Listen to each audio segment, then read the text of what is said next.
Slow. Good. Tilt back. Good. Tilt back a little bit. Good. Well, we have a crew here today. Yeah, we brought the army. Watch out, folks. You think Alyssa and I get a lot done. They're not too traumatized because they're back from war. They came willingly. We actually really appreciate their help. We really do. It's been nice to visit with people, kind of like see old friends type of thing. So yeah, so today ICF day. It's going to take us a while to get rolling, but we've already kind of talked over what we did, how we did it, some of the things we learned, how it all works, that type of stuff. And now it's time for action. So pretty exciting. Yeah, the ICF stuff's starting. I think, I'm not sure how much we'll make visible progress today. I think if we can get the first or 2 courses on, that'll be a great day, and anything plus that's a bonus. Do you feel the same way? Yeah, it's a lot of like back and forth. We need to get the first 2 rows stacked, then we've got to do membrane and drainage. So it's going to be like a bunch of ICFs and then kind of backtrack to drainage, and then we'll start going on ICFs again. So yeah, visible progress will be negligible today, but it'll still feel good to get some ICFs done. Oh yeah, I'm pretty excited. Yeah. Do these pop up pretty nice? They seem like they do. These ones are already put together. I think we should make a cool pattern out of light form. So like it looks good, you know, because it's going to be a long time before we have like real siding. It'd be fun if you had a lot of extra of these to just write messages to space. Send more bacon. So one of the concerns we had was whether or not we placed the rebar efficiently so as not to intersect the forms. Oh, it's on the money. Wow. I think it's on the money. What do you think? It needs to turn just a hair? So we are going to have to set that, not on every corner. Maybe on every corner. Yep. Because we put the rebar right in the middle of the corner, which is exactly where the tie is. It doesn't need to be removed, right? It just needs to be cut.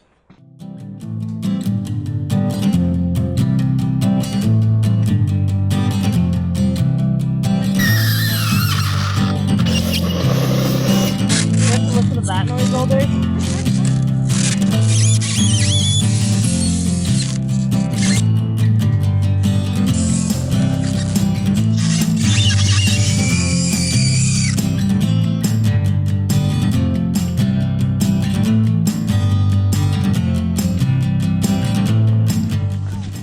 These corners, we're actually gonna like flip-flop them when we stack them.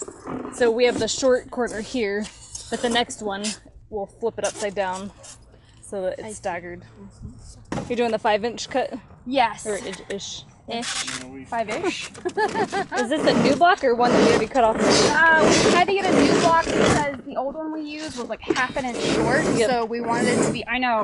We'll save it for up higher though. I think we ordered quite a few extra blocks for this problem. Probably good. Probably a good idea. Yep. I think before we get crazy, we need to get that rebar in there because we're going to be banging on this thing until we get that rebar in there. There's no point in trying to get it perfect first.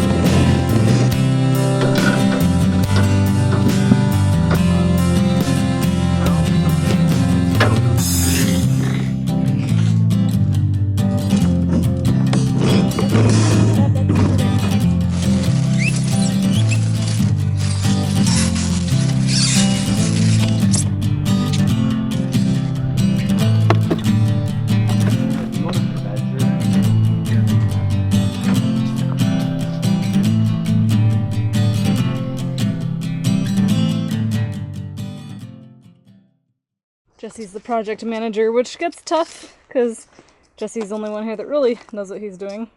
Ish. So more than above average knowledge. Yes. Yeah. So no, I'm just checking notes. I feel like with this first course, especially, take our time and slow down. Yep. Make sure that we're not, you know, overlooking or forgetting a step here. Yep. So.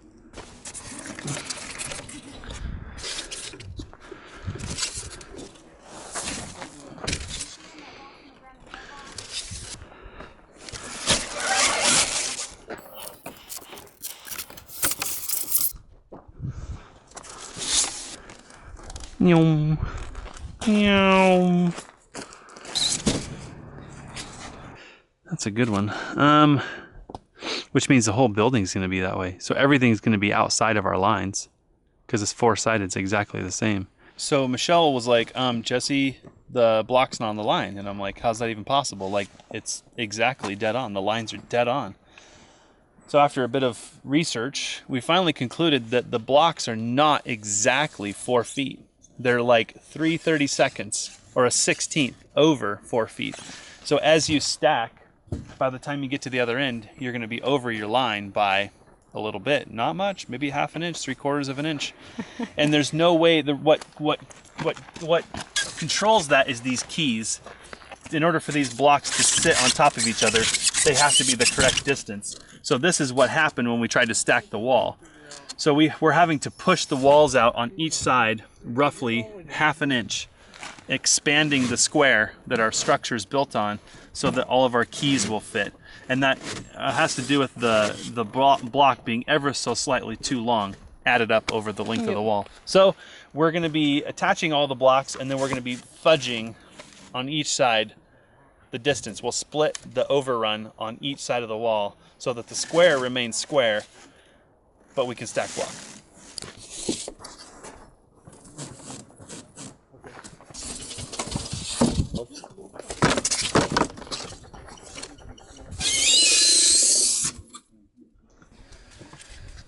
Whew.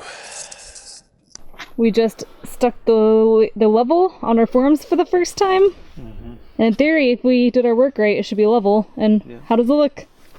Man, I don't know. I'm sure you can get more precise, but it might be a 16th, probably a 32nd. It's pretty good.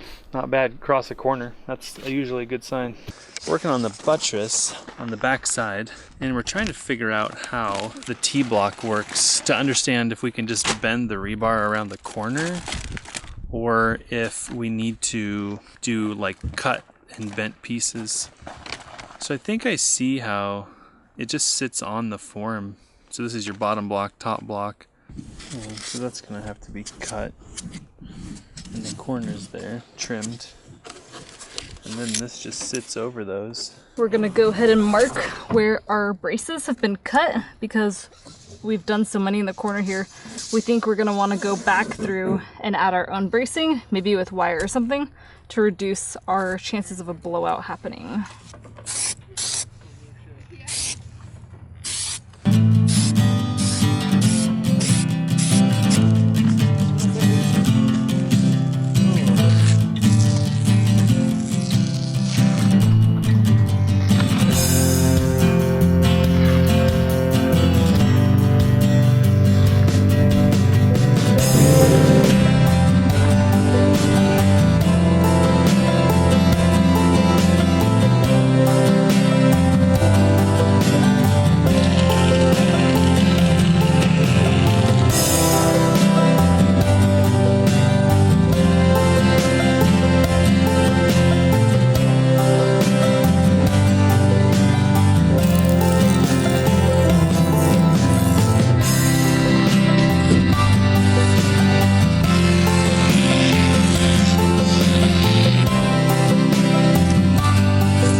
It's blue.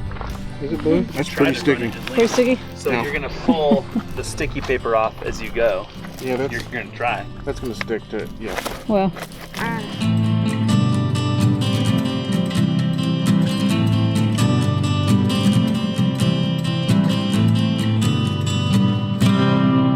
Pause. Can I do anything to help, Michelle? No. Not just yet. Okay.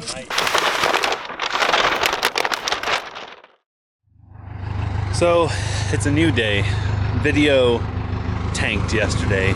Liz and I were really proud of ourselves. We'd done a tremendous amount of preparation and planning to start the ICFs, and we were really excited for the first row. Everything went pretty good, and then we started putting the second row on, and we just started running into problems. and we don't even understand whether these are a problem or not. But so I thought I would share just a couple of the bottlenecks that we ran into, and maybe kind of share or enlighten a little bit on, you know, things that we didn't anticipate but became a major pain point. So this gap is there because these blocks were cut to fit within the chalk lines that Alyssa and I so lovingly spent forever getting perfect. And they fit perfect, everything was great. There's no gap here. Then we went to stack the second row, and these keyways did not lock in because this keyway was clear over here. So we either had to move the keyway in 1 inch to access this one, or out 1 inch to access this one. The reason this became an issue is that these keyways are 2 inches apart. So these walls have to move in 2-inch increments. I guess I'll just squash anyone who wants to argue, because they're like, you could cut anywhere in here and make the wall fit. You're right. The only way to make that happen would be to make one single cut from top to bottom of the wall and shrink the structure. We're not going to do that. So what happened was our walls got 1 inch wider. So all of the effort we made to put these chalk lines down, and the chalk lines are gone. We decided to average the overage on each side by allowing the building to run 1/2 inch over on each side. But this happens all the way around because the building is a square. Now our building, instead of being 36 feet 8 inches, is 36 feet 9 inches. And I feel like a complete fool for not checking this information. But it turns out these ICFs are not perfectly 4 feet. They're 4 feet and a little bit. So this block is 4 feet and 3/32. Now that 3/32 doesn't sound like much, but there's 9 blocks in a row. You add that up over the course of the building, and the building grows by 27/32 or more. But it started to snowball. This horizontal rebar, according to the drawings, must be 2 inches from the inside of the wall. Well, that's a problem now because the wall has moved out. So now this horizontal rebar is running into this vertical rebar. So in order to push this wall out, we were having to bend these rebars over. Well, we found that out as a solution and we made it work. But it became a problem around the entire building. So we spent hours bending rebar and trying to move the wall. On top of that, our chalk lines were no longer useful. So instead of being able to simply lay the block and not have to really worry, are the blocks straight or not, now we had to find a way to make the blocks straight without the chalk lines. So what we did was run a string around the outside of the walls and use that as a reference from corner to corner to true up the walls. Sure, all of this stuff is doable, but what frustrated us yesterday is we spent all this time doing this instead of building walls. Another challenge we ran into, and this is not an issue with the product so much, we had to put rebar on the lower tier of the ICF block. It needed to be 8 inches from the footing. It turns out getting rebar into the ICFs below the upper bracing is very difficult. In order to make that feasible, we had to cut the bracing. The good news is, because our building is in fact a square, the walls are spot on, 1 inch too large all the way around. And because we averaged the distance on each side, the building is square. So what we've decided to do is to stop. And we want to just talk this over with our engineer and with the company, Lightform, just to see, like, what is it that what are we doing? What's going on here? Why is this happening? Because Alyssa and I have put so much patience and love into making sure that these walls are level and square and true. And we're talking to like the 16th, if not the 32nd. And here we've just, boom, we're off by 1 inch now. And what we don't understand is how that inch is gonna bite us in the butt as we go up. We feel like it can be accommodated throughout the building, but maybe not. The reason that's an issue is I showed you how quickly that 1 inch started to snowball on us.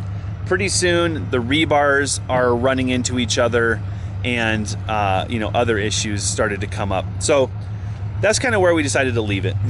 Today, we're gonna kind of do a half day. We're gonna kind of focus on other things. We have a lot of other tasks that have kind of accumulated on us. Anna's here. She was gonna help us do all the walls, but she's instead gonna be helping me get all these rocks. We've got a lot of big rocks that are stuck in here from when I excavated for the water line. And then we're also gonna check to see if the birdies are all grown up and gone from their nest in the cistern hole. And if they are, great time to get that cistern hole backfilled.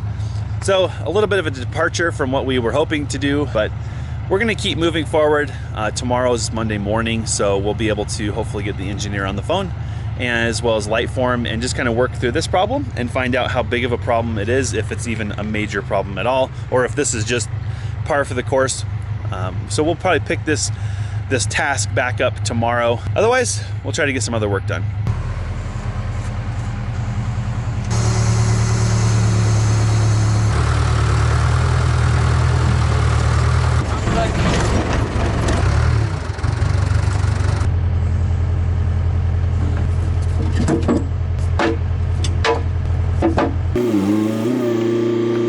Just about to start backfilling the cistern hole. I checked to see if the birdies are gone, and they are gone. The nest is empty.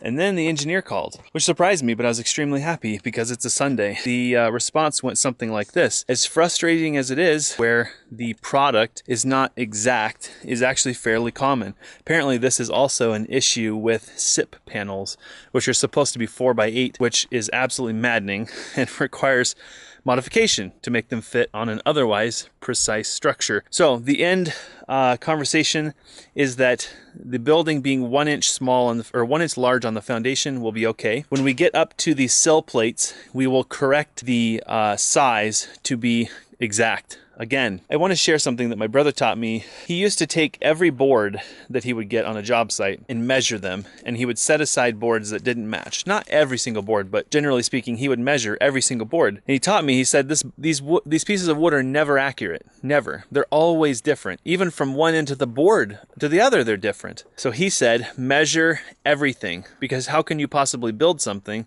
that's two-dimension if all of your materials are inconsistent? This is not like us pointing the finger at Lightform, not at all.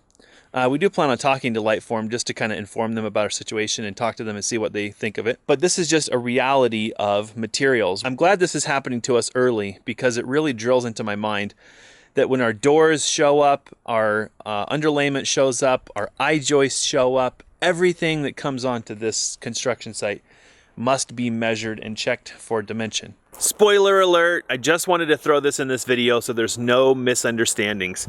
It turns out we did not follow Lightform's instructions.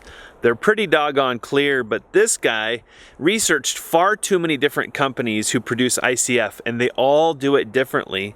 And as it turns out, our blocks could have easily fit between our chalk lines. We just wanted to straighten that out in case anyone actually is watching this and kind of is confused about why we were stuck on 2-inch increments.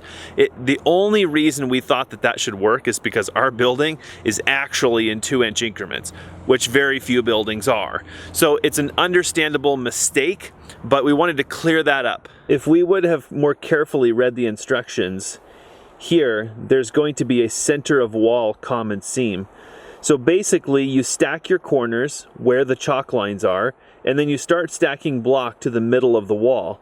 When you reach the point where the blocks don't fit anymore, you sever the blocks, which I actually mentioned earlier in the video, and I thought there's no way that's going to work.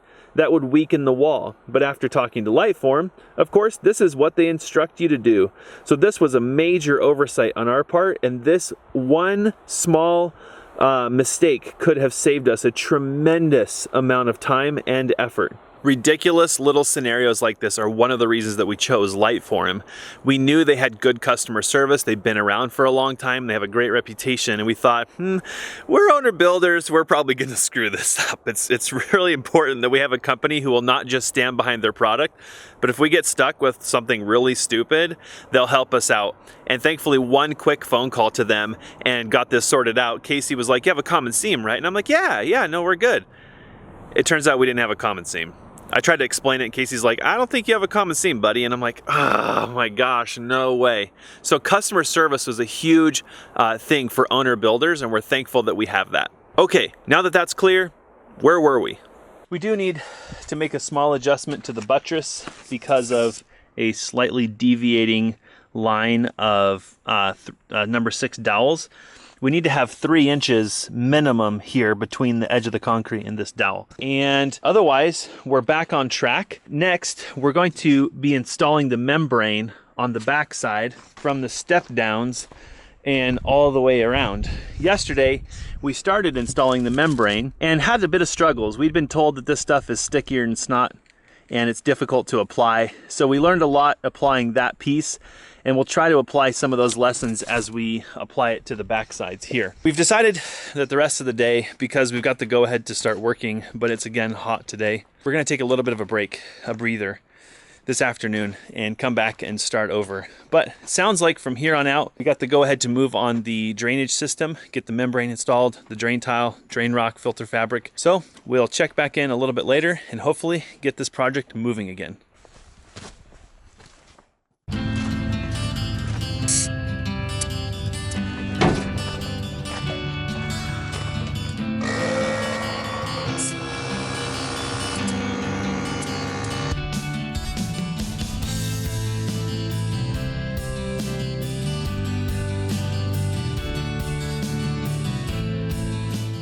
Yesterday, actually the night before, we got a text message from our concrete friend, and we knew he was going to be doing a slab in the next few days. Turns out he did it yesterday. So we had plans to work on getting the membrane and drain tile and stuff in. We ended up spending a little over 8 hours working on a slab, which was super exciting for Alyssa and I. It was exhausting, but we got some experience, which was really cool. And that's gonna be massive when it comes to mostly kind of picking who to help us with the slab that we're gonna do, and then coming up with a strategy. We've spent a little time talking about this morning, and it sounds like we are both in agreement that we need to have somebody here who is very savvy with concrete, more as oversight, actually purely as oversight. Sunday evening, after a brief swim, we did some work together to try to figure out a reliable way to apply this blueskin membrane. This is a 60 mil waterproof membrane. In a nutshell, we actually have 2 membranes. This is a 3 foot wide membrane, and what we're doing here is membraning up from the bottom of the footing, over the footing, and then up the wall about 2 feet. And the theory behind this is that once the walls are poured, we will actually come back with a wider membrane, which is a 4 foot membrane, and reach down the wall and overlap these 2 membranes. And I need to double check, there's actually a specification in the International Concrete Code for how much these membranes need to overlap. The reason we're doing that is we want to get the drain tile and the rock and filter fabric in now, because doing that once the walls are poured, we feel like is going to be way more challenging. I'm sure we've covered all that about 15 times in our videos, but we're starting fresh because it's been a couple of days since we've worked on this. We also have a lot of cleanup to do, kind of little fixes to kind of get the project back to a reset.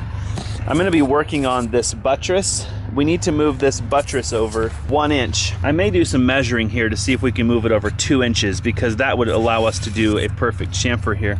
The problem, the bottleneck, is this number 6 rebar must be 3 inches in from the form. Right now it's 2 inches. Ideally, this is centered over the buttress footing, which it is right now, but when we placed these rebar, they slowly migrated toward the inside of where the buttress is going to be located. So after discussing this with the engineer, we've agreed to move this form about 1 inch over, which will put us at a happy spot with all of those dowels. It's going to take quite a bit of work. Something that's clear when working with these ICFs, because of getting the rebar down inside, zip tying, all of these things, that when you have to undo anything, it turns into quite the substantial project. It's not a matter of just take that block out. There's a lot of rebar that has to come out because everything's very intertwined. I do have to say, when we first were researching ICFs and they said that all you have to do is glue the ICF to the footing with this kind of spray foam adhesive, I thought to myself, really? Like, that's enough? That's good enough? And I will have to say that at first, adhesive almost seems like kind of cute. I don't even know what the word is, like not even remotely close to adequate. But after it hardens, 30 to 45 minutes or even an hour later, and of course a couple days later, you can see that this adhesive is holding these blocks fine. In fact, if you try to move this wall at all, it will not move. I mean, you could bash into it, of course, and dislodge the adhesive, but you know, applied sparingly across the entire wall, incredible holding power. Alyssa's hard at work on getting some videos out for you guys. We're quite a bit behind as always, but she's been a very hard worker, and we're very thankful that she spends so much time making the videos fun and interesting. Believe me, she has hours of footage to chew through to get it down to something that's not long and boring. So I'm gonna be working on this stuff, and then hopefully later she can join me. It's definitely gonna take two of us to get the membrane on the outside here. It also looks like we overlooked some of the frost protection on the footing over here on the east side.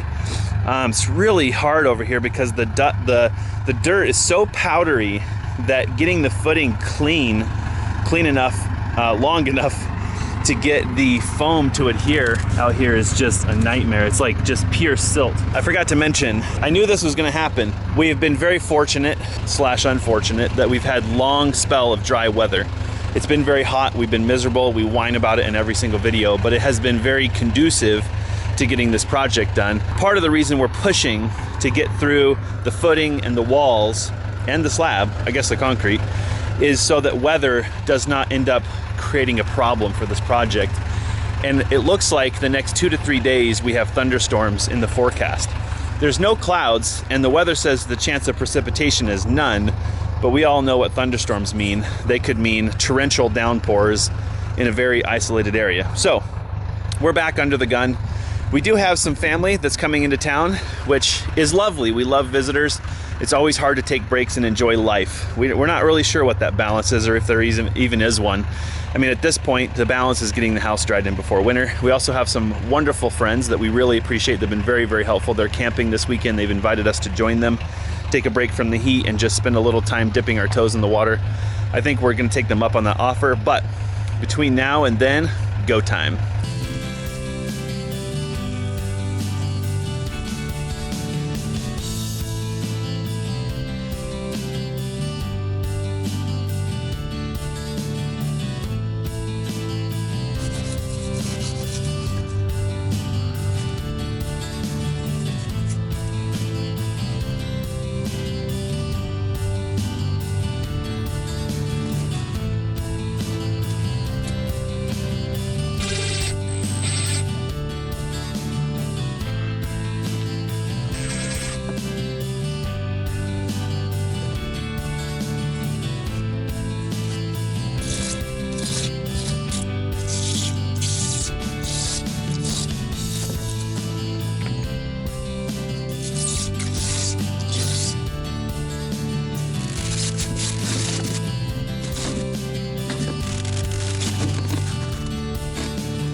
So I sat down and took a break. I was looking for the documentation from Henry on their blue skin membrane, and I'm glad I looked that up.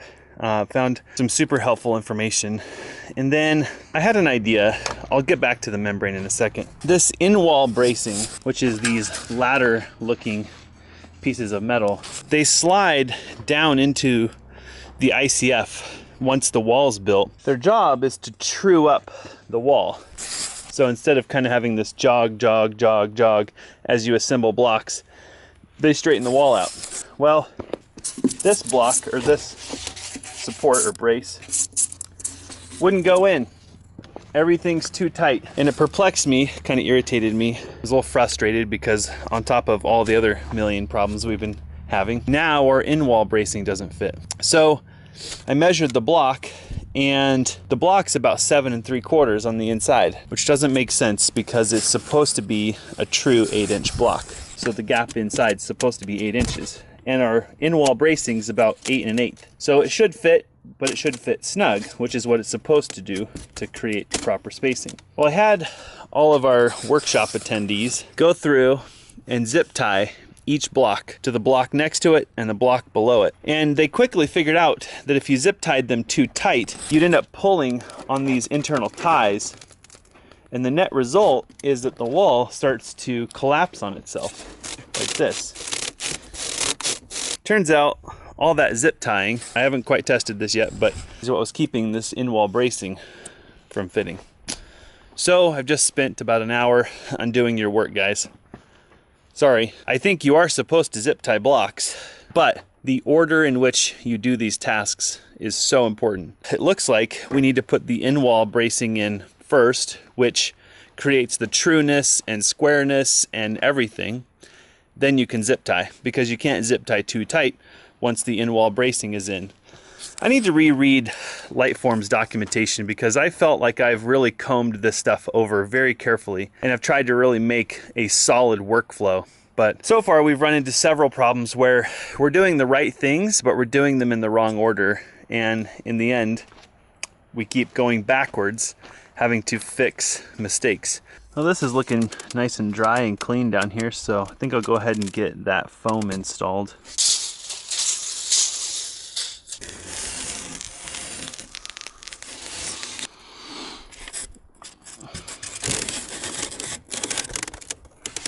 Well, I had a failed attempt at installing the foam on the footing here, and I hadn't actually gotten to this wall just yet. I've been working on truing up the walls. Just to restate, our chalk line is no good. We spent a lot of time chalk lining and acrylicing that, and since the building grew by 1 inch, the chalk lines are no good, which means installing the block just got a whole lot more difficult, because now we're basically trying to square the building again, make sure the corners are square, and then we have to make sure that the walls are straight. What tipped me off that we needed to work on this more was that when I went to square this buttress ICF to the wall, this ICF was going away. And in looking down this footing, this gap between the wall and the footing was growing immensely by the time it got down here. When we ran a string on this building, and it was very hard to see because you're leaning over the block and trying to look down over the block, which makes it impossible. So I have been running a string on the inside from corner to corner and then truing the wall. This involved removing all the insulation, truing up the wall, and then re-securing the wall. I went to apply the foam over here, and the foam is too wide because this wall is not true. And it looks like it's bowing out here in the middle, maybe upwards of 1/2 inch. Because I'm not in this for profit and I'm trying to learn to be disciplined and apply the things that we've learned about our timber framing workshop. Looks like we're going to be unstacking this second row here, and then we'll remove that adhesive and we'll make our best effort to get this wall trued up. Even if that foam on the outside of the footing doesn't fit perfectly, it should fit a whole lot better. I have to say that this is a very satisfying stage. I think a lot of people at this point would be very frustrated and maybe even bitter or angry. And I do have frustration, but it's more of a motivating type of frustration. I want this to be as right as it can be. So Alyssa's going to come help me and we'll make the wall good.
Alyssa did a beautiful job getting our second row buttress connection made here. Took a lot of kind of just figuring out to get our common seam over here and the placement and make sure all of our dowels are where they need to be.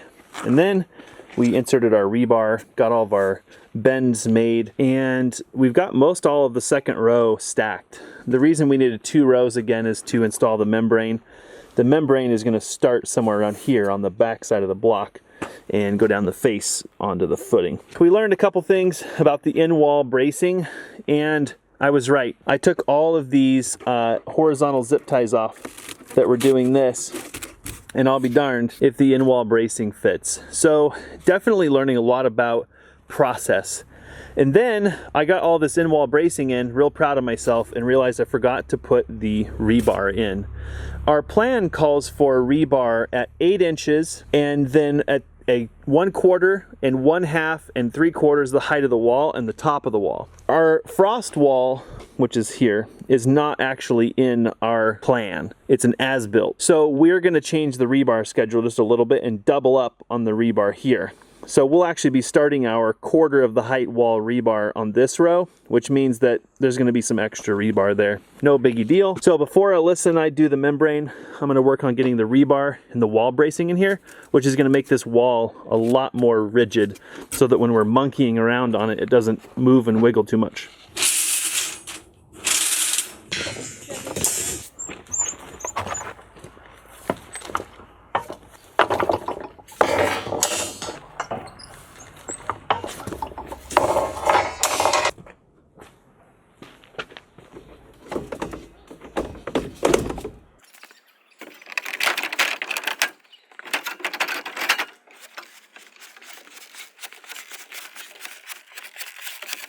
We're moving right along. We got the rest of the foamed to the footing, undid some of the foam on the walls, and we got those all true. And now I think we're ready for the waterproof membrane, right? Yep.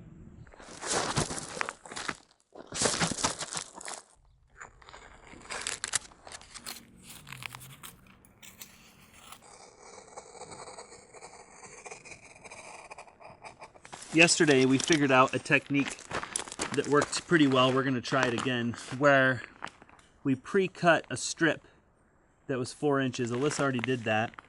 Then we cut a secondary strip.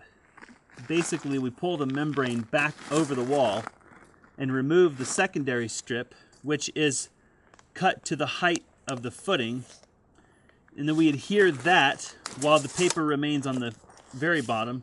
And then finally, we turn over the footing part, remove the paper, tuck it firmly into the footing, and we're done.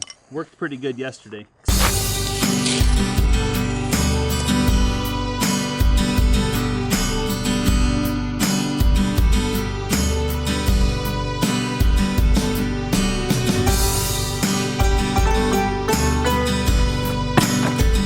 Kaboom!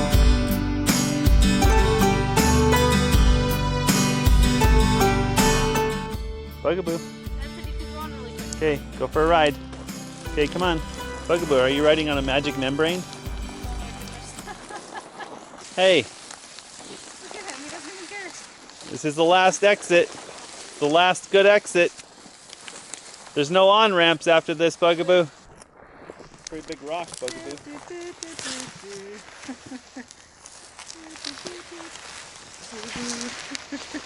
Hold on. Okay, it's time to get off. You can only be cute for the camera for so long. Hey. Oh my goodness. So make a face that gets clicks. Hey, make a face that gets clicks. So that's pretty good. That's a pretty good angle. He's air needing, Mom. Bugaboo. Bugaboo. Remember. Oh, that was a cute one.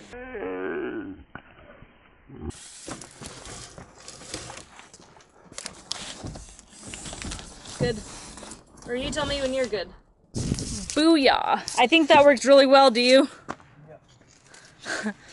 So we did like 1 inch to attach it to our blue line, and then we tossed it over the edge and we taped it as we went. If you guys want to smell what we smell right now, just think of a fresh paved job. When you're driving through a construction zone, the stuff smells like a fresh asphalt pour. Don't get too close. Remember what happened to Michelle's arm. Oh yeah, should have got that on film. I can't believe how static, like why was this crazy static? Yep, something It's about so crazy. It's got crazy static. Can you see my hair? Hold on. Can we let it hang? I think so. Very, very close. Okay, let it hang. Good. I think this is our best one yet. Yep. Looks so good. Oh, wow.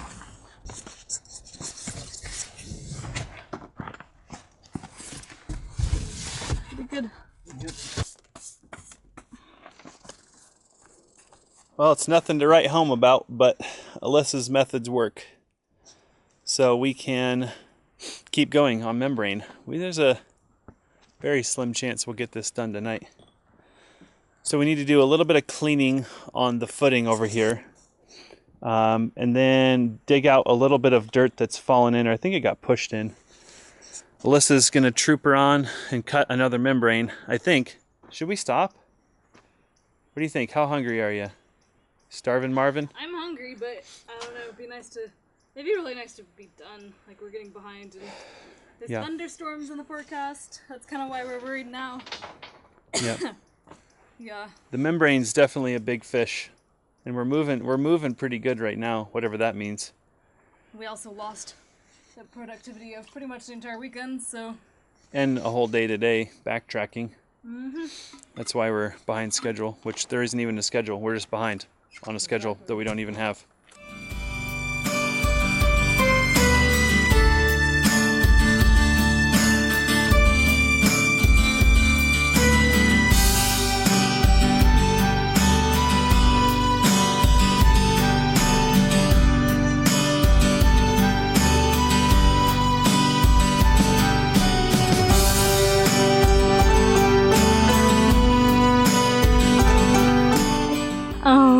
Well, don't you look cozy? Oh my goodness, you are stinking cute. You're a little camera whore, you know that? Oh my goodness.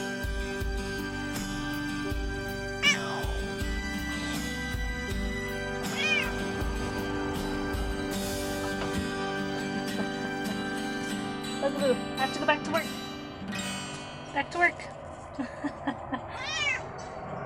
Let's see, how do we start this video? I think this video starts with me wasting 7 hours chasing details related to our waterproof membrane. The summation is everybody has a different opinion about how to waterproof a foundation. Henry, which is a company who makes the blue skin membrane, specifies 5 different products that you use. And it is my fault that we did not do more research before we applied this membrane. But apparently you're supposed to prime everything with an adhesive. It was never mentioned anywhere, not from the people who sold it to us, which I'm not passing the buck, I'm just saying it's never mentioned. You're supposed to put a fillet, which is a little chamfer, at the footing to wall connection, because the membrane does not want to tuck into that corner. It wants to gap the corner, just like everything that's sheet related, like contact paper. You're supposed to use some sort of sealant on the edges, terminations, corners, etc., overlaps. Funny, you can't find any of these products at the places that sell the membrane. And it just so happens we happen to run into a local builder who I know builds with ICFs and does basements. Asked him what he did. He said, sometimes I just use patches of membrane and I use that to seal the corners and good enough. So I spoke with Henry, the company that makes the membrane, and they only offer one product that they recommend for the membrane. Can't find that product anywhere. Somehow the only place I could find that product is walmart.com. Alyssa and I have spent over an hour in this heat looking at our work, trying to wrap our heads around whether or not our basement's gonna leak. At this point, we have a pretty rough situation. We either cut the membrane we've already put on at the footing and wall joint, put in a fillet, and then put on an additional layer of membrane. Total cost, $300, which for the cost of this home and the effort, it's cheap. We're also not getting the best contact or adhesion between the concrete and the membrane at the footing, on the vertical face of the footing, ironically. But apparently, most people don't do that, and a lot of these companies don't even recommend it. So the building code says from the top of the footing to the top of the grade.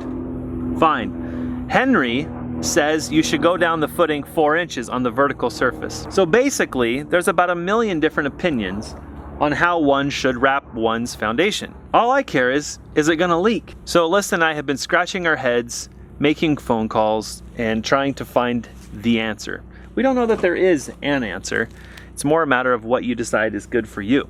We did talk to Lightform. Casey was very helpful. He offered quite a few suggestions because they obviously work with Lightform. Turns out one of the biggest struggles of ICFs is that the number of products that are not compatible with foam. So even if we could find some of these sealant products, etc., they don't work with the foam. I even found a couple of caulking products which are rated for the application that we need to do. But after talking with the company's technical support, you're not allowed to use them on foam because they will eat the foam. So we have found ourselves in quite the predicament, and this is not an ICF problem. This has nothing to do with ICFs. Anyway, so here's where we found ourselves. We've spent a little time double checking the membrane, kind of looking over our work that we did last night in the dark, and we feel pretty good about it. We feel like it adhered well to the wall. It adhered pretty good to the footing, and it adhered okay to the face of the footing. We feel like when we overlap the additional membrane, that lower part of the membrane should be okay. So we also have found in our research that you must protect the membrane. Another thing was never mentioned to us, and nobody seems to carry the product. Both companies that we're using membranes from, both Polyguard and Henry, both require some sort of drainage composite to protect the membrane from backfill. Because if you throw a bunch of rock in there and it punctures the membrane, well, there goes your membrane. So because we already have to protect the membrane anyway, we've come to the conclusion that our membrane is probably fine. We don't feel like it's okay, we're not sure. It's good. It's as good as anybody else. It's as good as the code requires. The only other option would be to wrap our entire house in a balloon and live in a bubble. This is a rant, but this is also reality. So we thought we'd start this video, unfortunately, with a bit of a rant, because right now I'm actually almost 9 hours into today. And this is the hardest part of building a house, is that like yet another day has gone by and we feel like we haven't done anything. We've made no physical progress, and the littlest things become roadblocks. And I've asked a lot of people who have different backgrounds what they would do. And at the hardware store, I got a lot of, well, what I would do is this, or what I would do is that, or oh, I'd never do that, I do this, I do that. And at the end of the day, it's our house. We have to build a home that we are happy with. And none of those answers satisfied me. Even the companies who offer this product weren't able to provide me with what I would call a suitable solution. We talked about asphalting the footing with some sort of a roof patch up underneath the membrane, but at this point, removing the membrane would very likely do more damage to the membrane than leaving it. After all, it's not the asphalt that creates the seal, it's the membrane that creates the seal. The asphalt's nothing more than an adhesive. While talking to our contractor friend, he said, oh, by the way, don't use the rolly-up corrugated drain pipe. It crushes under the weight of backfill. To which I went, oh crap, that's the stuff that we have. That we didn't install yet. That we haven't somehow, by luck. Maybe that's why we haven't figured this out, because he was supposed to tell us not to install that. What we've decided to do is spend the afternoon returning the drainage pipe and acquiring hard pipe or rigid pipe to apply to our drainage system. We're going to cut some patches in the membrane to fix some of the areas like the corners and things where we've got kind of a origami type situation going on. And then we should be in a position to move forward with installing our drainage. I don't think the drainage is going to get started today. It's too late, it's too hot. But if we can get this waterproofing under control, it'll be a good place to be. This heat is making Alyssa feel mood challenged, to be politically correct. You know what's funny is it smelled like laundry soap out here for the longest time, and you know what it is? It's the toilet. No, it's this. Really? Hold on. Ah, totally. I think this drainage pipe is meant for like landscaping, like in your yard. I don't know. It's pretty rigid because it's corrugated, but something tells me that if you put 11 feet of backfill on it, it's not going to hold. Good not to risk it. Well, 4-inch PVC, if you drive, I think you can drive a truck on that because it's rated at like 2,500 PSI. There's no way you're gonna drive a truck over this stuff. Time to go back where you came from. Little drain pipe. We did a little bit of research at the hardware store about perforated drain pipe. We're gonna do some note taking and designing on that drainage system. So Alyssa is going to help me.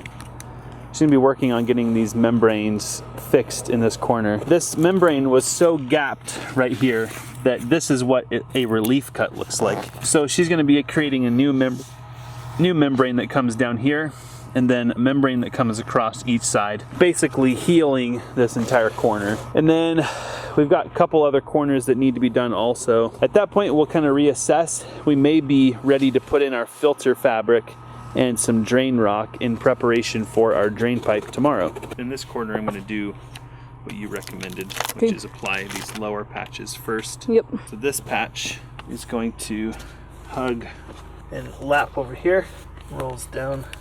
It's a very small relief cut there, seals over the edge of the footing there. And looks like I need to make a small relief cut here.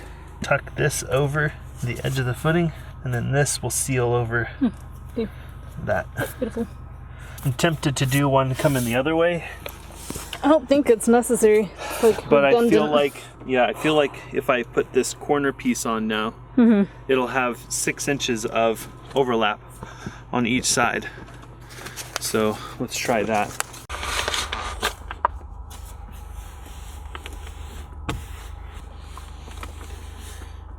Let's check this corner to see where we're at. This one definitely needs some TLC.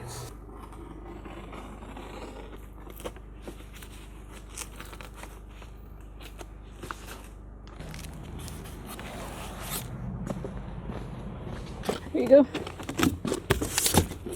I feel like this is going really well. Like the patching thing, at first it sounds like plan B, like we're making it work. But I think, well, first of all, PolyGuard makes patches. But I think it's just strips of this that you're supposed to use, you know, a certain amount or whatever. So I feel like these corners are really going well. I don't feel like this is a afterthought type strategy. It's nice having an upper line to target. I can see now that if we already did this on the continuing pieces, but if you just basically bring the stuff to the corner and then, you know, patch your corners, it creates such a better finish than if you try to wrap an entire sheet around the corner.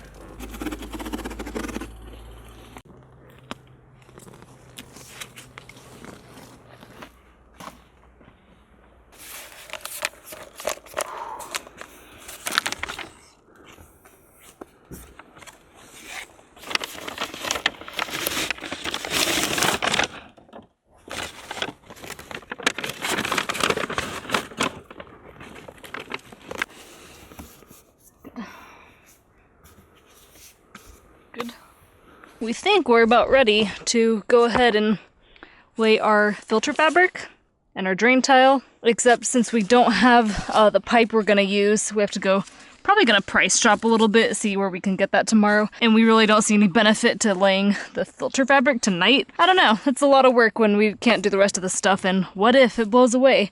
So I'm just gonna go ahead and clear out some of this rock just to make sure that we're good to go tomorrow. What you working on?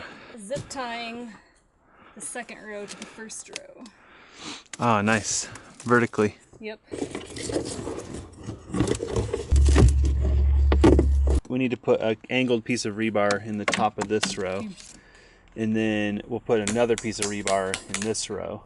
Yep. And then that row that we added last night, there needs rebar. If you want to patiently cut that corner block over there, the one that's extended too far out, see how far it needs to extend. Yep. It should be as far as that one. Yeah, and then if you want to work on cutting this piece, I'll get the rebar for this, and then you can put the buttress piece on. Sounds good. I forgot to tell you what I was planning on doing here. So because this peg is so far out, I think we should bring this buttress out maybe 6 inches, something like this. So we'll save pieces that have the tongue and groove and a butt joint there, and we'll strap around the end of that whole buttress. It'll be a little longer than it's engineered at. It's engineered at 4 feet. But yep, it'll give us that final dowel, which will help just that much more. I don't think there's anything that would keep us from stacking this row out to the corner too. So I guess there's plenty to keep us busy this evening.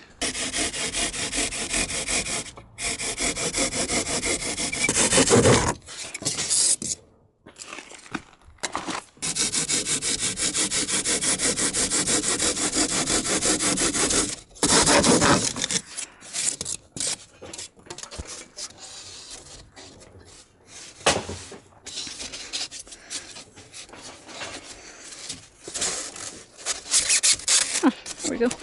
So the what do you call them? The T's? T-bracket? T-brackets have little nubbins that stick up, and while you can force the ICF down, you can also just take a screw and whittle out where the brackets go. And I found that works really well. Look at Alyssa being a tool maker. Look at me being ingenuitive.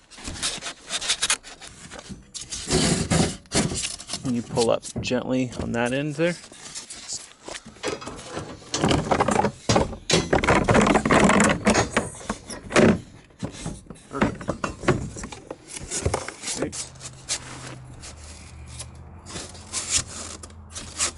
You know what I foresee happening right here? When the kids are bad, this is the corner they're gonna go. Corner. It could be. It's gonna be a cold corner too. It's all concrete. This will probably be where the height charts are. Yeah. On this wall. Yeah.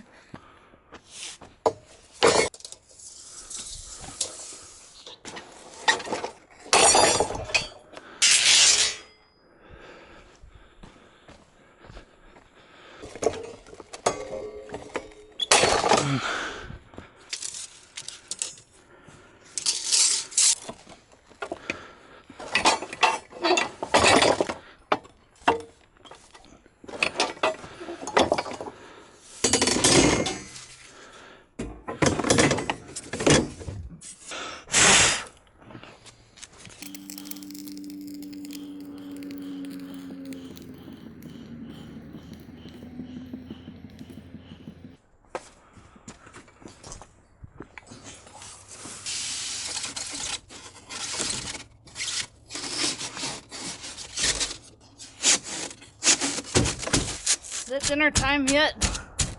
I feel like we have our own castle. Like when I drew castles as an 8-year-old or whatever, I always drew these things on them. Were those ICF castles? That was probably what's that called? Like a premonition or something? Premonition, yeah.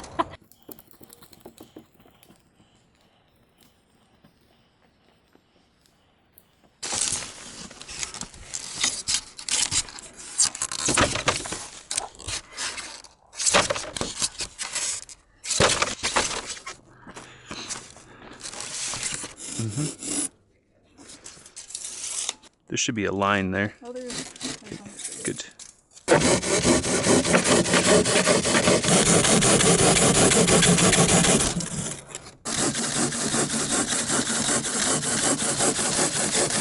So before you put that in there, this tongue has to get you're going to have to trim this tongue. One tongue, okay?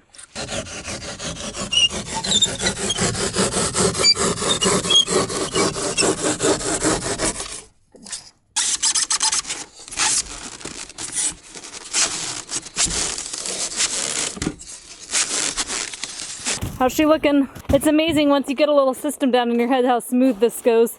Like at first, cutting the seams is really intimidating. But after you do a couple, you're like, oh, I got this.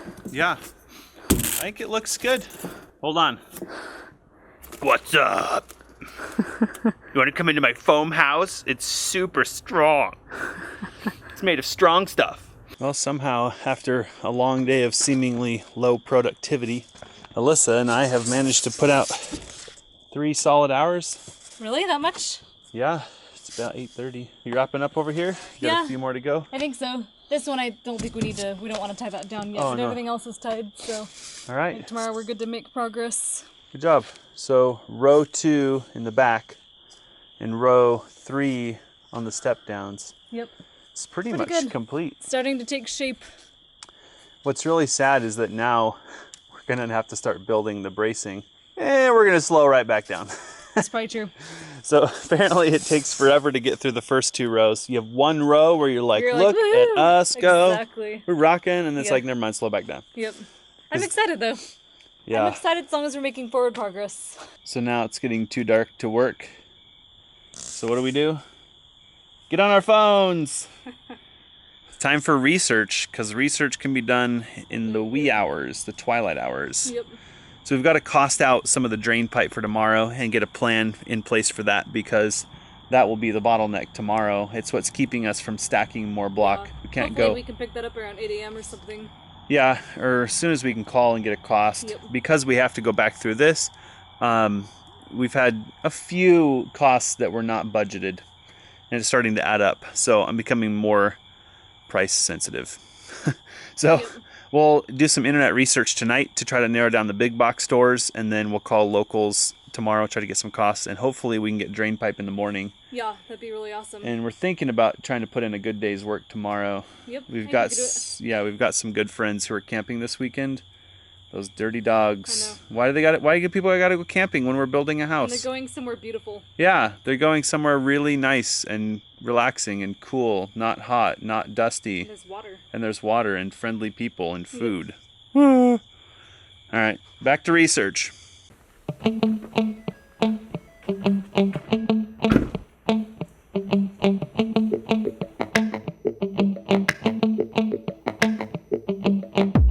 This morning, we're going to be working on drainage. We've got new PVC sewer pipe, perforated with bell ends. We're going to be installing our filter fabric first along the footing. I've 2 layers of that. Why? I don't know, because I feel like it's gonna make it better. So it's pretty cheap stuff, and if your drain pipe clogs, I have to tell on us, we were frantically looking for drain rock or pea gravel last Friday because we thought that this was going to hold up the project over the weekend. And it turns out here it is Thursday, so it's been almost 1 week and we haven't used this rock at all. This type of thing I feel like is where a lot of the waste happens in a project, where you're in a hurry, so you make the selection that you have available. And then here we are a week later and this gravel hasn't even moved. So we probably could have taken our time and paid about 1/3 the price for this rock that we paid. I don't think that there's a lesson to be learned there per se, other than things rarely go as planned or as scheduled. If you're working on drainage, you'll find a non-woven fabric that is rated for this application. You can use some gardening fabric too, but you need to really be careful. This product is so important to the success of the system that skimping when it comes to this fabric just seems almost ridiculous to me. Ultimately, it's designed to keep the fines from clogging up your gravel and your pipe.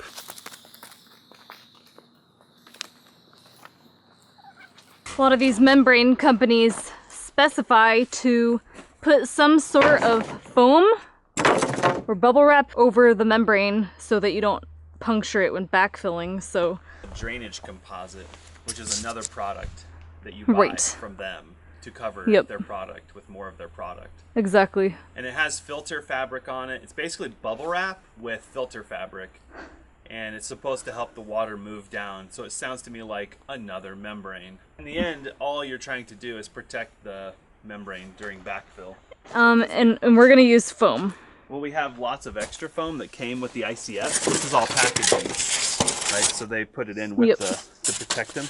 It's good enough. Gonna end up in the landfill. Yep. So we might as well use it to make our house mow better.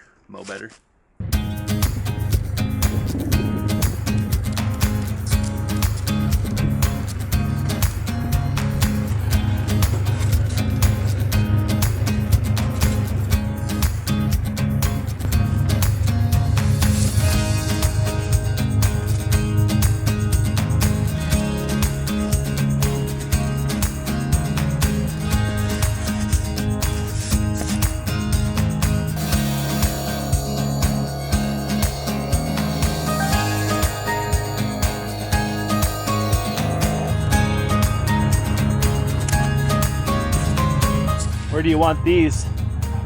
This wall? Okay.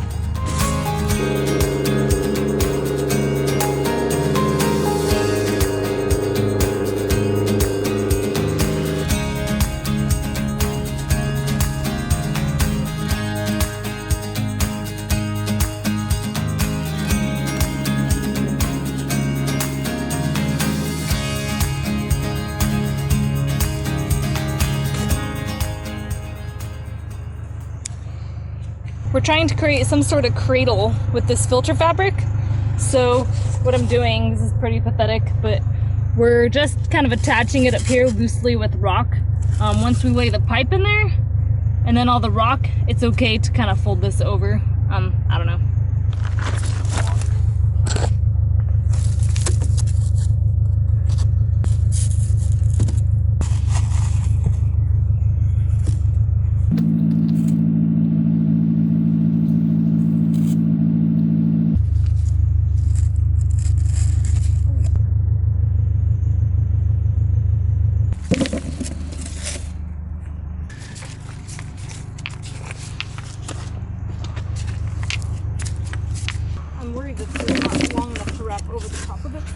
You know how we have like the Terry wisdom?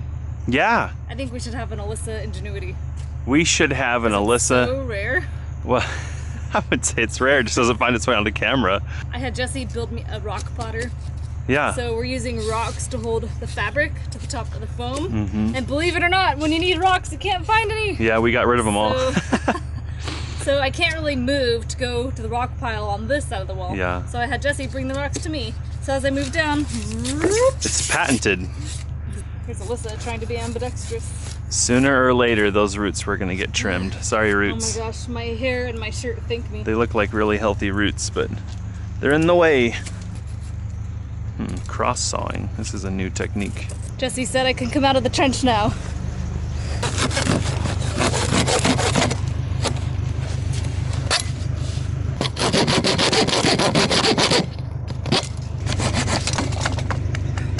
We decided that we're gonna glue these together out here. We're gonna lay them next to the footing in one swoop. Sure sounds ideal, doesn't it? That's it.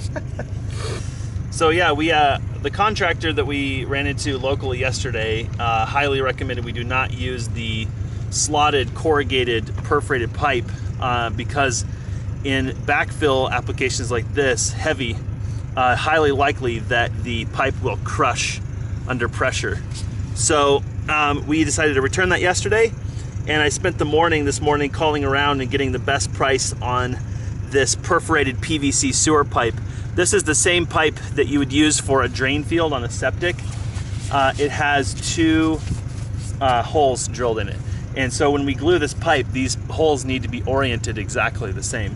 So we went ahead and sourced this stuff. I actually feel a lot better about it anyway. Yep. Ooh. Whoa, Nelly. It's got personality. Thing I will say about 4-inch sewer that putting it together sucks. Anna sent us a photo of her hands purple, and she's like, guess what I've been doing? And I was like, picking huckleberries or playing with primer. You've either been plumbing or stuffing your face like a spring bear. This brush apparently wants to just be inadequate. Okay. Good. Good. That's only 30 feet. It needs 6 more, right? More than that.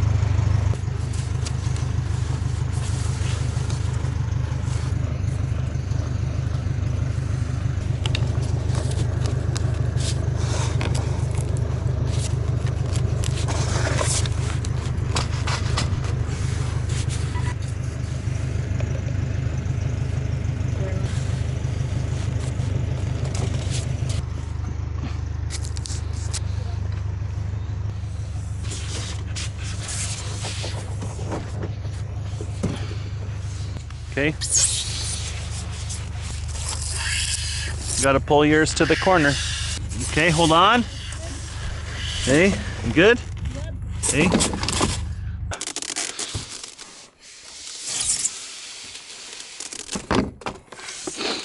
Good. So, change of plans. We were going to have this filter fabric up here underneath, and we were gonna put a bunch of rock on top of it and then put another one. But seeing as we're working in this like really small trench, we decided to just wrap this filter fabric around the pipe by itself. We're still gonna go ahead and put a bunch of rock on there, and then we're gonna put another piece of filter fabric. I think that small change is gonna make our lives a heck of a lot easier.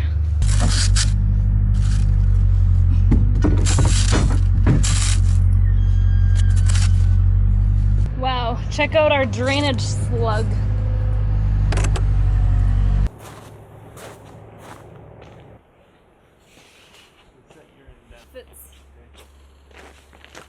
Almost done with the pipe.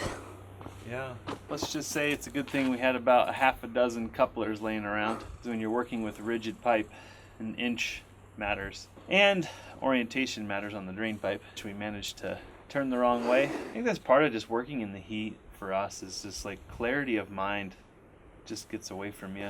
Some would say you shouldn't work in the heat, but if we are 30% productivity, guess what? We're 30% ahead in the end, so. If you work at night, don't work in the dark and don't work in the heat.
This is what two sweaty home builders look like after moving by bucket. 6 yards? Somewhere around 6 yards of soil. Actually 6 yards of pea gravel to the back side of our house. And yeah, that's really crazy. One bucket at a time. The good news is we had the backhoe to put it in the wheelbarrow. Yeah. And the wheelbarrow to get it to the wall. So if we didn't have the backhoe, we'd have like double labor. I just feel heat like radiating off of you right now. I am categorically scorching right now. But what's really funny, maybe you can attest to this, I don't know, is that mind-numbing physical labor after all the mental grind better, right? of the last few days somehow feels like progress. It does. Even though it's exhausting and we're probably gonna wake up with a kink in our backs in the morning. Oh my god, totally. So now what do we do? So I think we need to put filter fabric and sprinkle a little more gravel, and that's just to hold the fabric down, right? Yeah. Just to, so in theory, like the wind doesn't blow it away, or in theory, maybe 2 wheelbarrows, 1 wheelbarrow per side or something. Yeah, it shouldn't take much. I mean, like a wheelbarrow is like around 10 buckets, something like that, somewhere in there. So maybe 1 wheelbarrow. Cool. Yeah, should do the trick. And then we'll go to sleep happy. So I mean, we could stop if we want, or we could keep going. Yeah, we got a little bit on the east side that we need to finish with the backhoe. So, but the good news is we can reach that with the backhoe. Exactly. I will take a moment and just say that I said in our backhoe video that we didn't really plan to use the Extend-A-Hoe much. And I'm done nothing but use the Extend-A-Hoe. Pretty sure we use it like every day. Yep. So I will eat my words on that one. We bought 2 rolls of this? Yeah. 150 feet each? Yeah. I planned on doing 2 layers. The first layer is kind of like a sock around the perf pipe. Just because, like, it's cheap. This is 15 whopping bucks. Yeah. Yeah, and then we'll put a layer over the drain rock. So as all this organic matter, as they call it, decides to work its way through the soil, in theory it'll hit this. Good.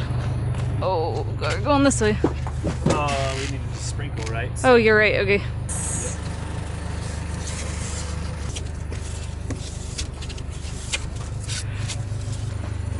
Thanks.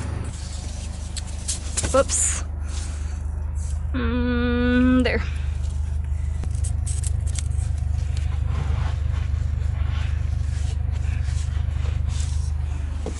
You just want it lightly sprinkled, right? Over here is where it's important. Kind of up against this.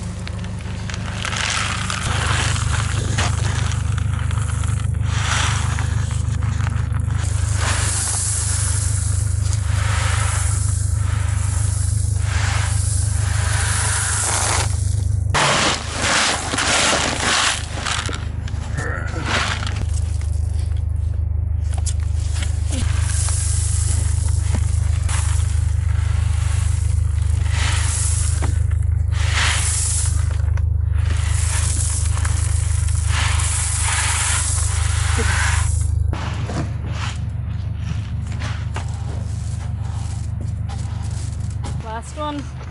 Is it, you think? Well, on this side. Yeah. Need to do the east wall.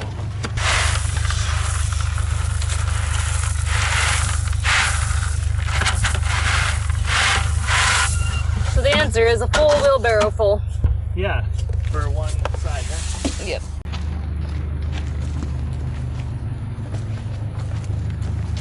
I think we did good. I think we did good today. We should just sit here and enjoy our $600 gravel. Right?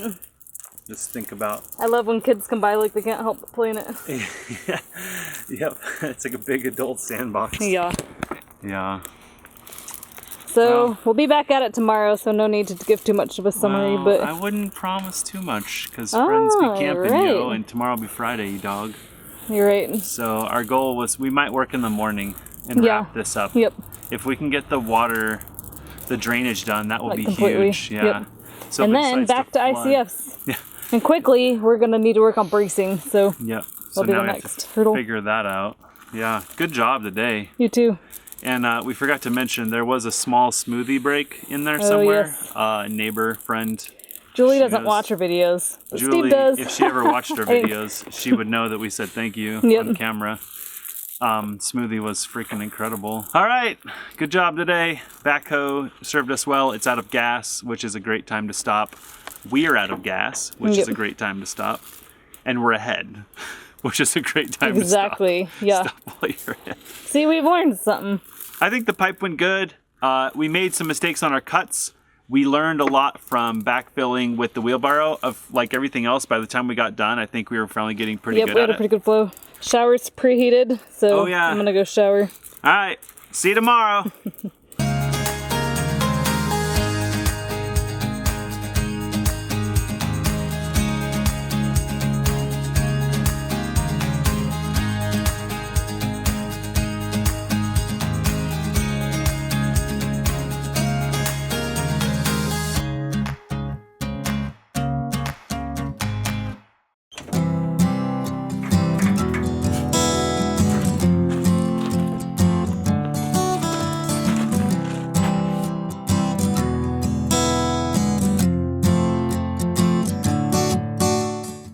Today is going to be a short day for us, hopefully.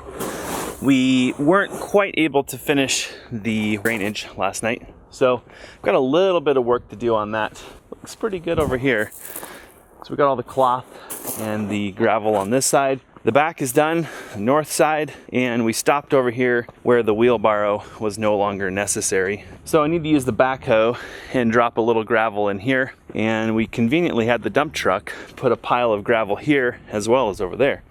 So that should be a pretty straightforward task, and then we can put our second layer of filter fabric down, and that portion of this project is done. that'll kind of free us up. We've got some friends who are camping this weekend, and Alyssa and I mean, it's not even worth mentioning, but we're insanely overdue for a little bit of R&R. And we really like these people a lot, so we like to hang out with them. We didn't finish the filter fabric out to the end of the footing here because we've got a small drain that actually penetrates underneath the footing, and that's to help drain the inside.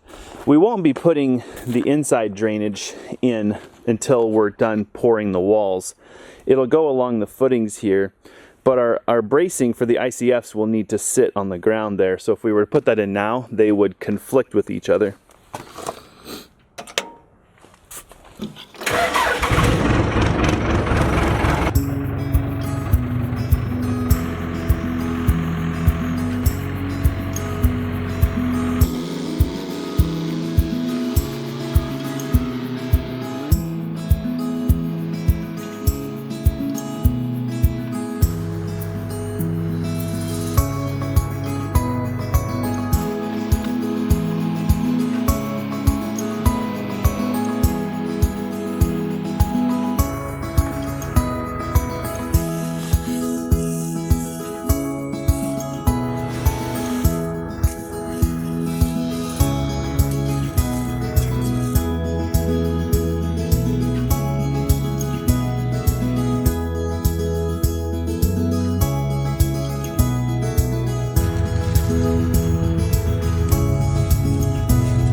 In between each major phase of this project is quite a bit of research. Sometimes when we get started on a piece or a project, we end up getting bottlenecked, or I call it minutia. You can't finish that stage because you're stuck trying to find details. And part of this does come down to not having all of the data available at our fingertips when we start. And so these are lessons that I'm learning as we go. So before we start a phase, I find myself sitting here in the shade, taking a little bit of time to look over the project and really try to think through what the problems could be, or make sure that I have all the tools, the materials, the data. You know, there's nothing we're missing. I find that this really helps these phases go more smoothly.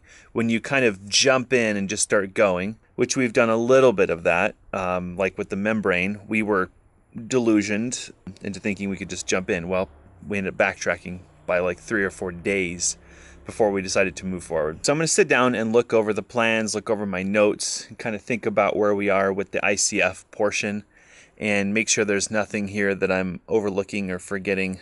Something that I've been wanting to research is the strapping on the common seams. So we've got a common seam, I think right there, which means we've actually cut both block, and there's no tongue and groove. It might be down one more block. Those seams need to be reinforced before the pour because there's no tongue and groove to hold them from blowing out. I need to make sure that if those need to be braced inside and out, that we have access to the back walls so that we can put that bracing in place. Wouldn't it be a tragedy if we got the walls completely erect and couldn't brace them, and the whole time during the pour you're just sitting there going, God, I hope that doesn't blow apart.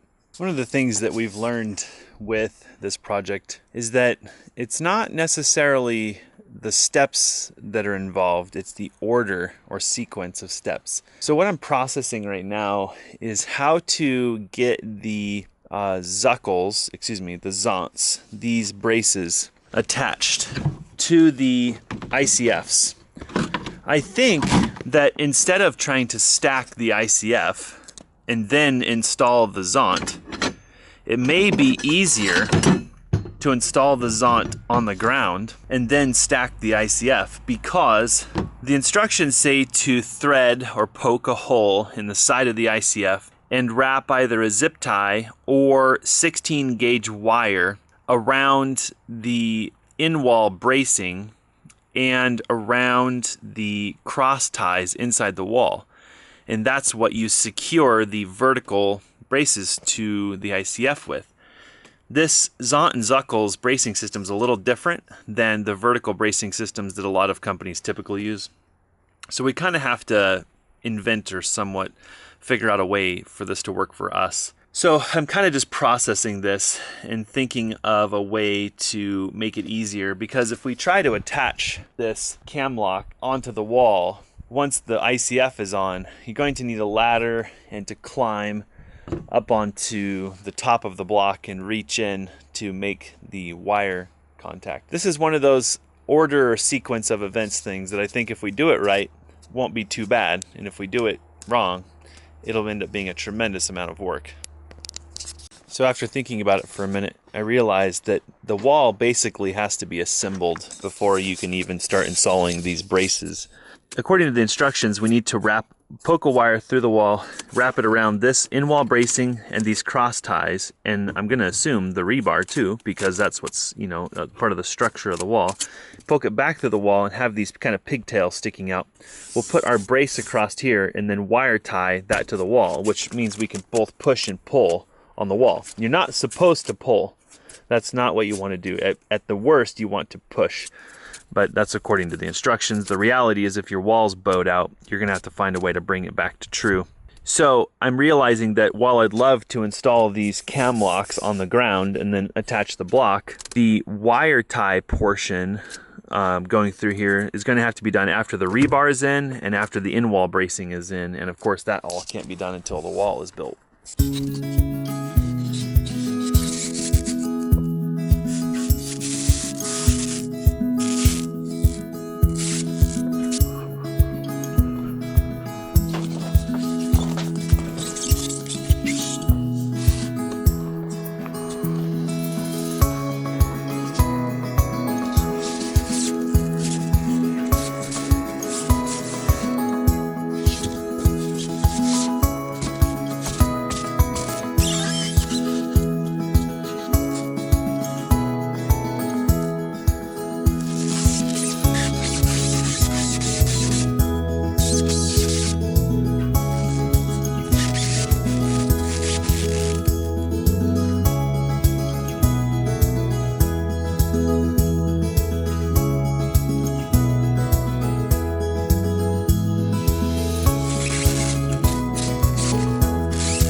Well, Alyssa tells me that the video for you folks is about uploaded, which means we are free to go. I did get one more row of ICF on there, but I ran into quite a few problems. There's areas of the footing where the footing, like on the step down, is off by maybe 1/8 of an inch. And the net result is you get the blocks trying to compete for who gets to go up. I've learned that with the ICFs, each course has to be perfect before you move on to the next course, or you can't go back and fix it. You'd have to literally disassemble the entire row, work on the row that's broken till it's fixed, and then move on. I took quite a bit of time to try to figure out why these blocks are off 1/8, which is maddening because the blocks were off by 1/8 per block, and now it's struggling because of 1/8 of an inch on our footings.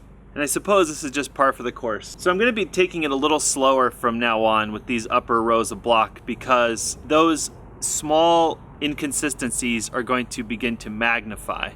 the higher we go, is those blocks are gonna wanna separate like this. So it's gonna take some patience to make sure they all fit. On a positive note, it did occur to me that the pieces of block that we're trimming for either the corners or the common row, those pieces can be reused as other pieces common rows. I know that seems brutally obvious now that I say it, but it takes a little creativity to make them work. But the good news is we don't have any wasted block now. No scraps left over.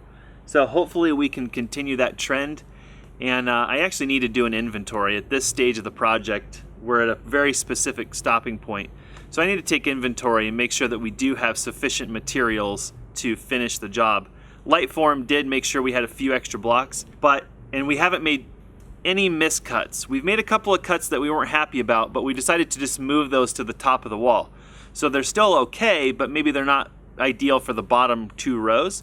So we're gonna save that block and we'll just use it toward the top of the wall. Anyway, today was a highly successful day. It's time to go stick our toes in the creek. We'll see you tomorrow.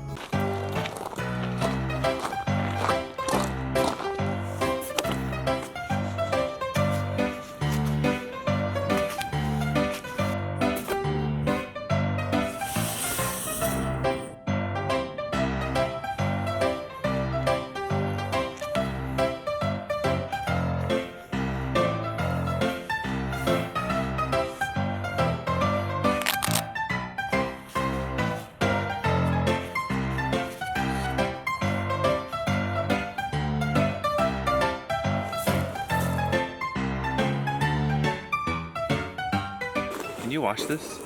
Sure. Thanks.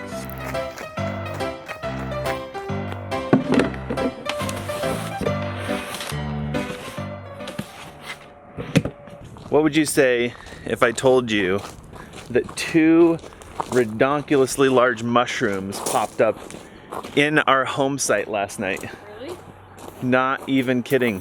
Look at that. Really? Yeah. That's so funny. That happened. What the heck? Isn't that crazy?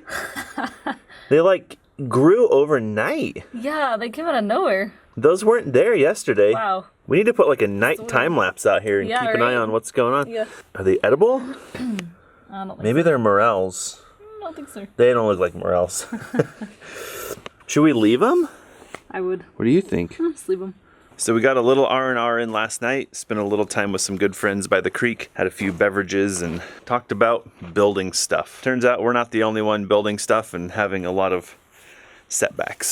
So it made us feel better about ourselves apparently. So this morning, we're gonna try today to put in about a half day because the forecast for today says 95 degrees and that's for the local area, which our property is about 10 degrees hotter, so we're looking at 105. Alyssa and I talked for a couple hours last night trying to figure out how we can make this home build more tolerable. It's been an extremely hot summer following an extremely cold and long winter. Our timing on this home build is pretty poor. So we're trying to kind of mix things up to try to find a way because we've been putting in too many hours and the heat has been the biggest issue. It just really clouds your thinking. It makes everything more difficult. So we're trying to find, while not working, trying to find a way to make productivity go up and happiness and enjoyment go up. So let's try 4 hours today. Let's see where we're at around noon and see what the progress looks like. Yesterday, we finished this row of block. What we need to do, a couple of things. One, I want to test fit the next row of block. If you can see really closely, this row of block starts gapping at the top. That's because these blocks are actually going apart at the top. And it's kind of frustrating. I haven't figured out what we're doing that causes that, but we have to get it resolved because we have 5 more rows of block to go above these 3. Any of those issues are just going to magnify. Once I feel confident that we've got this kind of figured out, we learned this from the first row. Don't glue and screw anything until you check to make sure the next row is going to fit. I think the issue actually starts here at the buttress, and I'm not even 100% sure why. I feel like this buttress is off this way by 1/8 of an inch, which is really easy to do because you're severing the ties right there. So I need to spend some time just test fitting blocks and trying to find a way to make sure that everything is good to go on this row. Then this row, pretty simple row, zip tie it to the row below. There's no rebar or anything in there. But we do need to begin setting up our bracing system, and that's probably going to take the majority of our time today. I'm a little concerned that this bracing system isn't going to work for us. We're going to test it today, and I'll kind of walk through some of the struggles, and here's hoping it works good. Who knows anything about mushrooms? Are these going to shrivel up as soon as the sun hits them? They've only got about 6 inches of shade left to go. So I've done just a little bit of test fitting in the trouble areas. And the good news is that these blocks, they have a tiny bit of movement in the joint. If these keys don't line up perfectly, usually you can kind of just give a gentle nudge one way or the other, and you can get it close enough to get the block to seat. I always wonder, like, I would think that as you get higher and higher, these small gaps are going to become more and more important, because once you get to the top, your wall could shape like this if you're not careful. I did yesterday take a level around and check in these little valleys for level crossways, and it looked really good. Checked across the corners, looked really good. And then I did a plumb check, you know, along this face and that face, and everything's plumb. So we're doing pretty good. That problem spot over there is probably the one that I was worried about the most. There's a little gap right there. That gap follows the footing. So there's a tiny little lip or something on the footing right there that's making that block want to climb. And we've had to kind of average it out through all these subsequent blocks, which is why we end up with gaps, like right there. I mean, that's actually not a gap, that's a shadow, but we end up with those gaps, and we have to find a way to get these blocks to fit. Since I've test fitted those trouble areas, I know I'm not out of the woods yet, but I think we're okay to start zip tying. It's only been a couple of days, so this is still fresh in my mind. And that is, don't glue, screw, or zip tie anything until it's good to go. So I'm gonna probably have problems with this row, and it's gonna become more and more difficult to stack these blocks. We knew this time was coming, but these blocks cannot be stacked from the ground now. We're having to change up our strategy. This is going to be quite difficult. In my mind, it would be ideal to put the drainage in here and backfill this and give ourselves a level walking surface around these blocks. But I don't think we should backfill against the block out of fear that they could get bumped, and then it would be quite a nightmare to try to adjust. So it's better to keep them exposed. So for the time being, I'm gonna just have to use kind of creative scaffolding to get access to these areas. Once we get up above a certain, I mean, maybe one more row, it's time to use the ladder. Like we're not even gonna be able to reach it with scaffolding. So things are gonna slow down at this point. And on top of that, with the bracing system, reaching to these upper heights is gonna become somewhat precarious. This wall is 10 feet 8 inches from the top of that footing.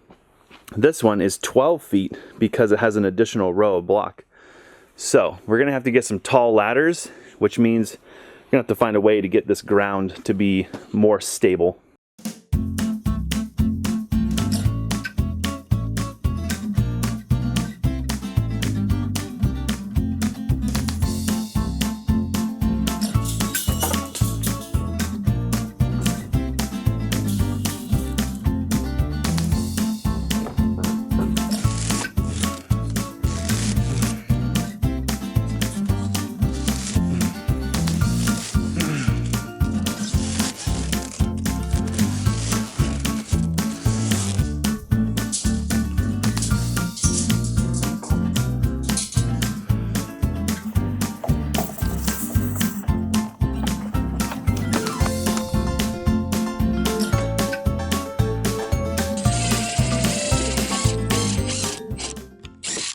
Well, I kind of had this theory that if I kind of did multiple steps as I went, it would keep me from having to move the ladder a whole bunch. It turns out the screws that we have are way too long to install the cam lock part of the Zont system.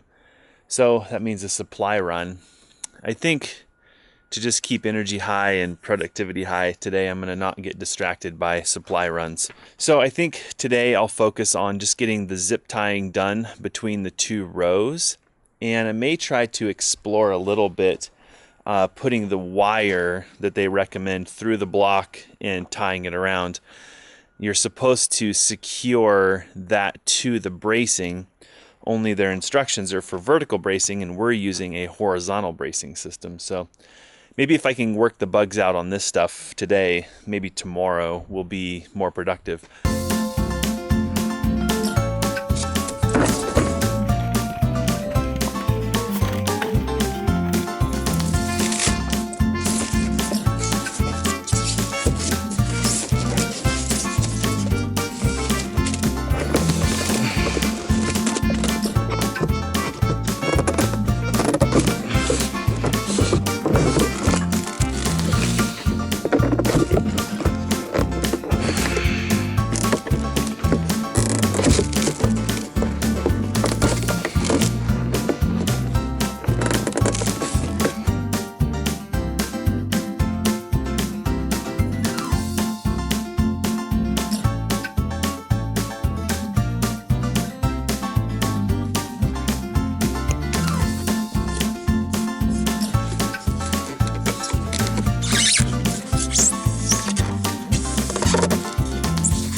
I just remembered that I had a bunch of like 1-inch T25 Torx screws, and I dug them out, and sure enough, there's probably enough to get a row of bracing on.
Working right along. So this is called a whaler, and up until now we've just talked about it and used hand signals. And the job of this board is to apply an even force across this wall. So if I push here, in theory it's pushing also down there. The goal, of course, is to provide a straightening effect on the wall. So these wires we put through here secure to the whaler, and that makes it so that in theory, which you're not supposed to do, but in theory you could push or pull this wall to bring it plumb prior and during the pour. And then back here we have the first strong back, and this system uses a cam lock to tighten the strong back to the whaler, and this cam lock, as you turn it, tightens this board. My fears were confirmed. In the documentation, they want 7 inches of footing available. 3.5 is for the whaler,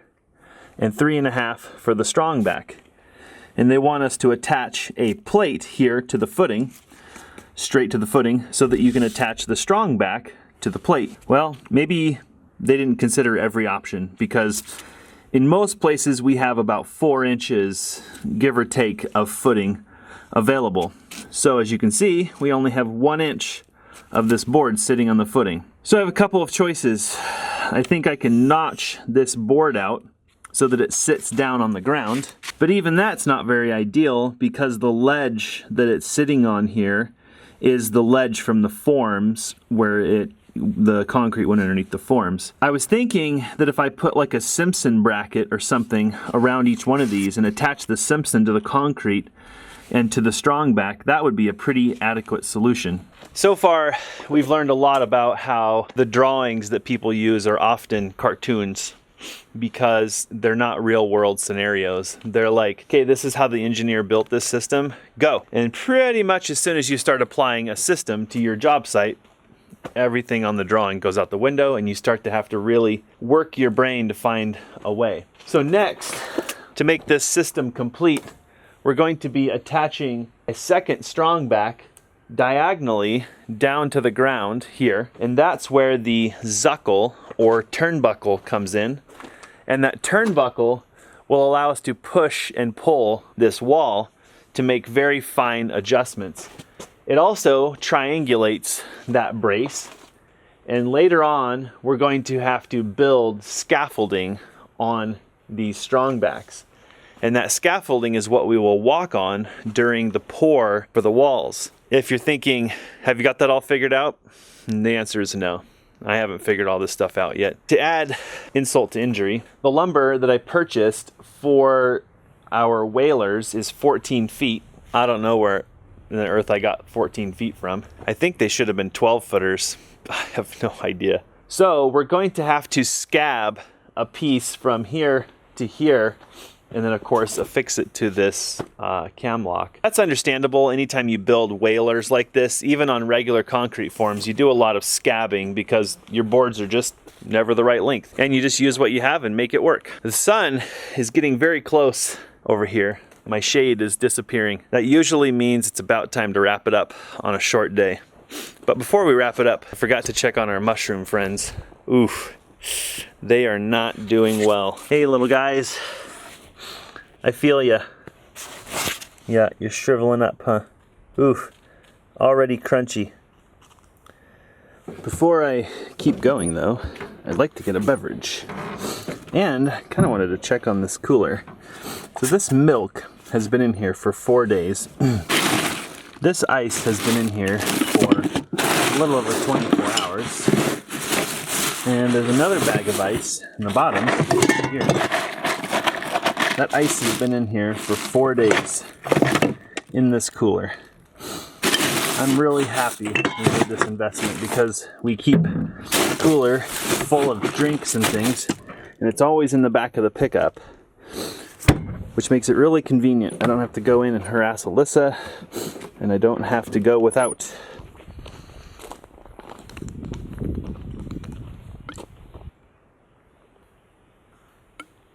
I just realized that we probably better give you guys this view as much as we can in the next couple of days, because pretty soon you can't even see the top of that board, and I'm behind the house.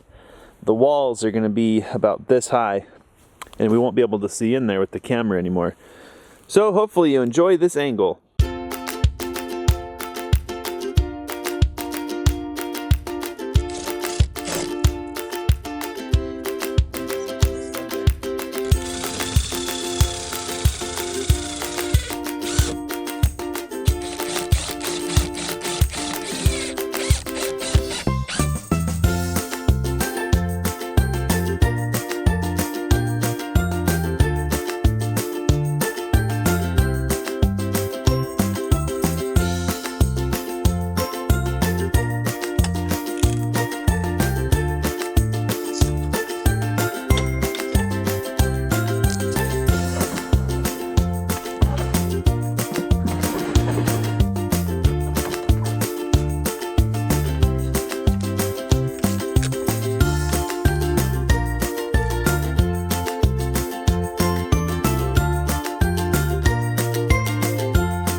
Well, a half a day turned into almost an entire day, but everything's going okay. We're having the same issues with the same areas over and over and over, but I think I might have come up with a method to use wire to tighten the joints on some of the blocks.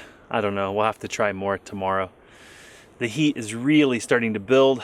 It's getting very hot, which makes thinking very difficult and problem solving. So, pretty good stopping point. This row needs some work tomorrow morning to finish it up. We are 1/2 of the way up the walls, so we've got 4 rows to go. Alyssa came out and helped me this afternoon, which I really appreciate. Helped me get the first row of whalers on. couple more rows, I think 3 rows actually, and then we put another set of whalers on. So tomorrow's going to be busy. Hopefully we get the 20-degree cooling that they promised us, or they forecast us, whatever.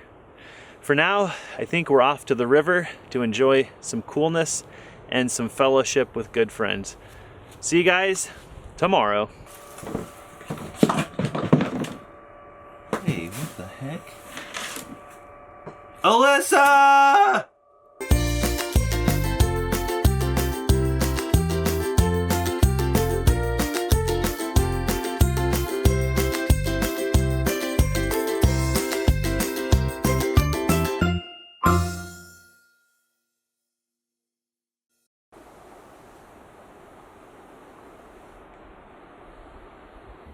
You guys aren't gonna believe this. 2 things. One, it's like 75 degrees today and we're ecstatic. We are so ecstatic. We've never been more ecstatic. I will bite my tongue because when I got up this morning it was almost 80 degrees. Yeah. And I was cursing the weatherman and I said, baloney. And I'll be darned, a cold front is like blowing in right now and the temperature has dropped. But I'm not mad, I'm just like irritated. It's raining over there. It's rain. That's why it's cooling off. We're happy. Finally, a relief from the heat. Should we tell them what I heard from Lightform? Yep. It turns out we're idiots. It turns out we were doing it right at the beginning and then we backtracked and screwed it all up. Let's just show them. So I've tried really hard to read the documentation on all this stuff that we're doing. I've read Lightform's documentation multiple times and it talked about a common seam. And I said, yeah, common seam, got it. All right, we're good. And somehow our building grew by 1 inch. And we couldn't figure out what to do about it because these keyways are 2 inches apart. And so because the blocks have a little tolerance in each block, you add them all together and the building grew by 1 inch. So we've just been dealing with it. We actually averaged out the building by 1/2 inch on all 4 sides. We accepted it. We talked to the engineer. They said it can be done. It's doable. All right. So we keep going. And as we go, we keep running into this problem where the blocks are slowly not fitting. So I finally got frustrated enough that I called Casey from Lightform and I said, Casey, I don't know what's going on. So he asked me one simple question. Do you have a common seam? And I'm like, yeah. He's like, right, from the floor to the ceiling. And I'm like, no. It's we just cut a block to fit. And he goes, oh, that'll never fit. I'm like, you're kidding. So then we had a great conversation for about 15 minutes wherein he reassured me that we should have done that from the beginning. Oh my God. But Jesse says we're fine. We are fine. You'll see, this is trippy. So let's show them what a common seam doesn't look like. This block, we started in the corners. These are full blocks coming to here and full blocks coming to here. And we cut a block to fill the gap, right? Common seam, they said. Turns out this is not a common seam. This is a filler block or whatever you want to call it. The problem is these blocks come in 2-inch increments. The keyways are. So unless your house happens to be in 2-inch increments, this is never going to fit. And so Casey from Lightform's like, you know houses don't come in 2-inch increments, right? And I'm like, right. So he's like, how would they ever fit? And I'm like, oh, good question. So it turns out you bring block from each side to here until they don't fit anymore and cut it and cut it and cut it all the way to the top. Because wherever they meet, it's not going to fit anymore, and that's okay. Then if you leave a gap between these blocks, you spray foam between the two, and if you need to, you apply strapping only for the pour. Once the pour is done, take the strapping off. Dun, da, da. ICF wall that actually fits your house. I don't know if we're just crash test dummies or what. Like, we make this rookie mistakes. This is totally a rookie mistake. Anyway, so we're just happy that this is now off of our chest and we can get to work. So today, we're gonna start going up. We don't have screws for the brackets because we forgot to go get them yesterday because we were too excited to get the heck out of town and enjoy some cool weather. So now we're gonna fill in probably 3 more rows. This row gets rebar. It does, okay. The next one gets nothing, and then the next row gets bracing and rebar, and in-wall bracing. It's a busy row. If we get 2 rows done, I think we're going to be pretty happy. The thing is, it's a bit of an irony because the wind is picking up suddenly for the first time in 6 weeks, and it just so happens that we're trying to build a 12-foot tall styrofoam wall. Yeah. So we've got to get either bracing up or something, or don't build too high, because I was a little scared coming home last night that we'd come home to all these bricks strewn all over the house. Wind! All right, to work! I'm curious if Alyssa carries 3 in the wind, whether she blows away.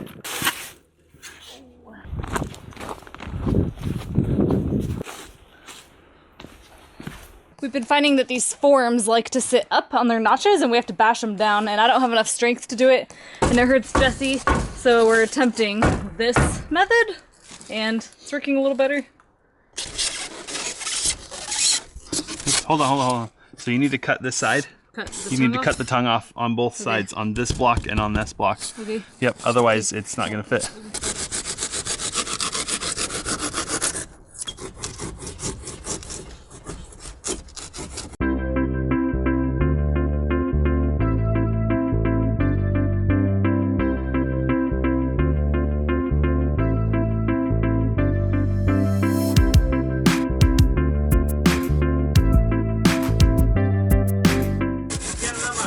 Oh, sorry.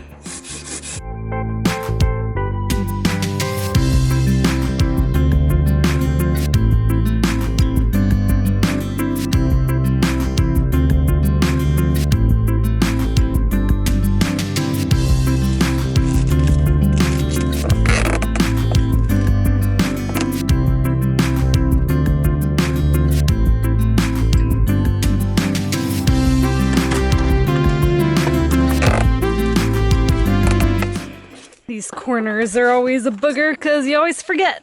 So get to undo this. Wow. Gah.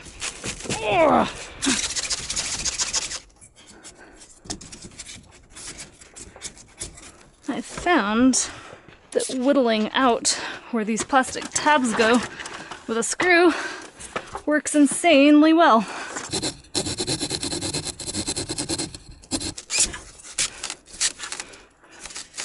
So, it's come to our attention that apparently our supplies are dwindling. I actually have a couple other things I need to get. I need to return a tape measure and other stuff. So, I'm off to the supply store, and Alyssa is going to keep going with what materials we have. It's raining behind Alyssa. Are you serious right now?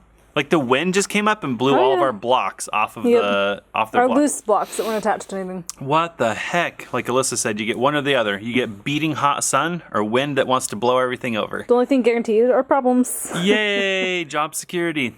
I'm off. I want to make sure I know what I have to do so I can make mad progress. Okay. Probably gonna run out of zip ties. I don't know that I'm gonna finish this course, but I'll get as far as I can. All the rebar is done. Yep. So I think I can stack another course if I can reach. Yeah, so I would say, because I'm going to look for a ladder, I would say do anything that's easy to do with that ladder. You started in that corner. I don't know if you can go like one block that way, and then work to this corner, and then however far. So you'll probably run out of zip ties by then. Oh yeah. And then so wherever you zip tie, you can stack block, but everywhere else you can't because it has to be zip tied. So that should keep you busy for a little while. And then if I run out of things to do, video. Somebody has to edit all this fun camera footage. Yep. It's this one.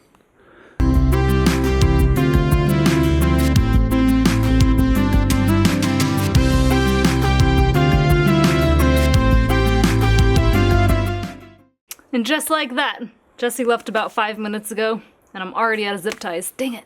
Part of me likes when Jessie is able to leave and I'm here working alone. It's not that I enjoy working alone, but I like knowing that Jessie can count on me to get stuff done.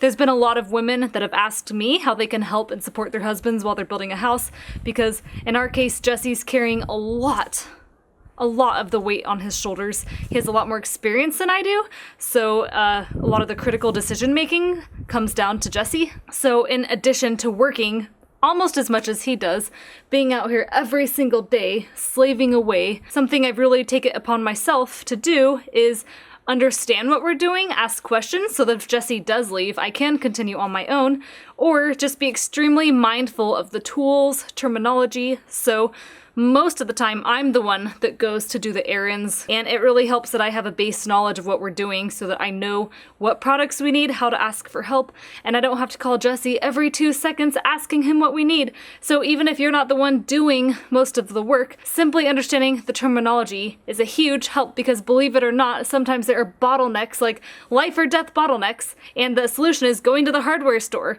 in the middle of the day when it's cool, but you really want to be getting work done, but you can't until you go to the hardware store. One of the reasons I started on this wall is because not only is it the easiest to reach with a ladder, but there's actually a lot of finagling to do to get this buttress stacked and fit in here. So I figure that's a really good task to work on. And then when Jesse's back, we can stack these really quickly, and the hard work on this wall has already been done.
Well, that's about as far as I can go until materials show up, so got about an hour to kill. Yay, Jesse's back. Watch out! You survived the drive. Oh, cool. So this is like a scaffolding system. Yeah. So you had bad luck at Home Depot. Did you find the screws you needed? Yeah, and I guess we should have just ordered more zip ties when we got the forms. Who knows if we're even doing it right? Maybe we're doing it too many. I made a few phone calls and I found twice as many for half the price. So it was worth a drive, but this looks good. Yeah. I think we're thinking of buying a ladder on Amazon and having it 2 days shipped. One that we can do adjustable legs and stuff to deal with all this uneven ground. I know we'll use it. I mean, you just don't have a ladder like that. We've never bought a tool we've never used a lot. Yeah. These ladders are really good, but on flat surfaces, which once we get through the slab, we'll have a lot more flat surfaces. But even after that, we'll still have siding and a bunch of other stuff that needs to be done down the road. None of that's going to be flat ground. So maybe time to spend some money. Yeah, so this evening, we're going to try to get another block or two on, or another row or two. We're going to try to get up to the next row of bracing. Yeah, I have kind of this theory. I kind of already mentioned this earlier in the videos, but like when you're up on the ladder, do everything you need to do right there. Yep. So I think I can zip tie and then add another corner. And as I zip tie, add a row and zip tie that row. Do all the work you need to do so that basically by the time you're done, you're done. None of this like take the ladder around, take the ladder around, take the ladder around. Oof. Oof. Okay, here's this. Do you want me to hand it to you over there? That's good. Got it? Yep. Okay.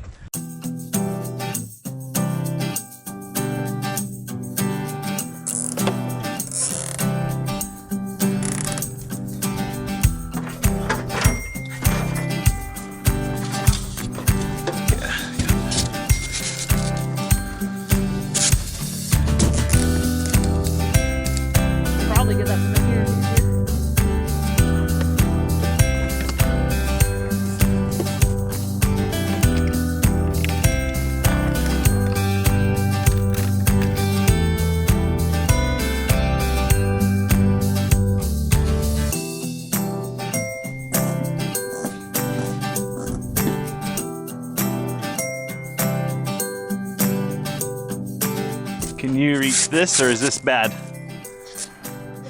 Got it? And then zip ties. Oh boy, yeah, they all blew off.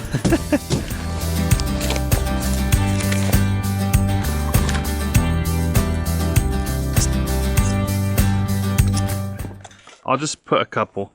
I don't want them to get blown off. That would be bad. So let's put a brace up here.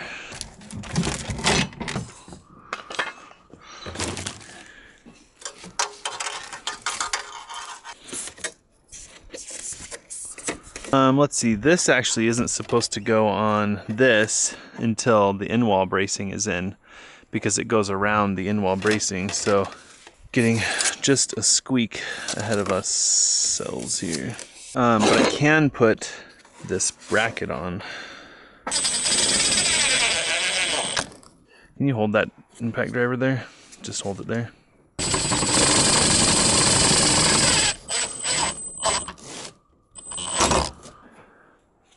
And there's a T25.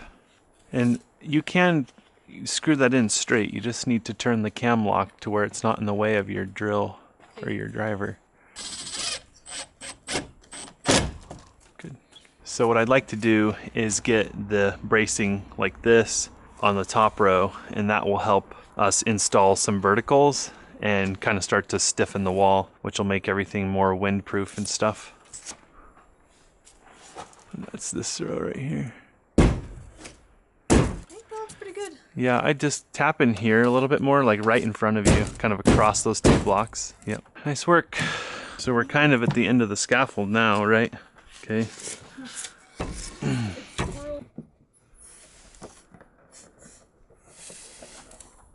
We need to go hot tubbing soon.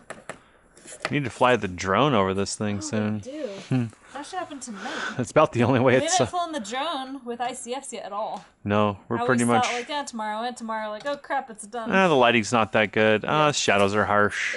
It's windy. Now, and it's not windy. We're not cranky. It's not hot. Oh, happy? Yeah. Okay, and then we need in-wall bracing. Yep. Okay, those are real floppy, so I think it's going to take two of us to do those too. So the way this works is these pokey things right here, those go in first. So you put it in at this angle. Okay, it's like that. And then slowly push these down. Just push in one at a time. And you can't push one all the way down. You have to push like one over here, and then one over here, and then one over here. Yeah, and if you work them slowly, you'll get them in there. Now we need to do wires, which push through, wrap around the in-wall bracing, and then come back out the wall.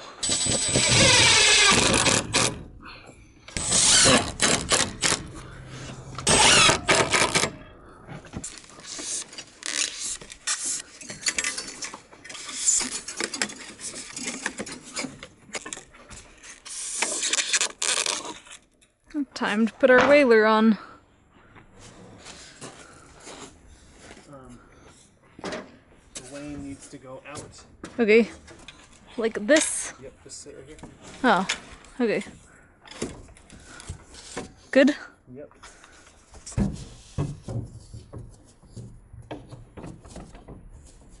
Am I just tightening it? So the board's not quite behind it. That's why it won't turn. So you need to push the board away from you a little bit. Or pull that towards you, one or the other. And it's just about getting it roughly tight. That's pretty tight.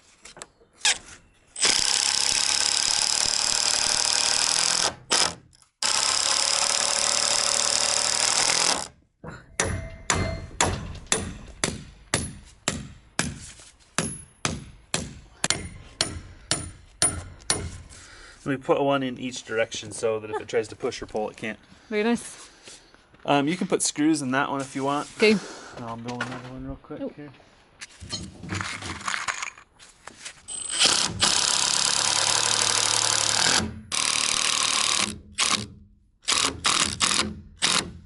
Pretty good.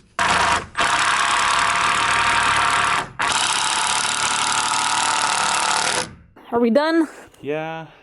Pretty good day. Yeah, I'm just looking for anything that might want to blow away. This is probably actually pretty stable. I don't think we're gonna get wind tonight.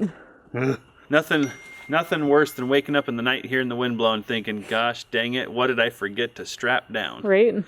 I'm gonna go see what this looks like from the hot tub deck.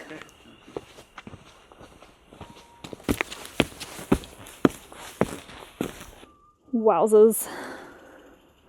Jesse, I can barely see your head. Hi! Tomorrow you won't be able to see me at all. No.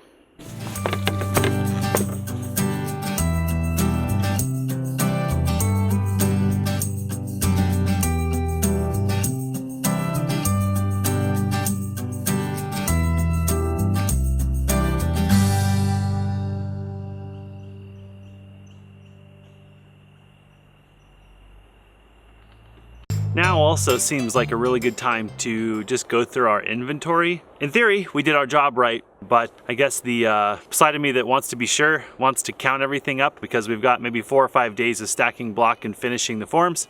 That's plenty of time to get other block here if we're gonna run out.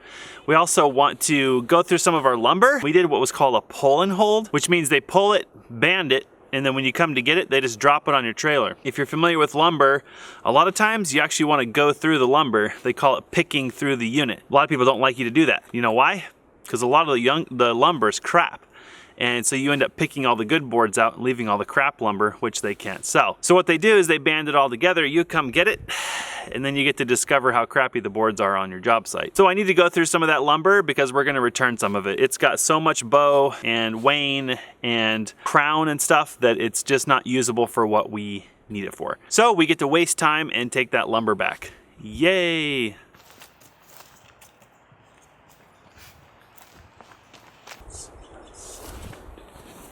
How about that? Our wall is still standing overnight. We're getting some of those wafty breezes that we're very accustomed to having, but we haven't had in a long time. Wouldn't you figure? It's about when we got the, 7th row? Oh, hopefully I did my math right. It's a little trippy because you kind of have to think of like what's a left and a right corner. You kind of have to arbitrarily decide this is a left because the short side's going left, and that these are right corners. I don't really know because the short side's going right. And I've deduced that we do have at least 3 extra on one corner and 2 extra on another corner. Now I need to figure out how many straight blocks we need. According to my calculations, we have 99 blocks on hand and we only need 83 to finish this if we don't damage any. So some of this lumber that we bought for whalers and bracing, if you look down the board, you want to make sure that there's no crown in the boards that we're using for whalers because they are helping to make sure that the surface they push against on the wall is straight. If they have crown in them, which is technically bow on the short side, then the wall will also have crown, or in this case it'll actually bow because the board is laying flat like this. So I'm going to go through these one by one since I'm going to be going to the lumber store anyway and sort out any boards that are unusable, and we'll get them returned and exchanged for lumber we can use. The good news is the lumber that we're going to use for bracing doesn't really need to be super spectacularly straight. I may end up, just to save myself time, if I can find enough boards to do all of our whalers, then I'm not going to bother with it. For those folks who may not know, when you buy lumber, I believe in most regions this is consistent. The lumber is stamped, the grade of the lumber. Here we go. So this stamp right here tells you that this is a Doug fir number 2. What's really funny is when we bought this lumber, we paid for number 1 and better, which the stamp looks like this. So I immediately took a photo because this was all banded up when I picked it up at the lumber yard, sent a photo over to the lumber yard and said, hey, what's the deal? Is the stamp wrong or am I just paying too much for number 2 grade lumber? This board has an insane amount of twist, bow, and crown in one board. There's no way that someone's going to accept this board as a number 1 or better. This is actually going to be a strong back, just like these. So it's not mega critical that they be dead straight. So this is about saving time, not money. I checked my math a couple times and I have no idea where I got the count for this lumber. I sorted through the longer boards, which are 16s, and half of them are just terrible. I didn't sort through the 14s yet because it's dawned on me we're doing this whalers and stuff wrong. We're doing all this wrong. So instead of trying to wrap my head around how many pieces I need, I'm gonna take these whalers apart that I've assembled and correct them and put 16 footers in there so that we have a much shorter area to scab over. I'm kind of confused. I don't know, maybe today's a really weird mental day. Can't seem to wrap my head around this. So I'm gonna tinker with this stuff for a little while, and then hopefully that will help me to figure out what I actually have on hand. And then apparently we actually need to get more lumber. But in theory, we'll be returning some of this stuff and hopefully exchanging it for better lumber.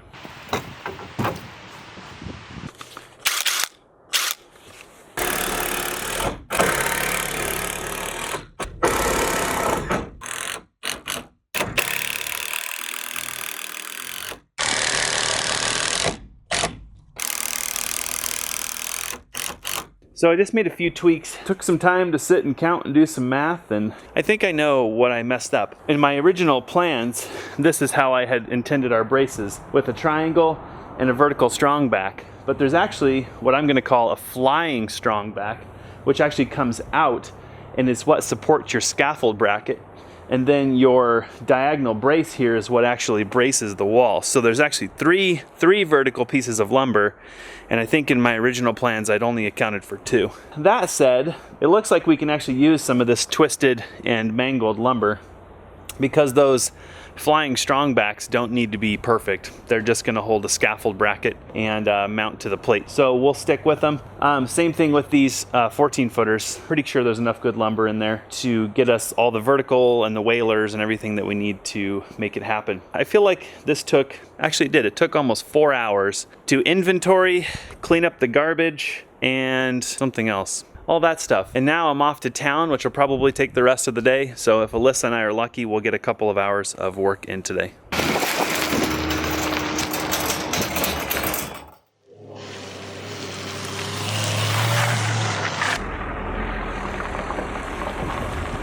Well, as predicted, this turned into an entire day affair. The good news is I've got lumber and hardware to move forward. I've got to eat some dinner with Alyssa, give us a little bit of energy, and then I'm hoping we can hammer out a couple of hours of work this evening. Is dinner almost ready? I had a hunch you were gonna come and videotape. I'm like, I just know it, so I like did my hair. Cleaned yeah, it's the almost house. Ready. Okay.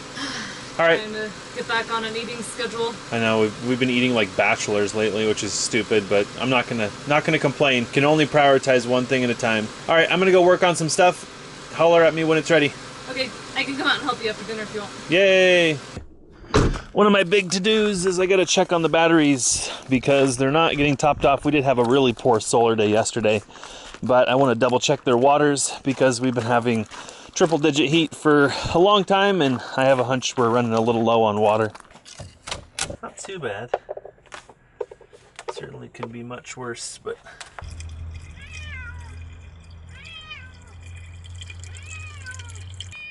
Are you walking on the solar panels?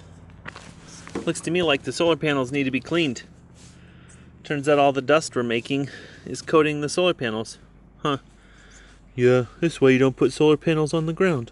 I'm buggerfish.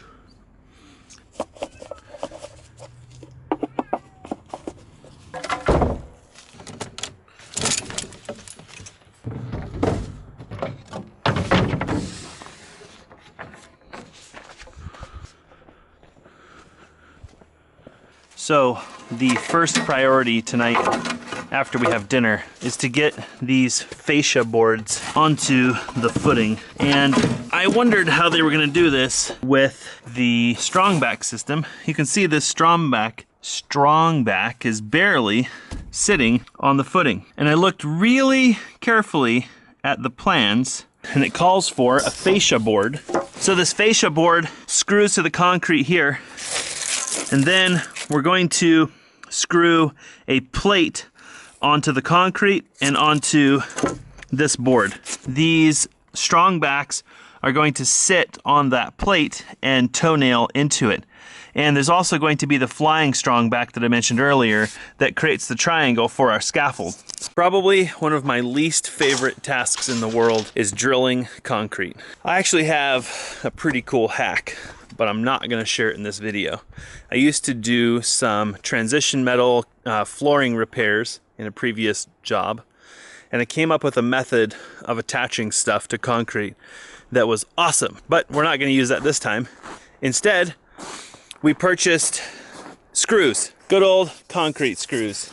And fortunate for us, they come with a good set of bits. The reason I went this route is these are very small screws.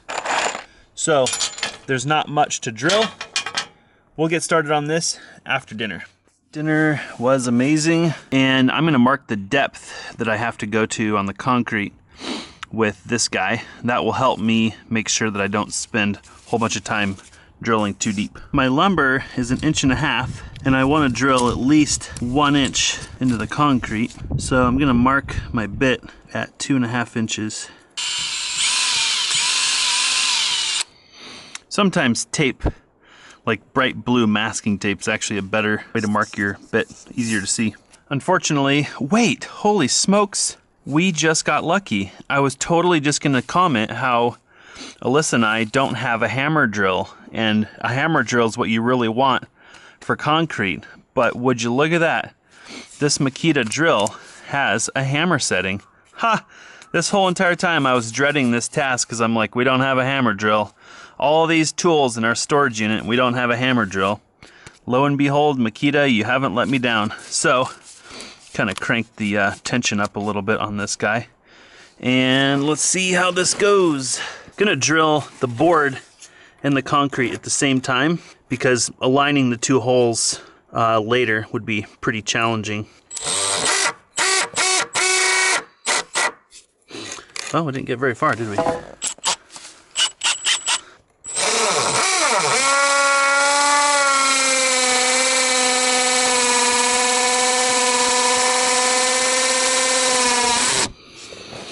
All right, through the wood.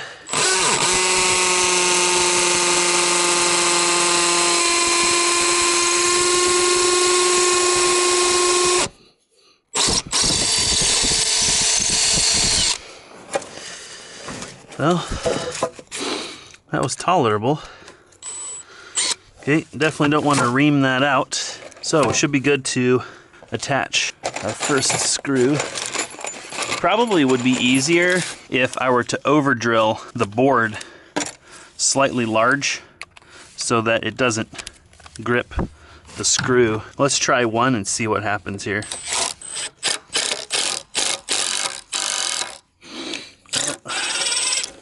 Looks like our screws are longer than I drilled, 2 3/4. We might as well just drill till the chuck hits. That'll help us avoid bottoming out the screw like I just did, which probably just ruined our hole.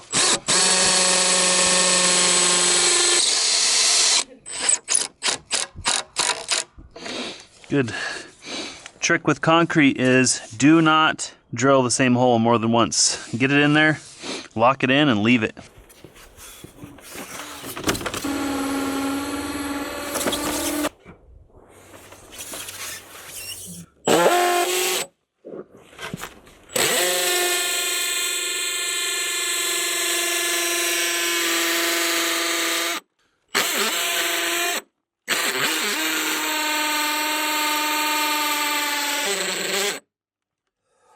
Rotka. That looks really strengthy. This is why the thought of doing Titan HD anchors after the fact sounds ludicrous. But I will humble myself and listen to the people who've done this before. Yep. But this just no is like, I've never drilled concrete and thought, well, that went pretty good.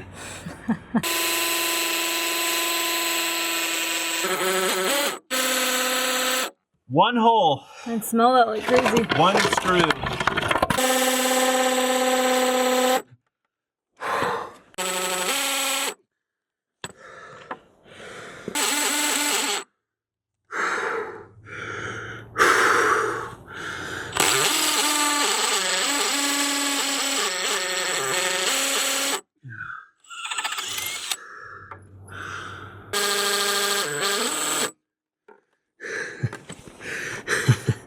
I feel hopeless right now.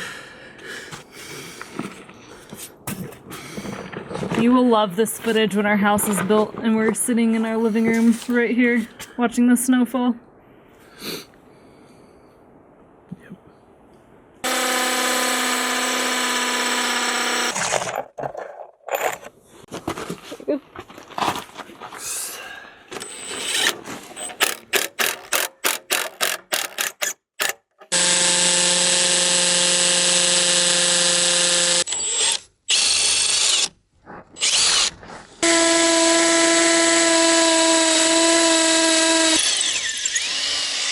So this is the part of this whole bracing system that I was hoping to get to sooner than later to see if it's even worth it or not. It doesn't really matter because we can't find any other bracing system. We haven't been able to find another bracing system But let's locally. pretend that we had a choice.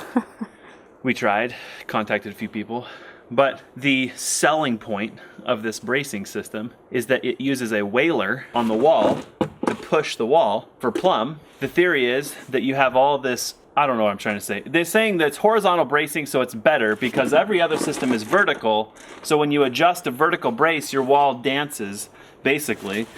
To the Zont people, if you're watching this video, in what universe is drilling concrete an improvement? I don't even have words. Like, you solved one problem and you created like 1,000 more. This is like YouTube logic.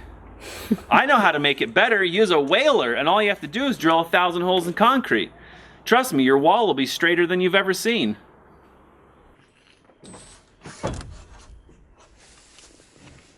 Board on the bottom, board on the bottom. Don't worry about the chem lock up top. Good. Don't worry about the chem lock on top. Okay, I can't just drop it. So it's on. Okay, it's not good. It's fine. It's fine. So I can sledgehammer it over. Nope, it's fine. Right there. Okay.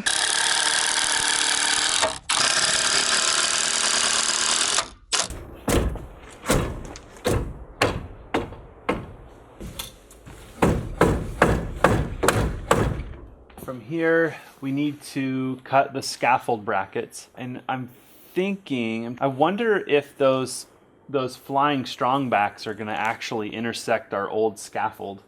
Like, how hard is this going to be to put this together? Of course, we're working in the hardest area. Yep. I mean, this is by far, with ladders and everything, like getting a level ladder over here is nearly impossible. But we decided to try to do it, you know, with the ladders that we have. So we could spend $1,000 and have more level ladders. But okay, so yeah, I need to cut the scaffold brackets. Let's reset this scaffold. We'll get you up there. We'll attach those where we think they're going to go. And then it'll be really obvious where to put the flying strongback, because it'll basically toenail at the bottom and then it'll intersect the scaffold bracket at the top, and then we'll just attach all that together with screws. Ladders are so hard to move one person. Yeah. Go to the one by your eyeballs. It goes here. Go up one more. Oh yeah. Position. Time for Alyssa to go up.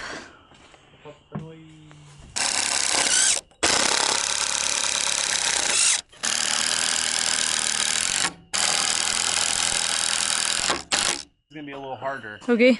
I'm gonna put the flying strong back up. Yep. And that one screw needs to be fastened in there. I probably should have put more screws.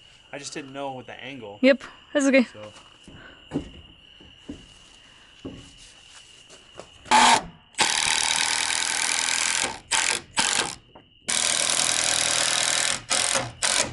Good. Yeah, unfortunately, a lot of today was prep to like be able to work. That's how like this whole thing is though. Yeah, a day of prep and 2 to 3 days of work and a day of prep. Just gonna builds out of their mind. Well, yeah, somebody has to get the materials, do the shopping, the pricing, clean up. Like, yeah, today I cleaned up from like 2.5 weeks of crap. Let's get this brace on here, and then I want you to get down there. Yeah, I think we should work on this tomorrow. It's good enough for tonight. We've kind of validated this. We'll get some toenails on the bottom there and brace this off, and then when there's daylight, we'll kind of work on this.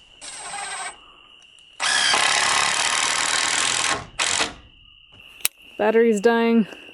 Yeah, all of our batteries are dead. We'll catch you guys tomorrow. We'll do more of this fun stuff. Is it even focusing? Ish.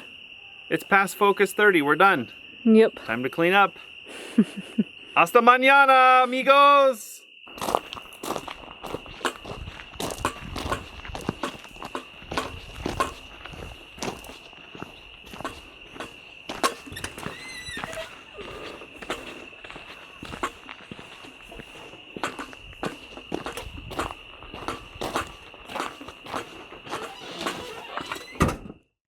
Today is brace day, but before we do anything, I have to clean this camera lens. It is so nasty. Hold on a second.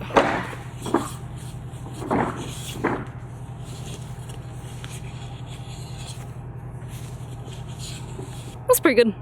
all we can hope for is cleanish. So I think our goal today is to figure out this whole Zont and Zuckel thing. We want to complete one section of the wall 100% just to make sure we understand what we're getting ourselves into. And then I think our goal is to finish the wall and the bracing and the scaffolding as we go around the wall, rather than doing everything in layers, because we really don't like setting up our temporary scaffolding more than we have to. So unless the plan changes, that's what we're doing today. You feeling good? I'm good. I'm highly motivated to get a lot of work done today. Yep. And as is unfortunately so typical with our days, we spend 4 hours in the morning dealing with minutia. I would say we actually work on this project 4 hours a day. Actual work. Yeah, it kind of feels that way. And 4 to 6 hours of minutia. This is why we don't make much progress. It's like we work, and it looks about the same as it did yesterday. Today, we invested in a bunch more drill bits. My theory has always been drill bits are cheap. Drilling in concrete sucks. Yep. So we've got maybe like 8 bits now. So if we have to sacrifice a bit every 3 or 4 holes, I don't care. Yesterday, I picked up a bunch of high quality lumber that will mean we don't have to pick through all this crap. So that'll save us time. I gotta get that unloaded. And then yeah, hopefully let's rock and roll. You're in a good mood. You've got good energy. We ate breakfast, real food. I think that happened because we ate real food last night for dinner, which tends to like, anyway, you know what I'm talking about.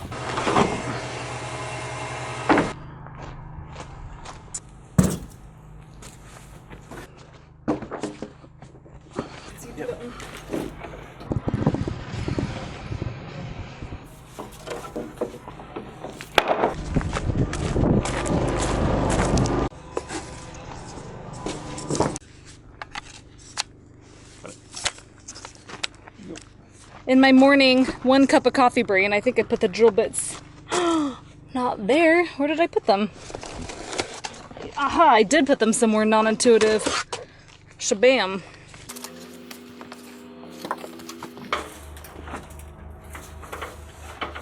Okay, let's look. Coming out. Here's this.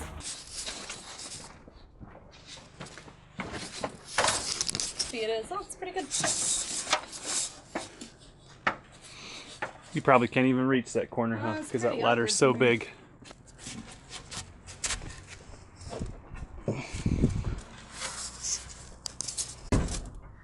Nice.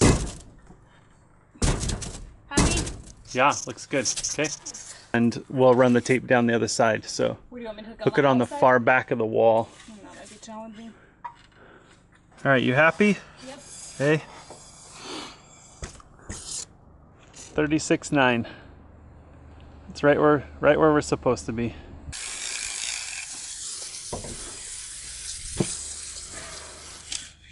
So we need to move this brace down. That block height will be about right here. And we want it more like... That actually might be good.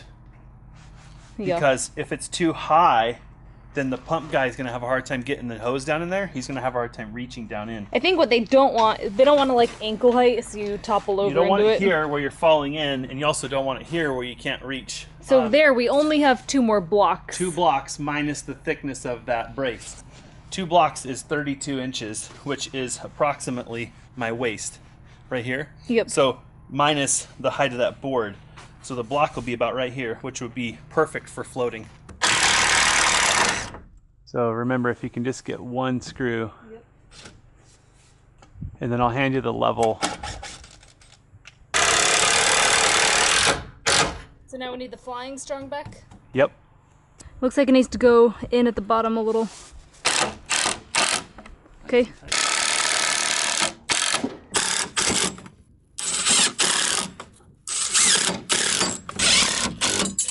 This is kind of funny. I thought this was like the Zont and Zuckel system. Turns out there's Zonts and there's Zuckels. So I'm probably not the only one who thinks that this is a Zuckel. Yep, this is a Zuckel. So this will go on the end of this 2x4. It'll actually cap the end of the 2x4. And then that will... This will attach to this the brace? flying strong back. Okay. Yep. And then you'll use a wrench right here to turn this turnbuckle to adjust the wall. Okay. Before these get attached, they need to be centered on the turnbuckle so you have room to go up Either and way, down. that's a really great idea. Hold on, let's put this brace on first. then we'll take that one off. Okay. These boards could have easily been 12 footers as it turns out. Needs to go like that.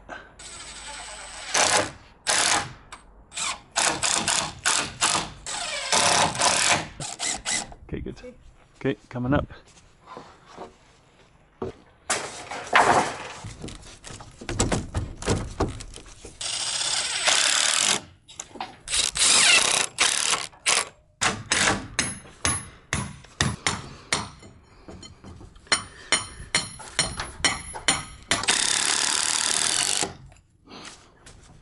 And I kind of chimed in on that because I was thinking that was most of the problem.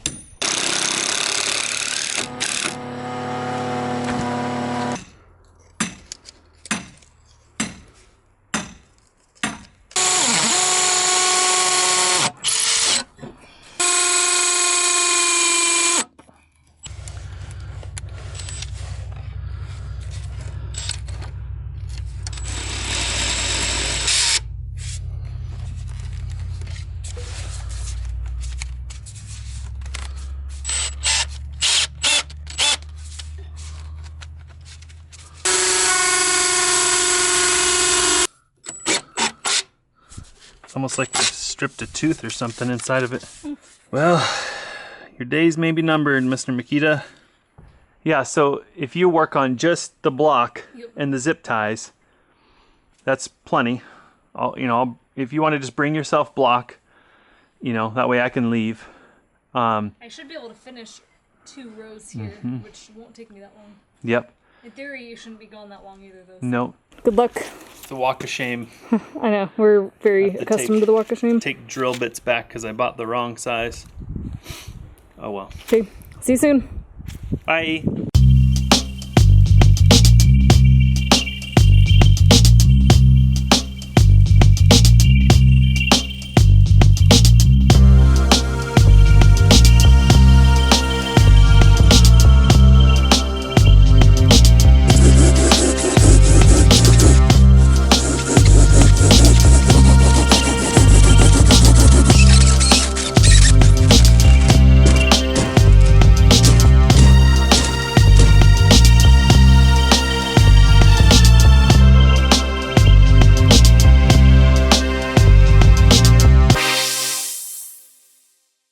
So Alyssa confirmed what I already feared. There's a very small high spot on this footing down here, and the net effect, the higher we go, the more those gaps increase. Amazing how a very, very small gap down there, which you can identify right here because this block never wanted to sit down, which told me that this part of the block is aiming this way, and then this part of the block is level coming in. So if we were to check across this block, it's probably stinking level. It's pretty dang level. Maybe a 16th.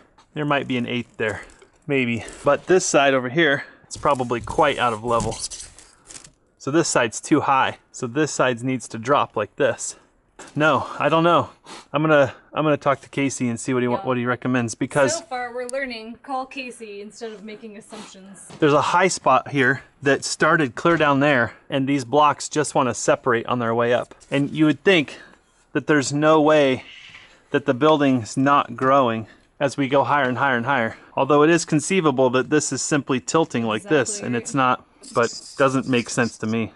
Then what you simply do is you deal with it at the top. Okay. We can't change anything now. I know you've got your laser transit. You can chalk a line on the inside of the formwork. Yep. If there's a hump, then all we got to do, trowel the concrete off. I like to pour the concrete up to that line and then deal with cutting the foam off with like a Sawzall or something later after the concrete's cured. You could rip that top row down across that chalk line and level everything out. It's really up to you and what you feel like you want to do at that point.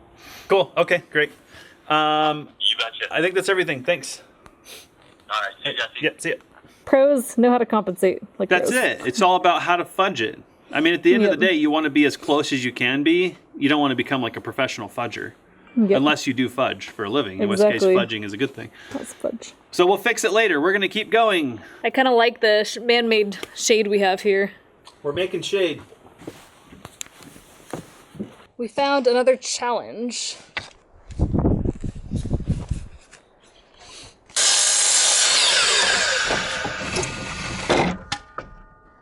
We have these studs that run up the sides of the ICFs, and so far, when we've been stacking the blocks all on top of one another, the studs have been lining up perfectly. However, due to the partial blocks that we're having to cut, somehow our studs are off. And this is a problem because these zonts here need to be on top of one another. So this is screwed into a stud here, but up above on the next few courses, we would have to be placing the zont where there is no stud. So guess what?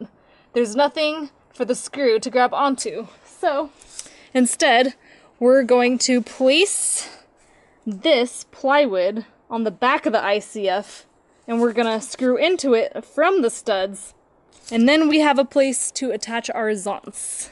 You know what? You guys don't get to see this on camera, because I don't think you could see anyways, and my camera's annoying me. I'm gonna set that right there. Okay.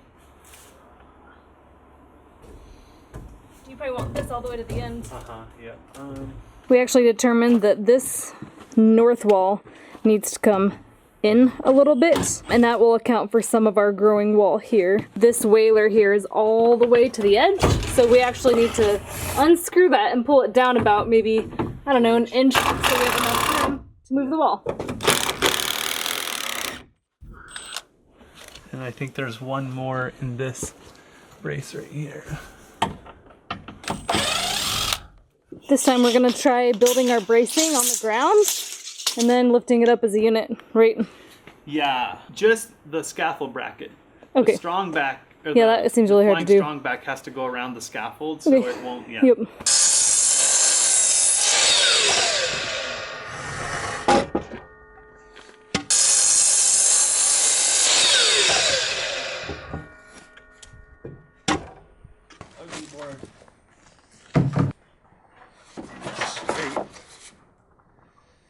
It's got a lot of bow in it.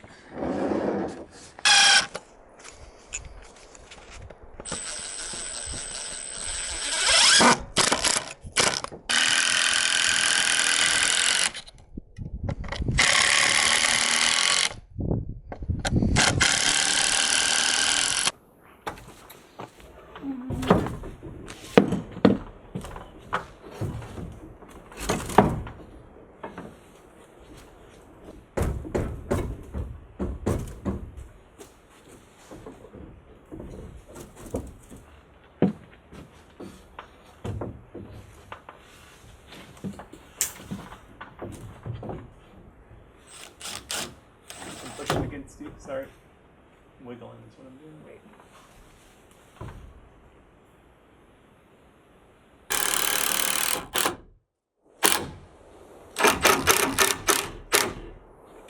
How's it crumbing up there? That's good. Working away? Yep. Good job. How are you is the question. Yeah, my, what's your dad call it? My fun meter. My fun meter? It's pegged. Paul, if you're watching, you know what I'm talking about. I guess this is part of just building a house. Apparently building a house is just like taking ownership of a bazillion problems and then letting go very slowly of and just like slowly coming to grips with the fact that your house is not going to be square, level, and true or something. I don't know. I feel like I'm fighting to not let go of our dream, but I don't think we're letting go of our dream. I think we're learning to work with what we have. I think we're learning what's possible and how to work with what's possible. And just feels I think defeating. having this illusion that everyone's house is like square and level and perfect, and learning that nobody's is. Yeah. And that's okay.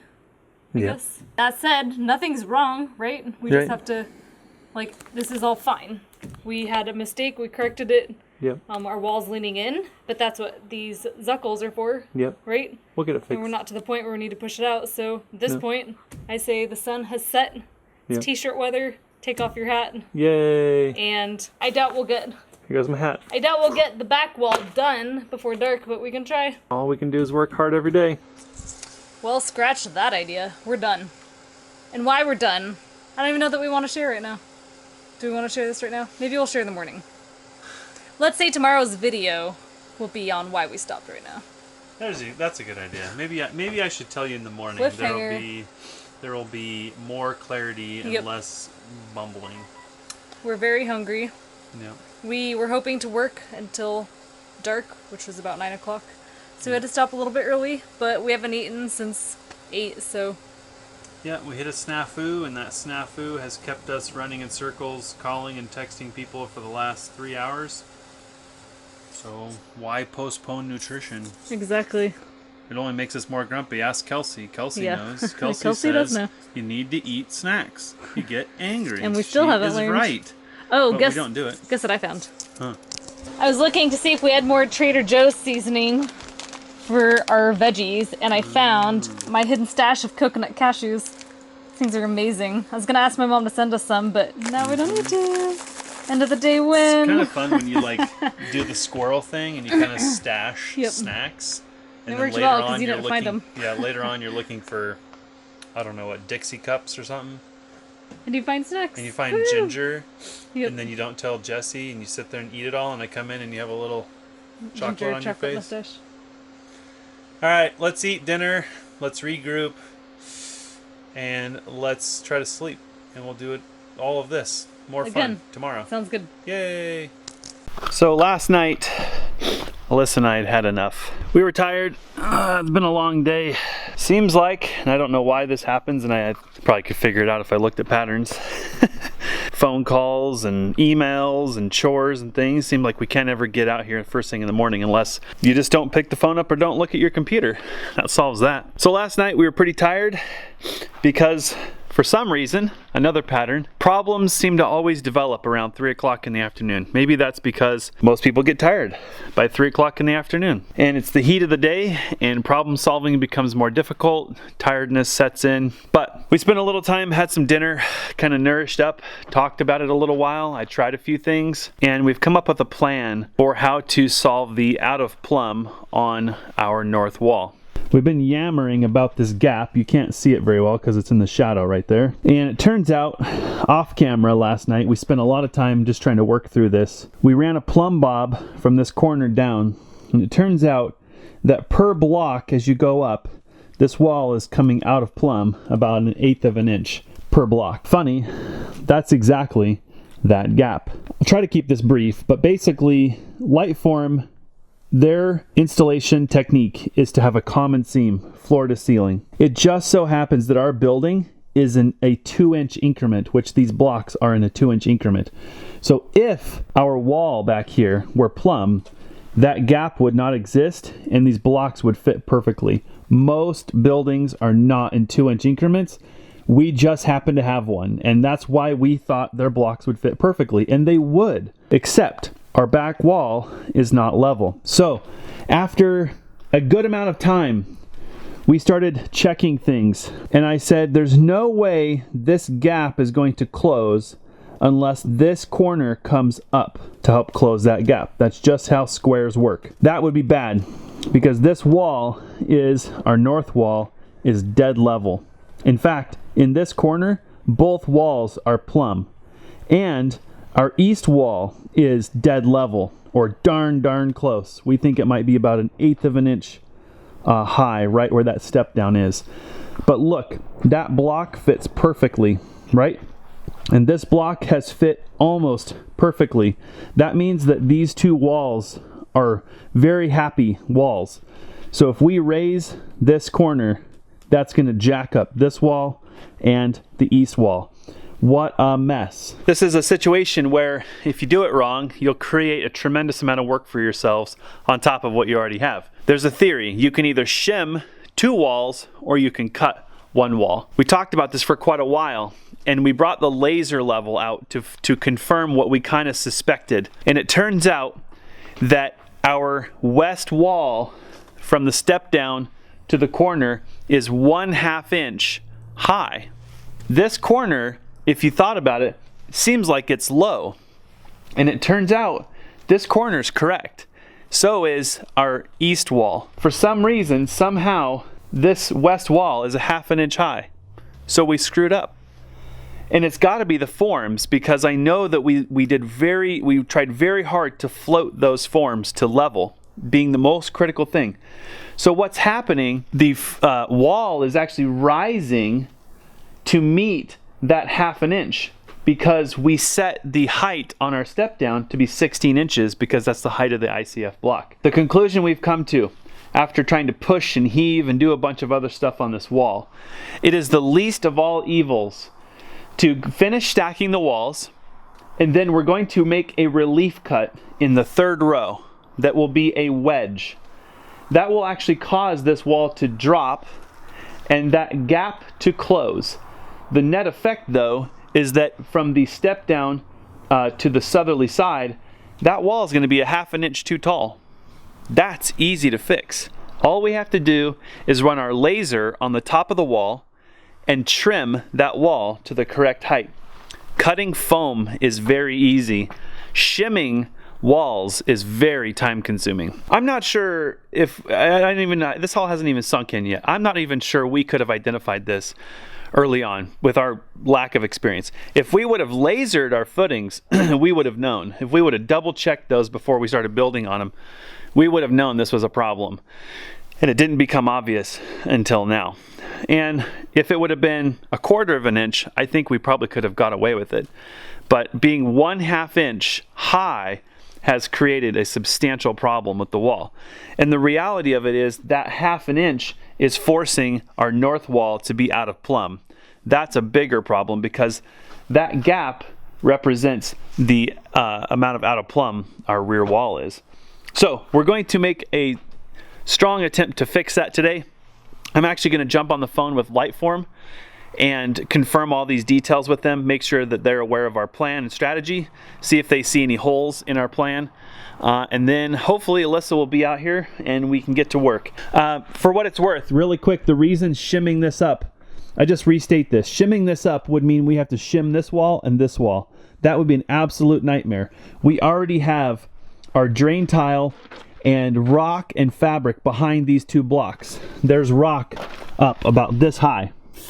You're not going to get to that block on the outside. It would be an absolute nightmare to have to shim these walls. So that's another reason it's not going to happen. Well, it looks like Casey is actually unavailable at the moment. So let's jump to work here. Something I want to test. This wall is actually out of plumb, but it's okay. We need to adjust it. So that's why we put these turnbuckles here on the upper side of this brace. So the turnbuckle there, and we need a ratchet driver with an extension to turn that. And the net effect is we'll be pushing this wall out at the top. So we need to get that done. I want to make sure that this wall is fairly true before we start attaching more bracing. And then it's time to keep working around the corner. So we need to get the plating and fascia on here. I haven't decided what we're going to do with the buttress yet. It's not clear. And then we'll keep working our way around the corner. And then that should allow us to stack our 6th row and finish rows 5 and 6 on this side.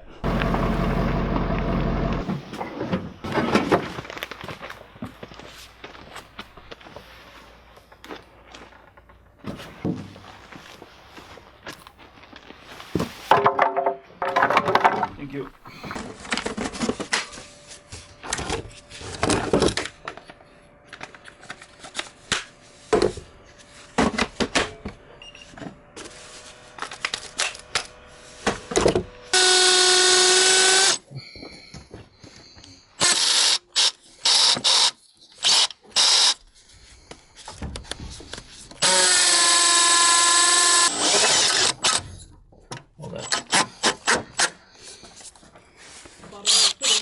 And I'm going to attempt to jump.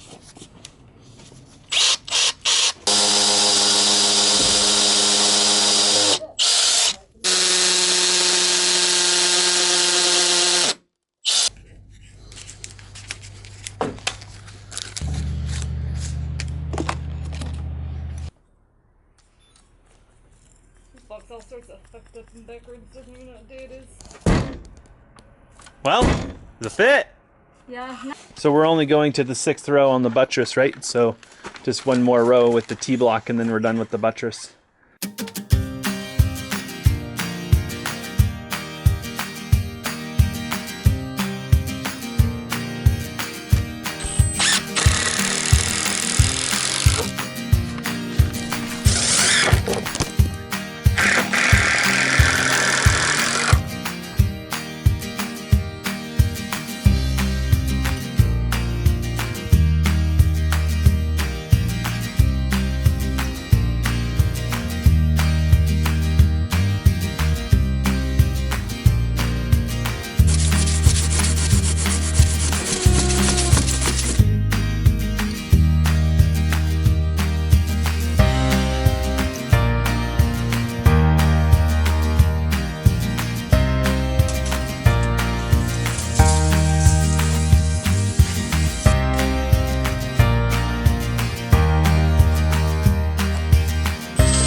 been looking for the sledgehammer for 20 minutes now, and I don't know about you guys, but sometimes when you're looking for something, it suddenly turns into a very spontaneous cleaning spree. It's either in bed, because Alyssa kept it in her pocket, or something.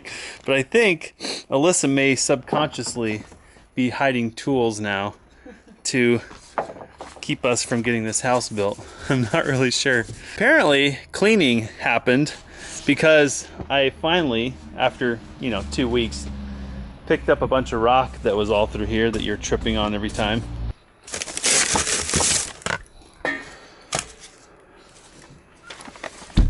So I'm totally guilty of blaming Alyssa. It was my fault. I left the sledgehammer behind the building last night.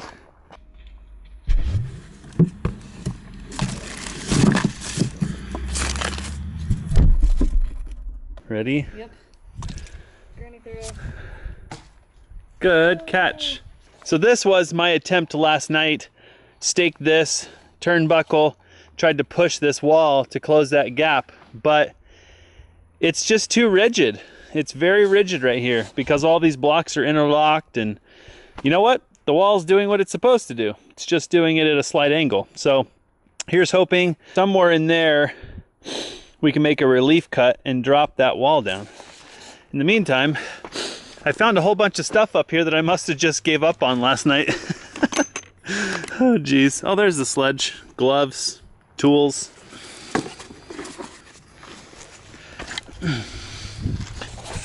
I think before we have children, we should definitely not have high stress situations, because apparently when I'm in high stress, I just leave stuff wherever I put it. I'd be like, where's Johnny?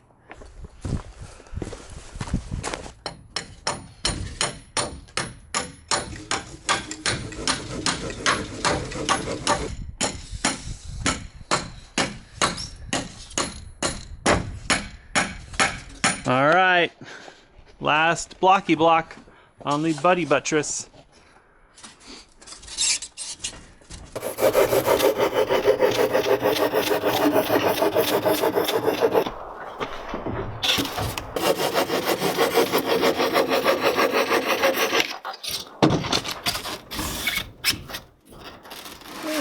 Wow. Uh-oh. So somehow we got to get scaffold up there. That's going to be hard to do because these boards, we oiled them and they were already big boards, so they're pretty heavy.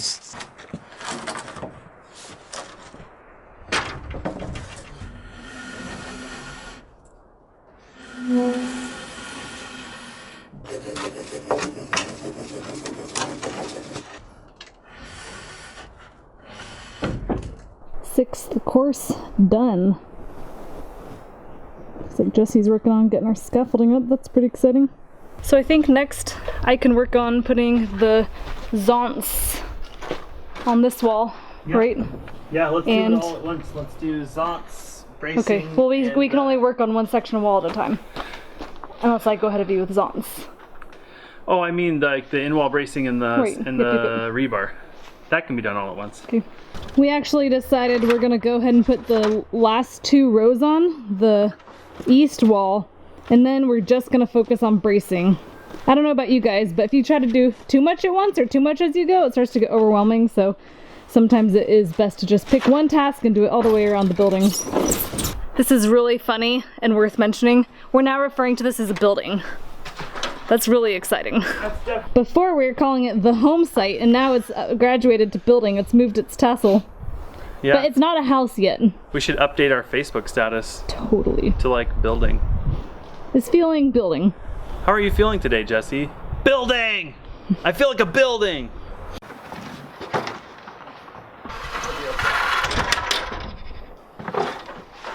Let's flip it.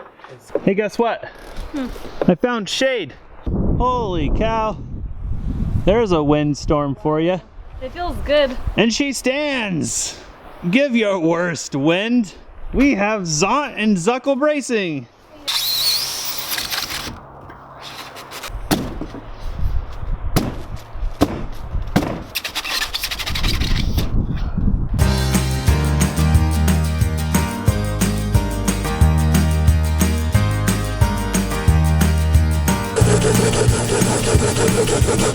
Too tall to cut, huh?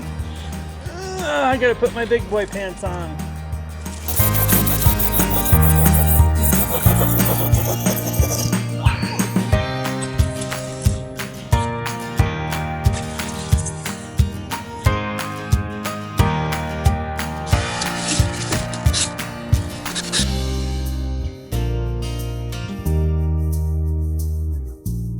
Here's the last piece of the 6th course. Crap.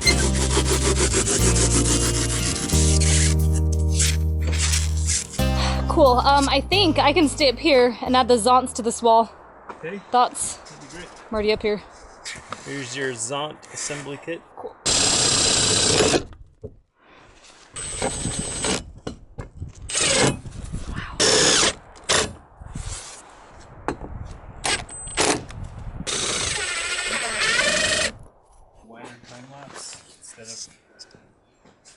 Ready? It's gonna have to come towards me about 6 inches.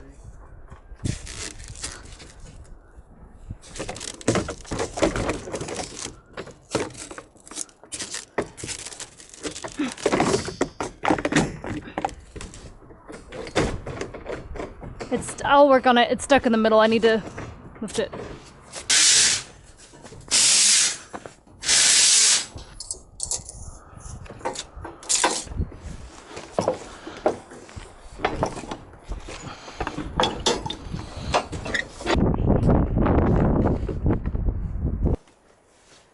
So it's a flip then, right? Nope.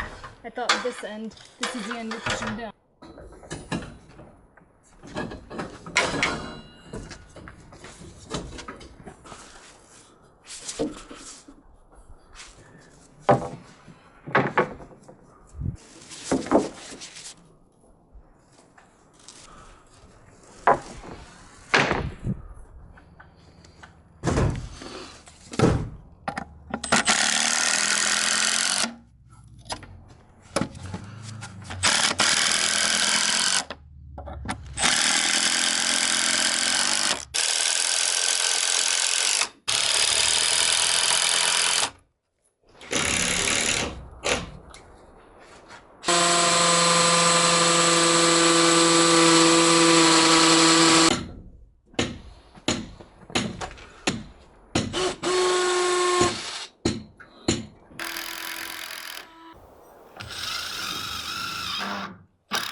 You want the ladder? Yeah.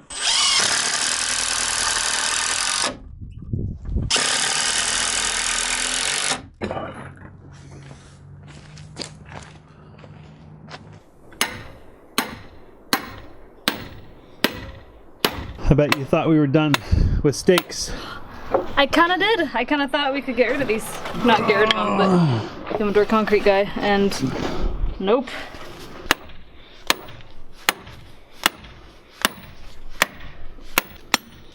Ooh, starting on a rock. Ouch. Is that a rock?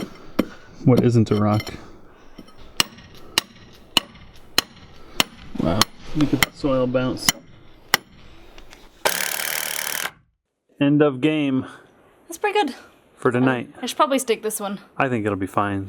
These Okay. two are staked. Okay. Staking it tonight's not going to help. Part of me wishes we would have put at least a brace or two on here, but we ran out of screws. We have screws, but I don't know why everybody got to be dumb and make T20, T25, T30. Why can't they just flip and make one size a bit? So I think we're going to try to return those screws in the morning and get T20 because it's absolutely obnoxious trying to change bits all the time. Yeah, totally. This job's hard enough. All right. So I think on that note, shower, dinner, stretch, sleep. But first, good job. We hammered out, and by we I mean mostly Alyssa, the 6th row all the way around. Yeah, and we are I closing thought it would in. be reasonable to finish this side. You can see now why I said no way. We could do it. Oof. But something would be What a sacrificed. push. Yeah. So. So we got bracing on all the way around to where we're sitting. And so tomorrow we got to plate this concrete down here, which is no small task. Clear a lot of this stuff out because it's going to be tighter than a insert random tight analogy. And then hopefully we'll actually get our scaffold up over there. And then it's time to put on the last 2 rows. Think we get out tomorrow? I think we get out tomorrow. I think so. I'm not really sure how fun putting 5/8 rebar that's bent is going to be over all this wild bracing that's like flying in the sky. I think for some stuff we can feed it through the corners. So set up the tall ladder and just like feed it throughout. Very good outside idea. Of the house. All right.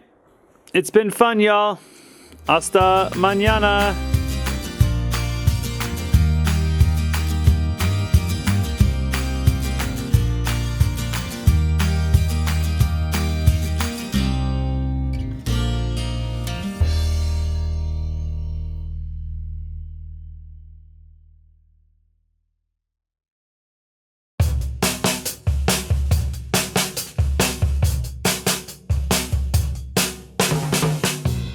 Super early in the morning. I've been pushing myself to do early mornings, but it's hard because if you've watched our 10 Ugly Truths about living in an RV, you know that when you're on different sleep schedules, nobody sleeps well.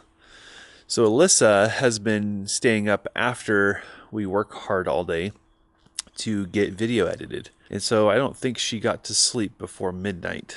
But here it is about 5:30 in the morning, so I would not at all expect her to be up. In fact, to be quite honest with you, I don't think we knew, but it's definitely more work than we expected to document this process. Just the process is hard, or just documenting is hard, but doing both, wow, it's become quite the accomplishment. We're pretty proud of ourselves. I'm really proud of Alyssa. So where are we at this morning? We kind of left off. We just petered out. I don't know how hot it was yesterday, but in this white box, it just from 3 to 5, you're done. So let's see if we can put in maybe 5 or 6 hours this morning in the cooler temperatures. We'll still get sun over here by about 9:30 or 10. So bracing is all in on the north wall, and we can start on the east wall. Very close on that. Need to finish the plating here on the footing, and then I've got 3 scaffold brackets so I can build those strong backs, and then I think I might be at a point where I could actually make a town run. We bought screws, 1 inch or 1.25 inch screws, and it really annoys me that if you don't look carefully, you'll buy one company's screw and it's a T25 bit, and then you buy another company's screw, it's a T20 bit. These are T20s, so they're going back, because I hate having to find 2 different bits all the time running around a job site. I'd rather just get T25s. I really don't think it's going to take us very long to stack rows 7 and 8. Row 7 doesn't have anything in it, so it's just block. And row 8 is rebar and bracing. That means that today, maybe, we can start working on getting these end caps installed. This is going to have some pretty good pressure on it as we pour the concrete. Our concrete guy actually swung by yesterday, which was unexpected but very helpful. And then he even recommended actually capping out so that when this concrete goes pouring in here, it doesn't want to splooge out right here. And then I think we're going to use some strapping. And I'm going to kind of look at what they have at the hardware store. I could probably use plumber's tape. I might look at some Simpson brackets.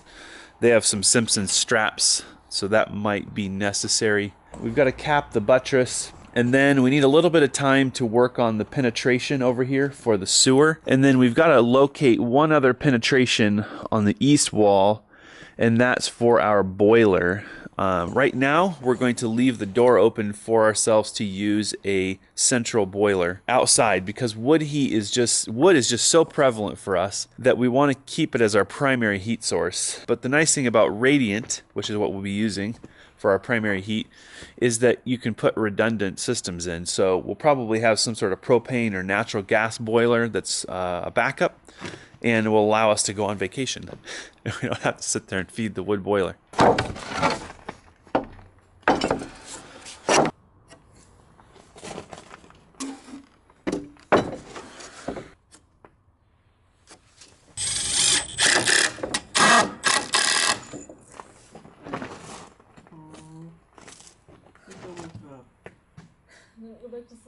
Oh, sorry.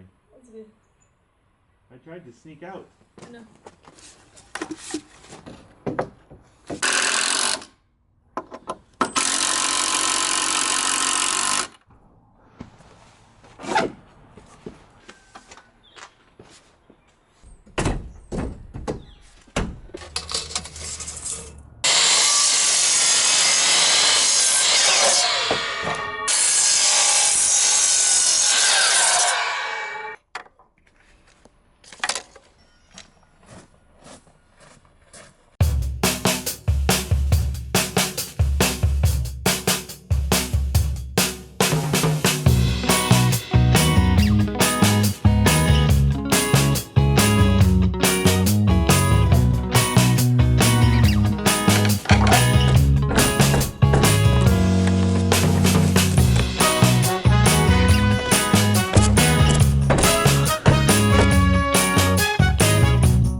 So just doing a bunch of inventory here. Need to go to town, but unfortunately what makes you go to the hardware store is you need something very specific. But I've learned to kind of stop and take a quick inventory and try to, foresee what's going to happen ahead and just double check all of our supplies. For example, I counted off all these brackets and everything when I first got them.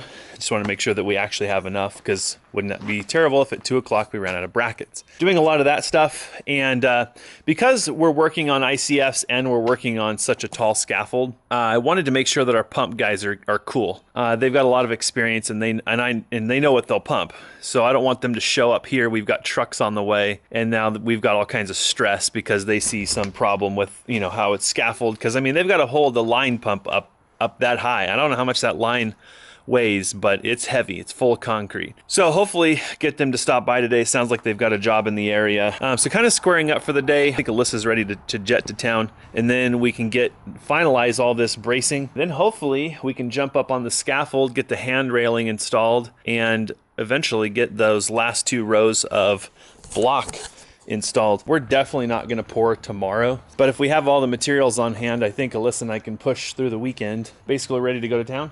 Yes. Okay, cool. Holy cow, maybe the president's calling me. Washington, D.C. Dude, what if it is? Maybe he wants to be on our bloggity blog. Right. Or our Ubity tube. Oh, sorry. Missed your call, President. Maybe next time. Sorry, I'm building a house. All right, material run is complete. Unfortunately, we struck out on T25 screws. Instead, we just bought a few extra T20 bits. I have to say, one of my favorite little inventions is these little magnetic trays for keeping things organized.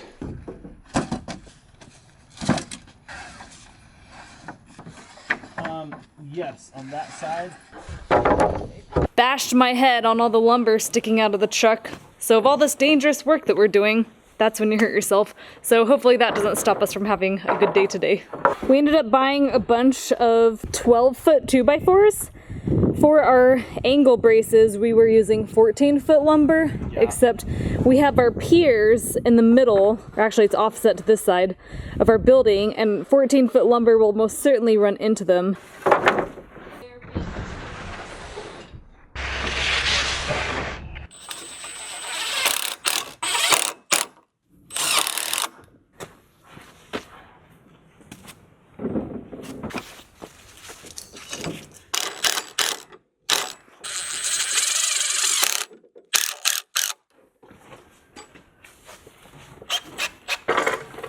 Time for the ice pack switcheroo.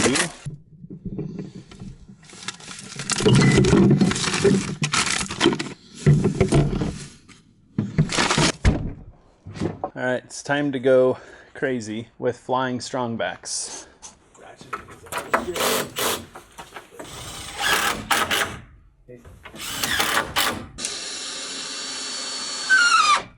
We've officially both bashed our heads already.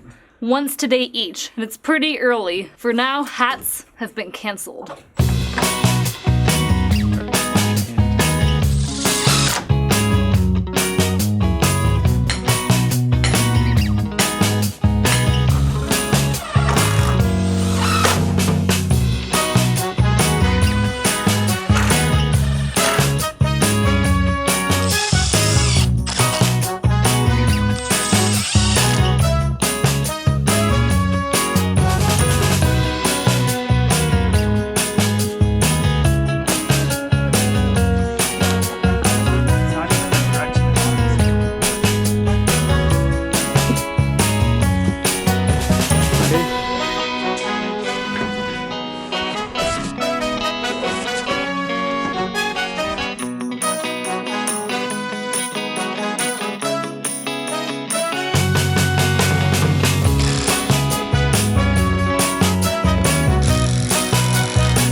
Yeah, let's put 3 per row. So you'll put, just overlap them. Okay. So the time has come to make this relief cut over here. My strategy is not crazy sophisticated, but in this 3rd row, there's no rebar and no bracing. And this cut needs to go all the way to the corner, and it needs to go somewhere in the middle of the block because there are ties here and here. In here, there's nothing. So what I want to do is I want to run a line. So I'm going to use the 1, 2, 3, 4, 4th line. It looks like I'm going to have to remove this zont. So I'm going to run a chalk line to this 4th line. 1, 2, 3, 4. And this is going to be my flat line. Got it. And then what I need to do is I need to make another line at the other end from this same line, and I need to take out the 1/2 inch of gap that we have right there. And then I need to replicate this on the other side. And if I make a relief cut right there and cut that wedge out, and in theory these blocks will drop, and then this will all come plumb. That corner will come plumb, that gap will close. We will have a 1/2 inch too high on the rest of the west wall, but Alyssa's gonna trim that on the top of the blocks because it doesn't matter. This wall over here is just a 1/2 inch too high. Before Jessie makes the relief cut, I am ready for more block. So she needs a short block. That'd be one of these.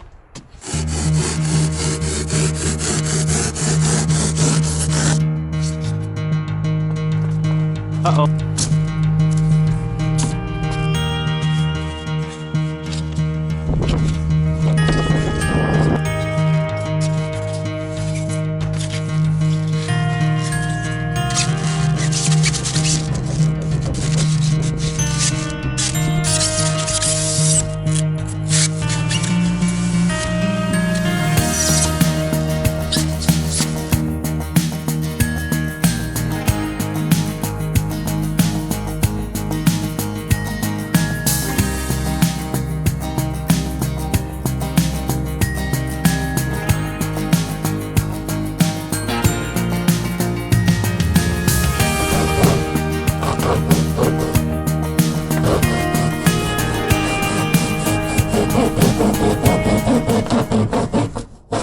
Man, is that scary or what? Yeah, pretty much.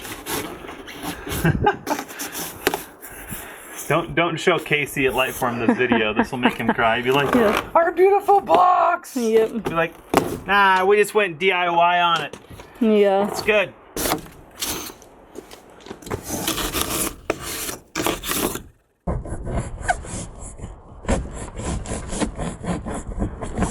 Relief cut is in place, and Alyssa's up top with her whaler board. It's gonna be kind of challenging because there's a couple of rows of in-wall bracing, and so that wall's gonna take some love to get it to sit down. Huh? Keep going. That did something. Keep going. Hey, hold on. The gap on the outside's not big enough, so I need to like widen that gap. How big is the gap on the top of the blocks between the two blocks? Close to 1/2 inch, maybe a little less. Okay, let me go outside and trim a little bit more, and then I'll do it again. Okay, let's try.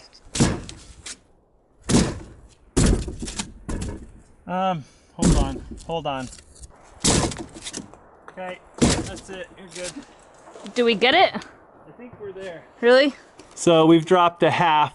Let me check this wall for plumb. It was off by like 7/8 of an inch, remember? It's really close. This gap may not have closed fully because it was like, I mean, we look back at the footage, but that gap was like almost an inch. We probably only closed the gap by 1/2 inch. Nope, it's a 1/4 inch. That's right, it was like 7/8 the gap was. If that corner's plumb, then this wall should be level. Holy smokes. It is. It's level. That'll do her. Then we'll take the 1/2 inch off that side at the top. Let's put this one.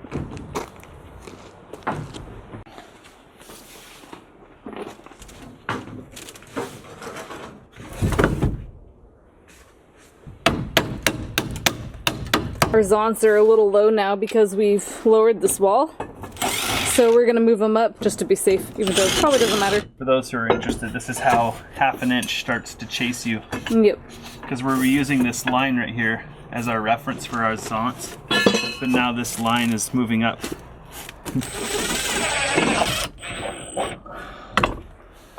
So that board will sit down better now, but see how that wall's like wants to go out real bad? Yep.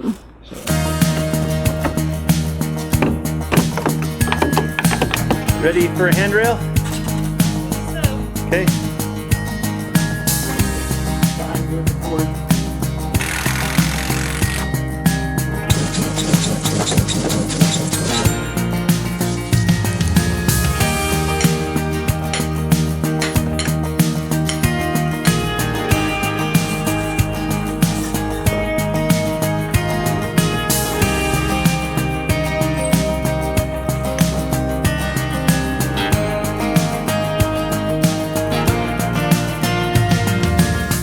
Closing in on having a safe scaffold to run around on. It's called a catwalk. I'll give you one guess why. Let's just say we're not going to show Bugaboo how to get up here. Let's just say it's not called a dog walk.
Must keep going. Can you make it? Do you have an 8th row in you? What if I call it the final row? Does that help? Just having the row on there will help, even though there's about 5 other housekeeping issues to do when we're done. There's still rebar. But it looks done. Yeah. All right. Back to work. Gotta keep moving. It's not gonna get done if we stand here and film all day.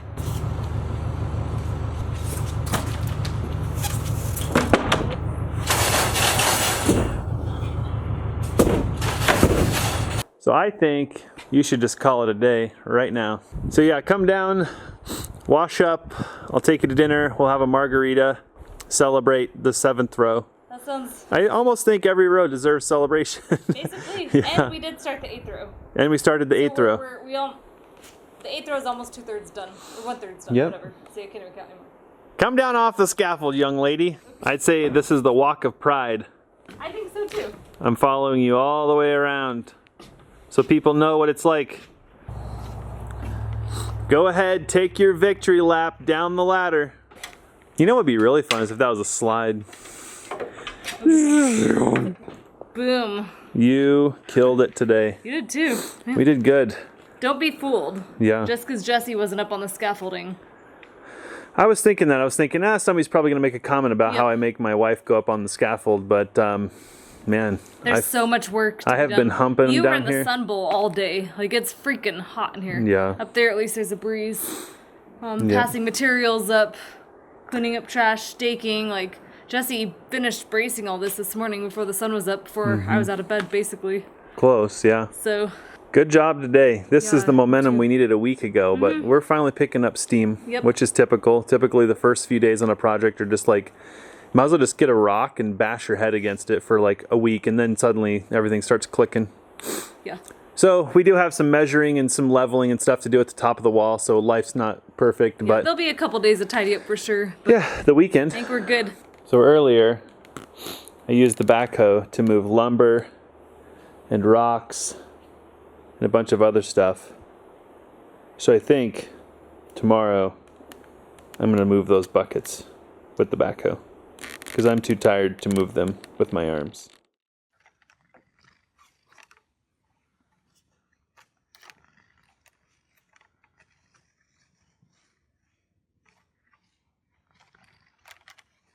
What are you doing up there, Bugaboo?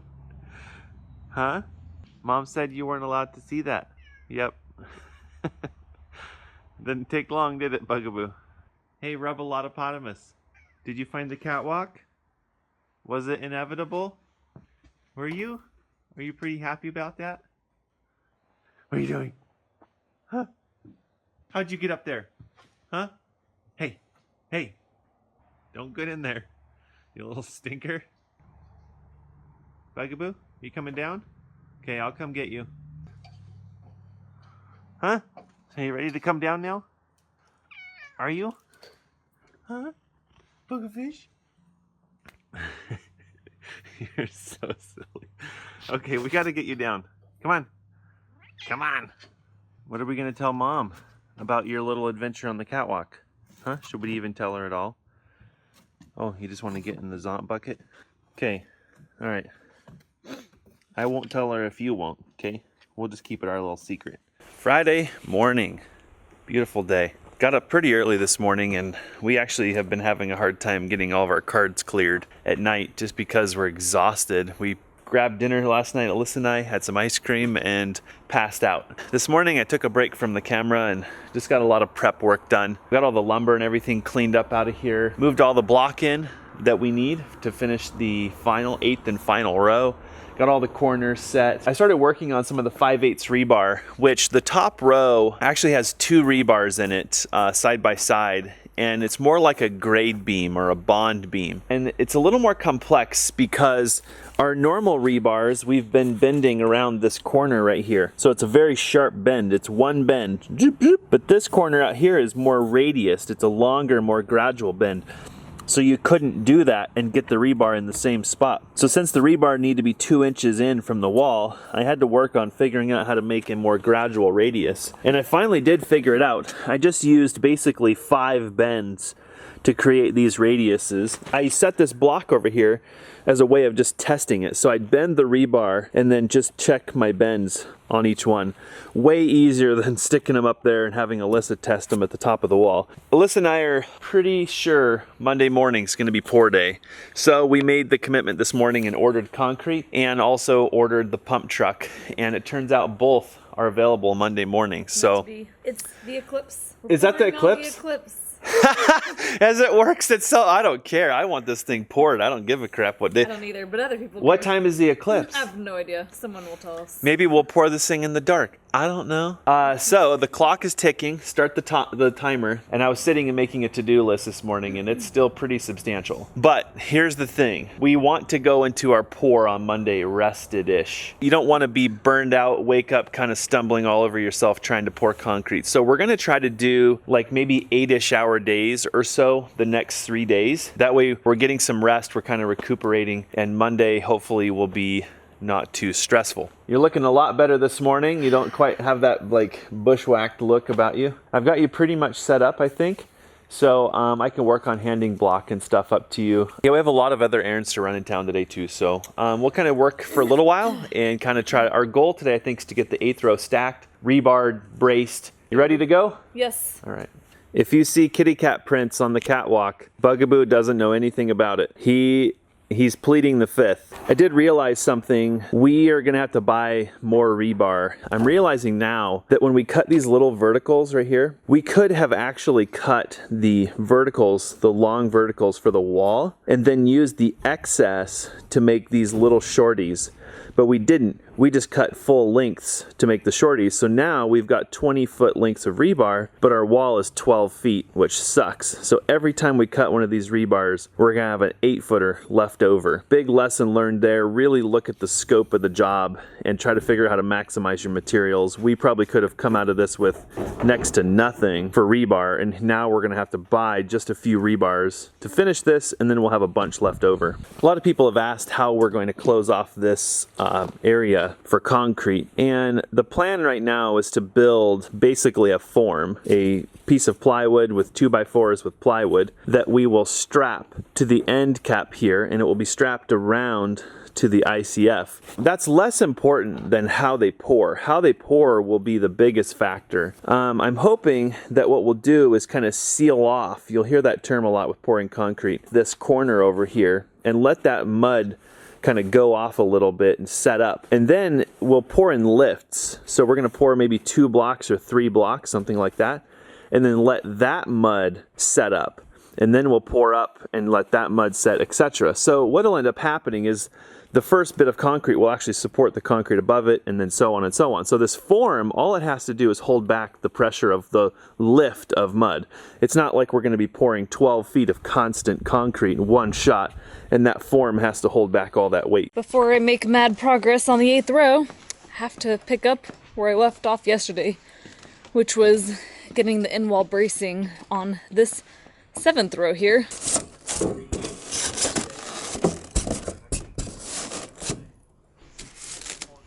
We were trying to push this down with our hands, and yesterday I discovered that the heel, that's an option, is a lot more effective.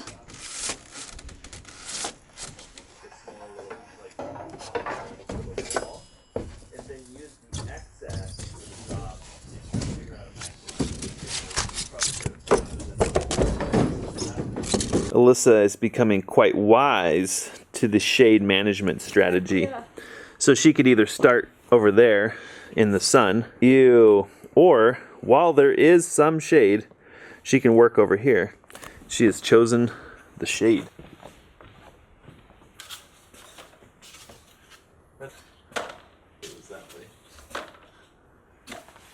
Final corner block. Yep. Wait, what? That's the wrong corner. Flipped upside down. Oh, ha! Yay! I wasn't too sleepy this morning. That's the final row, y'all. Final row. You zip tied all the 7th row, right? Yep. Oh, okay, and I forgot something. We need to actually put rebar in the top row of the buttress. It's already been bent, and I'm pretty sure that it can just be hooked in there because there's nothing preventing it from just hooking in. Okay. Because it doesn't have to go between any of the other rows, it goes on the top, so. Yep. When you get over there, just let me know, and I'll hand it up to you. That sounds good.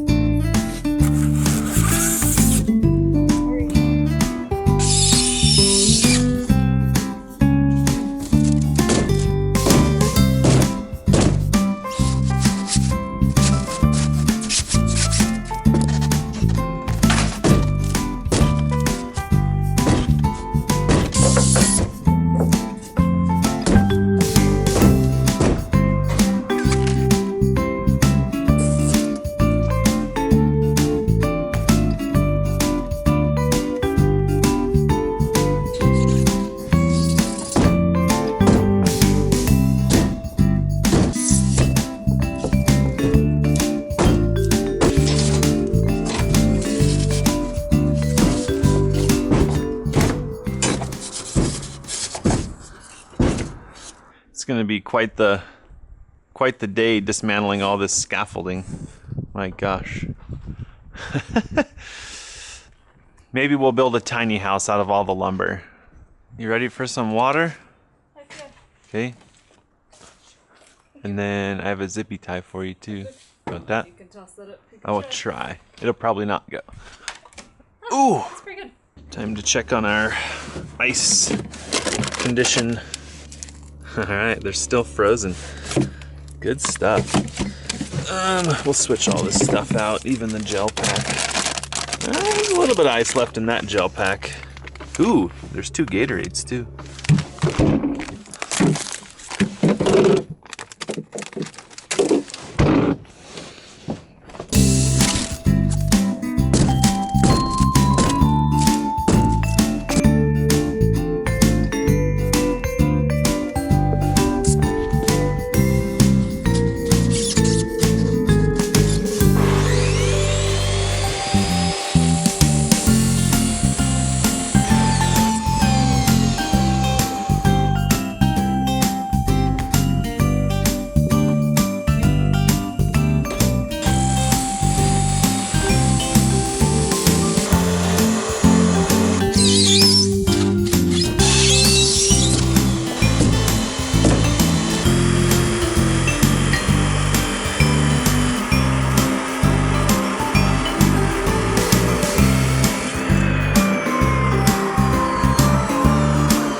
Last piece. This might be the very last block we will ever stack in our lives. Holy cow, way to be dramatic.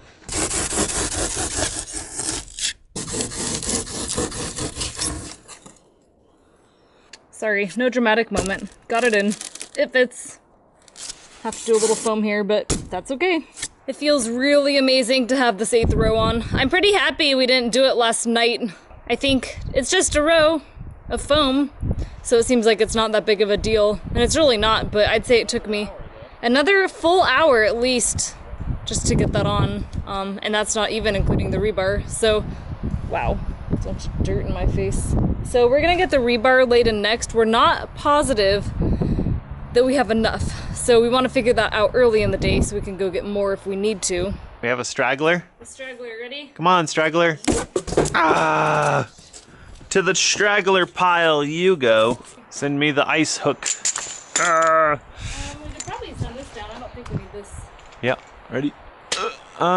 Yeah, you'll be able to visually tell if the rebar overlap or not, so. Alyssa has confirmed that our back wall is on the money. And I didn't just say that. Right on the money. We're gonna publish this. So for the top row of rebar, there's 2 rebars, one on the inside, one on the outside. So I'm gonna hand you one that's got a really tight bend. And that tight bend goes on the inside. And then I'm gonna hand you one with a sweeping bend, and that sweeping bend goes on the outside. Let's see, 2-foot lap, sweeping bend. This guy. You know what? I'm gonna try to hand this to you back there. This is pretty heavy, and you walking on that scaffold with it's pretty ridiculous, so. Wow, this stuff's massive. Yep. So if you can get it balanced, I'm holding on. Okay, go ahead and go to the corner. And this is a tight bend piece. Okay, you got it?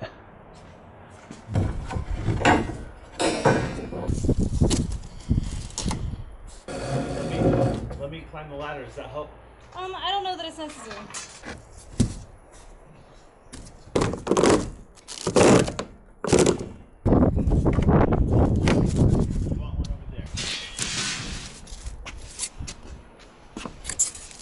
Looking snazzy.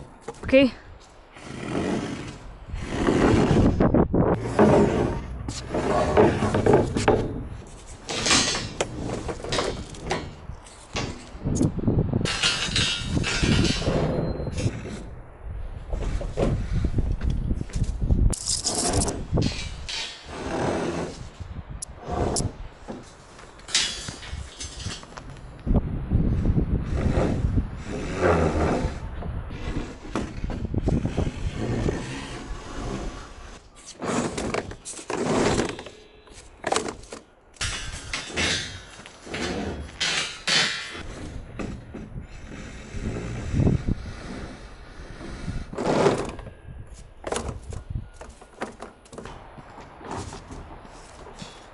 So this is going here? Nope, it's gonna go in that back sweep in the far wall. Okay.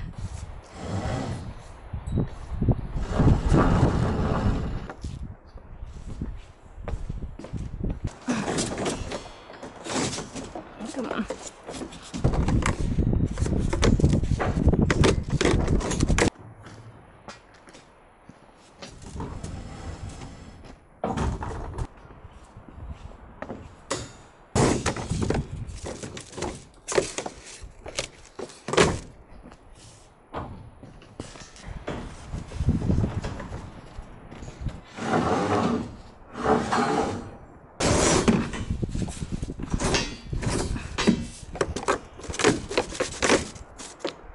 It's good. Beautiful. You look so tiny, Jesse. Yay! Wow. So we're gonna take a little break. It's really hot and we need to get some rebar and some other things, and it's Friday afternoon, so figure need to make the errands that we need to do now. With a Monday pour, we've got to get all the Monday morning pour. Anything to do with yeah, Monday morning pour. Anything to do with businesses, we got to get it today, because a lot of these businesses aren't open on the weekends, and Home Desperate doesn't have a lot of this stuff. So we'll be back in a little bit. Just looking for some kitty cat prints to see if there's any evidence the Bugaboo made another visit to the catwalk.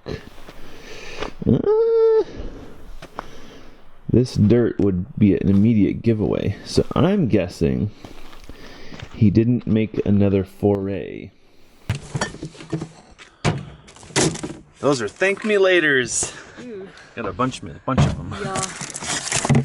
I love it. These are still pretty icy. Yep. So it's a good thing we decided to call it early yesterday. We went and had a lunch date, which was really nice. It's good fun to just eat a sandwich with Alyssa, something we never do. I did track down some rebar. A lesson we've learned there I'll just share with you, especially with the bigger rebar. Number 4, our bender cutter will shear it, but the number 5, we can't get it. And so we found a steel and recycling place that carries all kinds of steel. And they can cut this stuff super easy. They've got this crazy chop saw that can just, deal with it. So instead of just buying the stuff, the big stuff, and having them cut that, I had them cut everything that we needed beyond our current supply. So today I still need to cut something like 55 vertical rebars, which sucks.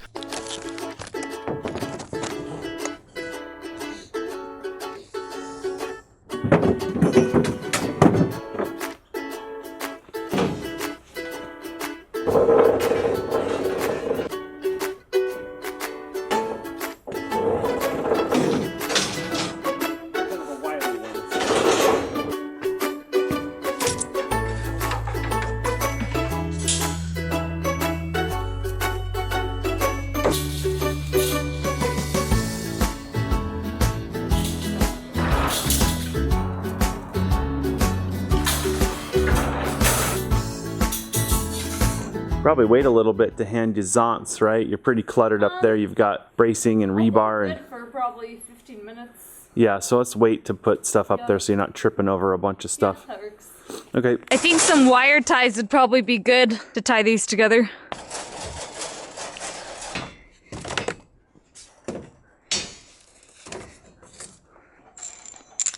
I absolutely hate these things. They're supposed to make your life easier, and I don't know, I guess it's not bad. I guess I don't hate them that much. That's pretty good. Again, we're adding this rebar in because to be to code, you should have 2 feet of overlap, and this rebar doesn't have any overlap. In fact, there's like a 6-inch gap. This rebar here only has about an 8-inch overlap, so better safe than sorry.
Liquid of life. Yeah, I'm trying to drink a lot more Sustaining life on this project. And then it's time for the zont toss. All of the Should we count in Spanish?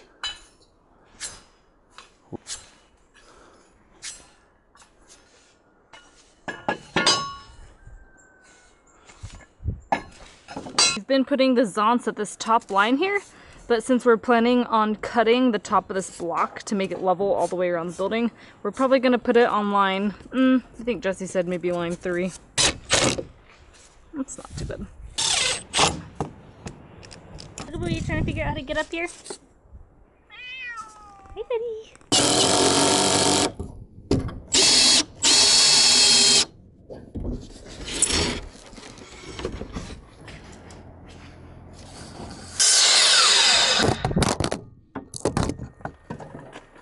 You gotta hold on better, okay? You good? You good? Okay.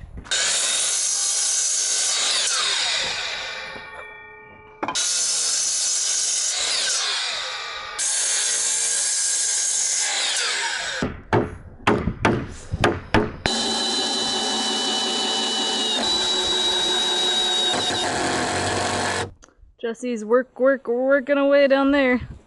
And I have finished attaching all the zonts. Went pretty easy, it was pretty straightforward. And now we get to attach the whalers.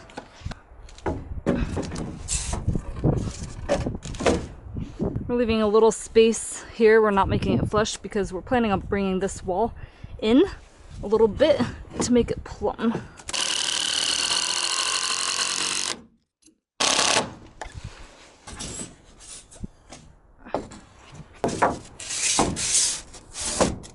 What do we have here? This looks like breakfast to me. What's pretty cool is we have shade in here most of the day, except like noon. Yeah, it moves around. Right now 2 o'clock's about the worst, from 2 to 5. And then it starts dipping behind the back wall. There's some mercy. Thanks for breakfast. Yep.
don't know if you can feel that or not, but the camera you're viewing us on right now is scorching hot. So we're doing really well. We've got the bucks built for the garage door opening in the front, and they're looking pretty stout.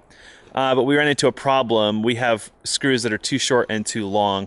So we need to get screws, but we thought we'd take a moment and just do another quick inventory, looking for any last minute purchases to get us through the pour. And it turns out we need a little bit of extra plywood to get the buttress buck done. And then we want to do some just precautionary peace of mind strapping on the back wall. We've got some common seams kind of staggered back there. So we just don't want to have to worry about that. It's high up, it's in the back, it's all this stuff. So if we can just strap some plywood over those areas, the forms will probably hold, but gosh, we just don't want to be those guys. Well, here's hoping we're not those guys. And then we've got a couple other pieces of materials. We want to get what's called a blowout kit. It's basically all thread with some nuts and washers, and a few extra pieces of plywood just to have around in case a block starts to bulge. You can stab all thread through and put some washers and nuts on some plywood to just reinforce the form. So we're gonna run and do a supply run, and then we're gonna get back to work. Our theory is to not leave ourselves too much tomorrow, whatever that means, so that we don't have to put in a 16, 12-hour day the day before the pour.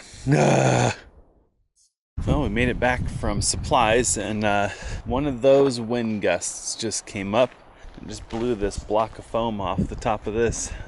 We really got to get concrete in these forms. Alyssa is actually going to get a video published for you guys, and then she's going to come help me with vertical rebar. I need to get caught up to her. We need to get all this stuff cut.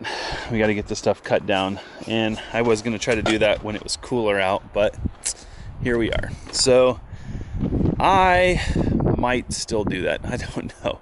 We really want to get the rebar in before we work on plumbing the walls, and I really would like to get them plumbed today so that tomorrow, maybe at the latest, we can work on trimming the top of the wall. Guess we're working through the heat of the day today.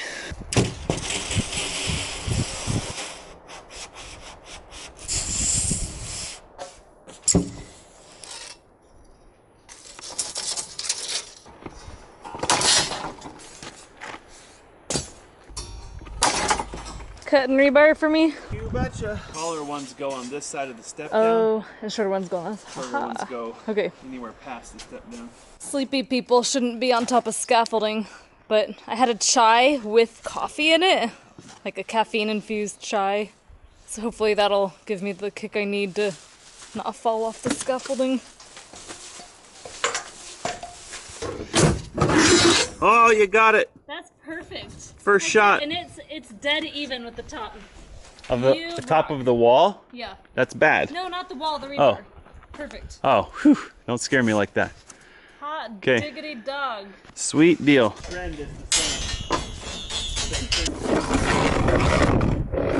Casey, your idea of putting little PVC collars at the bottom to make putting rebar in easy, golden. Yeah.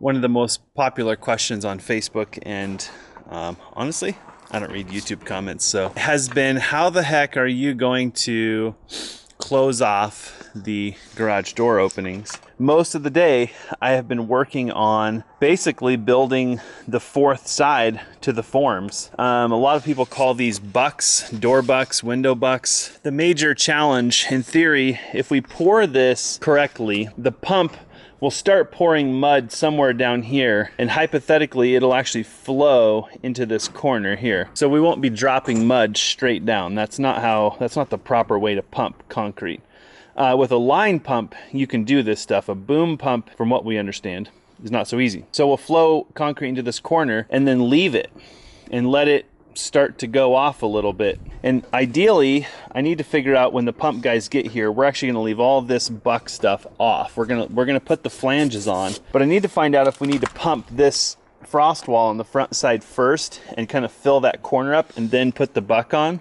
Then we can go up top and fill it in. Either way, this portion of the buck is in case this concrete back here decides to let go and it kind of splooges out. We're gonna strap this over the top of this form. So if it decides to splooge out, it's gonna splooge out to the height of the form. And then by the time it gets out here, it'll just be flowing, hopefully. We shouldn't have any crazy overflow. Then, so this sits flush on the form. We've actually cut the keys off of this portion just for test fitting. These will all get cut off eventually. So then that rests here up against the opening. And then this buck sits down on top of it, which really tightens that corner. You got all this weight pushing down on this. We'll have strapping over the top. We're mounting these fascia plates that are screwed into the studs on the ICF, and then we'll be attaching to this buck through the plywood. And that buck is actually taller than the wall. We don't need all that, but that was an easiest thing to build was a 12-footer using 12-foot 2x4s and an 8-foot sheet of plywood. So then I've drilled out for the rebar. I'll probably put just a squirt of spray foam in each of those openings so we don't get concrete coming up and out. And I oiled the forms on the face so that the concrete side should release fine. So far, all the screws are accessible on the outside, so removing this should be pretty simple, removing this should be simple, and then removing this should be fairly simple. One of the challenges is going to be getting that concrete to fill underneath this form. That's why I think we may have to fill this up first and then put this buck on. Once it's floated, then put this on. But I'll leave these fascia plates installed, so it's a matter of just slipping this over that, sticking this on, and throwing some screws in there. I hate doing things on pour day, God. But that's just sometimes how things have to be done. And we've learned that from some of the stuff we've already worked on. Finally, we're going to run some triangulation here, some bracing. We'll probably brace, I'm thinking at least once here, and maybe even a second time here on each side, to the inside of that form. So we'll have a couple of braces there. And then I've got a few 16-foot 2x4s that I'm not using. So I may run an additional brace to the top and run it down to a turnbuckle. Turnbuckle just maybe if we ever needed to adjust it somehow, which I highly doubt, but give yourself the option. Hopefully, if you pour this in lifts, the amount of force exerted on each phase of the wall is less and less and less, because the concrete underneath it should be supporting the concrete going on top of it-ish. When you pour new mud on top of old mud, you run the risk of getting what's called a cold joint, which is where the two muds do not mix. And that's not the strongest thing. So you don't want to do that if you can. You want to kind of keep the muds flowing together. So you don't want to wait too long between pouring lifts. It's kind of risky. We'll have to just see how Monday goes. But that's the short and skinny of door bucks. We'll be actually building a buck for the buttress also. Got a lot of work left to do. Alyssa's cruising. It's probably going to take her a couple hours to finish that. It's not hard, but just time consuming. Alyssa's on like maybe the second or third to last rebar, and she's like, I don't see any rebar in the footing. And I'm like, what? There's no way that's even humanly possible right now. We're 12 feet up on this ICFs. Turns out it's there. Just long day and it's hard to see down in there. She's looking in a 12-foot deep dark hole with no sun to help her. So, whew. One more. I think you have to cut one more. Oh, I got too excited too early. I thought I cut the last one. Alyssa says this is the last one. That would be 95 rebar cuts today. Last one! Going in the corner. It's pretty good at dusk, but not too late in dusk, because then it's too dark. You need to put a flashlight on the end of your rebar. Uh-oh, we only have 8 minutes left on this camera. All right, one last tell on Jesse. So these bucks that I built, super proud of myself. I realized when I went to put the buck on the west side that the plywood didn't match the lines going up the form. I thought to myself, what in the world? I mean, the plywood's not that crooked. And I realized that we haven't plumbed the walls yet. The wall is actually curving in because of all the weight of the bracing, etc. And we wanted to get all this stuff done and then plumb the walls in preparation for trimming them, etc. So I decided not to put the plywood bucks on this side or even the plywood fascia. And we're gonna have to take that fascia board back off because I can see with my eye that this is leaning in, gosh, probably over 2 inches at the top. Right idea, wrong order. So tomorrow morning we get to backtrack. The good news is that one's not on there yet. Are you all done? Yeah, can I come down? Yep, come down, punch your time card. Stop by, Did I get paid for overtime today? yeah, stop by HR. We'll give you a cookie and a package of Skittles for a job well done. Did I earn 0.32 hours of time off today? I was gonna say, but you actually earned 0.2 hours of paid vacation today. It's called PTO. We abbreviate it out of respect for our workers' time. She can In a month, I could take a day off. Well, she can only use it when we say, because we're the company. So it's her paid vacation, and she can use it. We just get to say when. Good job. She's got mud on her face. This girl's a hard worker. This is my rebar guide. Yeah. I would like put it against my cheek and guide it in. Good stuff. Pretty tired. Good work today, man. You too, man. She crawled out of bed with this old fart today, too. So we're wrapping this sucker up. Can we get it all done tomorrow before the pour in? I'm actually going to ask for help because there's a lot of just general stuff. We've been talking to Lightform this evening. We planned on having a call with them tomorrow, like a FaceTime, to kind of walk them around the pour and have them just kind of look for things that could be problems and look over stuff, etc. And they've been keeping up with the videos that we've been publishing, so they've already spotted a few things that we need to do. Thankfully, we can get materials and stuff to reinforce and strengthen. We will get it done tomorrow. Monday's pour day. Yep. That's not Whether optional. we're ready or not. The concrete people call and they're like, hello. You're like, hello. And they're like, ready or not, here we come. Wouldn't that be funny? Totally. They should do that. I mean, that's how concrete works. Yep. Okay, this camera has got to be out of time. Yep. See you guys. Mañana. Are you that dirty? When did you become a diesel mechanic? I don't even know how that happened. Kind of looked like my dad. My dad used to come in for dinner and I'm like, what in the world have you been doing? He's like, it's just changing the oil on the motorhome. Yep. You know? I get it. I get it. Rebar is filthy. It is filthy. I don't even want to know how dirty. Well, look at me. These are our clean clothes. This shirt was clean this morning. Yeah. My mom used to say, go put on a clean shirt. And my dad would say, this is my clean shirt. That's so true. I totally can understand now, Dad. I'm with you. I didn't understand it then, but I'm 110% on board now.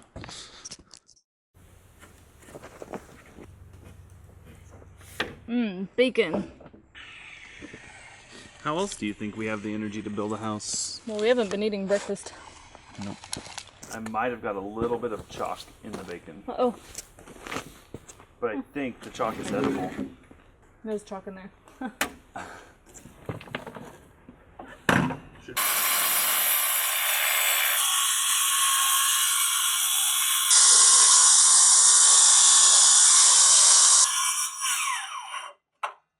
Remind me to get more little earplugs when we go to the hardware store. Okay.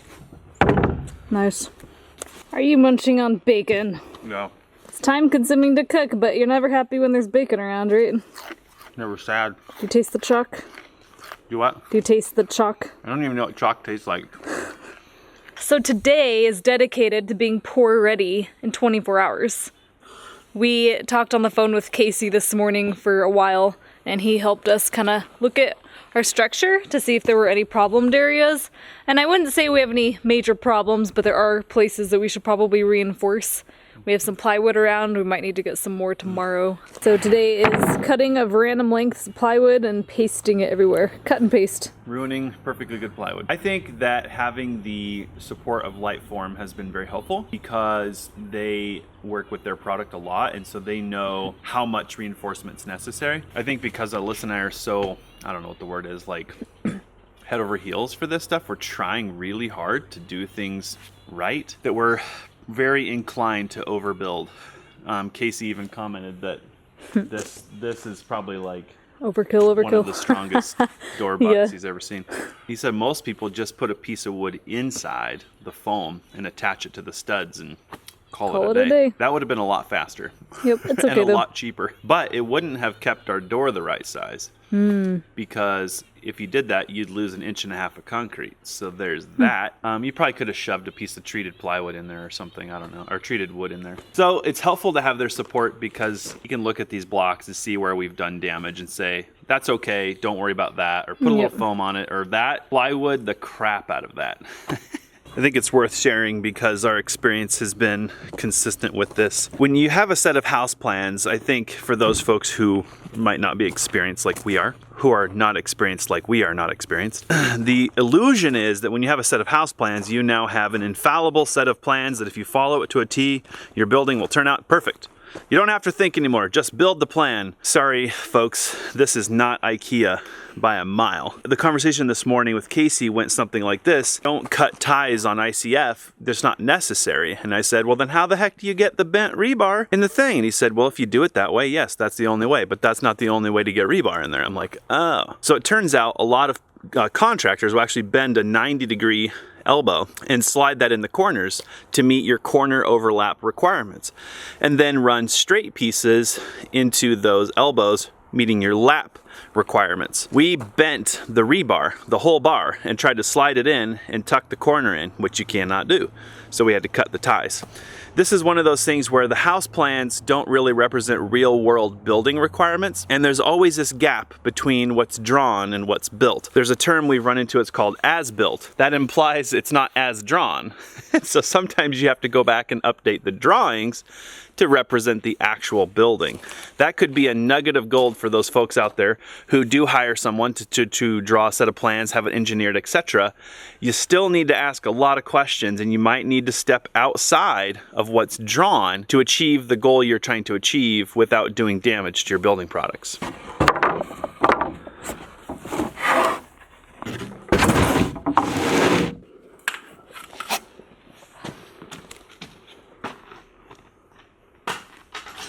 After talking about a strategy for a little while, Alyssa and I concluded that it would be best to put wood on the end cap of our buttress. We're going to form this with a buck, but we need to put some sort of material here to kind of terminate the wall. I don't think we just want concrete sticking out here. And I talked about putting foam on the end. That would look nice. It would keep it from just being exposed concrete. But you can't really attach anything to foam. The foam that we have has no studs or anything in it, so you couldn't affix anything to it directly. So we talked about adding a piece of wood, which I think will work pretty well. The only major issues is that I had originally planned on extending this buttress 4 inches so that we could capitalize on this final rebar dowel. So I'm having to notch out the wood that we'll be putting here for this rebar dowel. And then I think we can actually just push these corner rebar in slightly to be nearly flush with the end of this wall. So that'll work pretty good. A little bit more work than I anticipated. I guess a lot more planning would have been good for this buttress situation, but never built one before. So we'll get to work on building the end cap for that. And what we're gonna do is just leave screws in it. And then when we pour the concrete in there, the concrete will form around the screws and that should hold it in.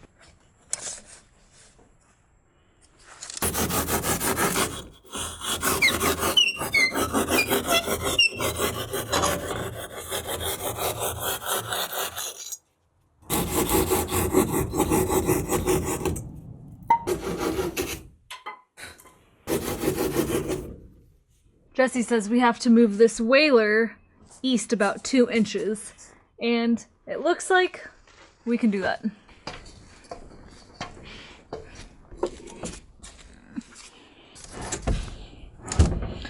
It's about as much as he's gonna get. Ow.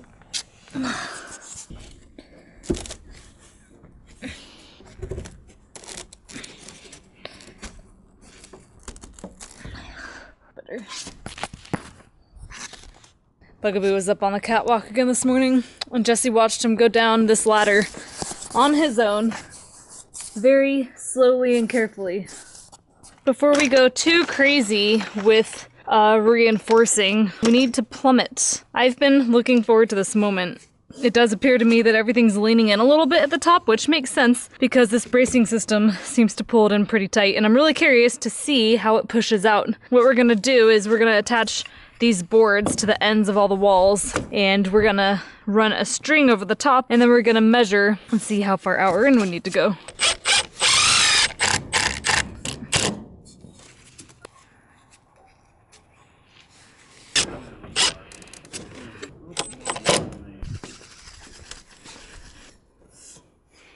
So next we're gonna use another piece of wood with the same dimensions, and we're gonna run it along here. So you can see here, this is very pushed in. This is touching the string. My goodness.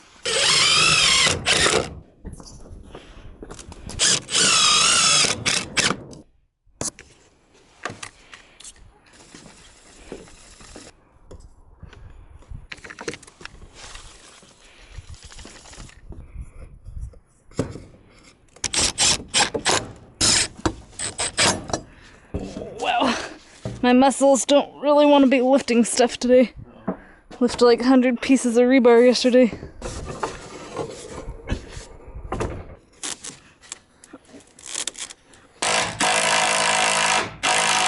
Yeah, that's not gonna work. It's just bowing out.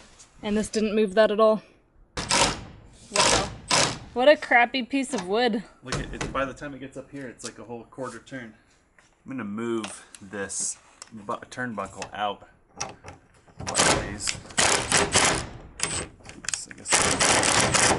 Hurry, Jesse, the concrete truck is coming in like 22 hours. Winter is also coming, hurry! Plan B is to attach these bowed boards to each other to straighten them out.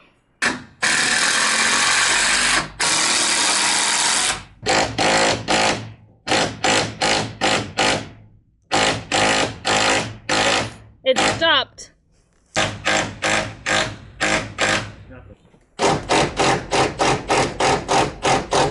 Nothing, no.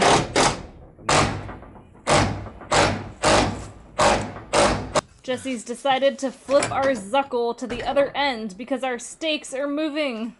The whole thing is not working. It's like broken.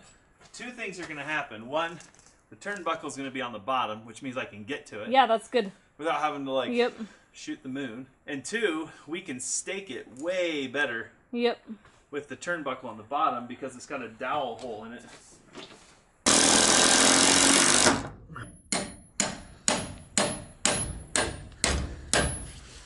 All right, you ready for movement? Yep. Okay.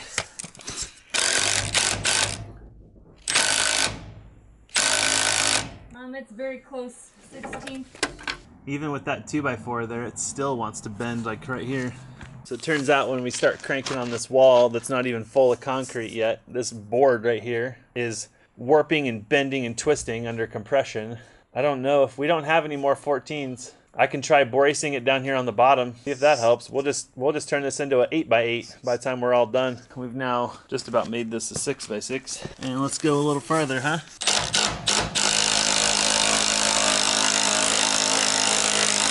A little too much. Good. So Alyssa's been kind of checkaroo. Wow, it actually is looking a lot better. But yeah, there's still a little bit of a really good way to check this would be a 6-foot level. But we don't have one. We do have a 4-foot level. That's not completely true. We have our, we call it our masonry level. It's not really a masonry level, but let me see if I can find it real quick here. So this level has had a piece of wood attached to it, so it's more like a 6-foot level. Well, this level's no good. Try this one. What in the world? Oh yeah, see. I don't know. I think this is why it was became a masonry level, because all the other bubbles are actually broken. Oh yeah, they're like massively not good. So that up there is so ridiculously out of plumb, it's not even funny. So my level right now is plumb. Okay. So it looks to me like the top part still needs to come in. Oh, probably 3/4 of an inch. Out, you mean? Sorry, out. What? Don't be deceived by the string.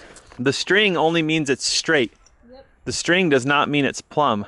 So before we can make any more adjustments, we've got to move these braces around. I think we ought to just take a brace break and just do them all, because I can't, yeah, you can just be standing up there or you can be helping me. Well, we're on the umpteenth brace and we're making them all match the system we probably should have done in the first place.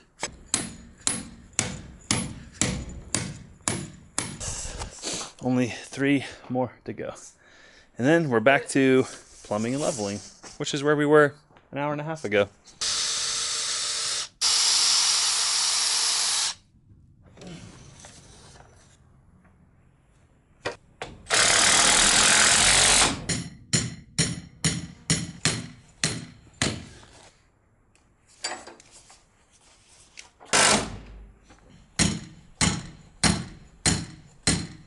How is it right there? You're about half the width of this board.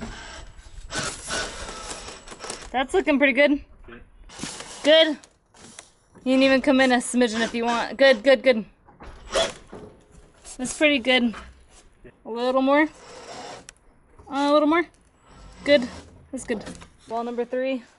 Yeah, so in theory, if the corners are plumb and the wall's straight, the wall's plumb. This one we're gonna do a little bit differently. We're gonna try to plumb the corner first and then straighten the wall. Golden. Nice. Ooh, right on the money. Wow, it's like you just need to let it all go. How are we looking? Sometimes you all just need to let it go. Let it go. Let it go. A little loose. Keep checking. Okay. It's okay. Come in here. It's pretty good. That's good there. Good? Yeah, I think that's pretty plumb. It's pretty good, doesn't it? Yeah. Dang, that's straight. Plumb? Yeah. Look at that. Dead on. And this gap, I mean, it's nice. Yay. You're dirty. That's better. Can you see now? Yeah. We got it all plumbed. It took Squared. a little bit of like just back and forth, but we're good. What we did was we knew this corner was plumb and square. So all we had to do was check the width here and make sure that's plumb. And then everything else was a no-brainer after that. Didn't make any sense because we kept pulling the wall in. Yeah. And I'm like, what? I know the wall's already leaning in. It needs to go out. Yay! On that note, we're going to get sandwiches. We hath earned our sandwiches. Well, sandwich break turned into Home Depot break. Everyone here on a Sunday is closed, so we had to go all the way to Home Depot to get more plywood and 2-inch screws. But we're back, and the sun is completely clouded over, so we're gonna see how much work we can get done in a couple of hours. Jesse's gonna help me get set up to make our chalk lines. I think we decided we're not gonna cut the tops of our blocks until after the concrete is poured. Instead, we're gonna try to float to the chalk line. So this is why we bought a wall bracket kit. So this attaches to the wall bracket. We will attach this to the wall. This can be adjusted up. Oh, cool. So that it shoots above the wall. And then I'm putting your receiver on this little stake, and we'll set this height to the top of the wall in that back corner. And then you'll go around inside the wall and make a line where that height is.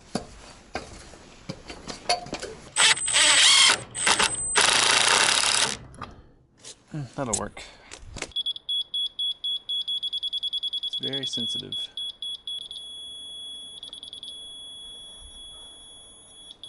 Perfect. Oh wait, you're gonna need this. Oh, thanks. Stop right here.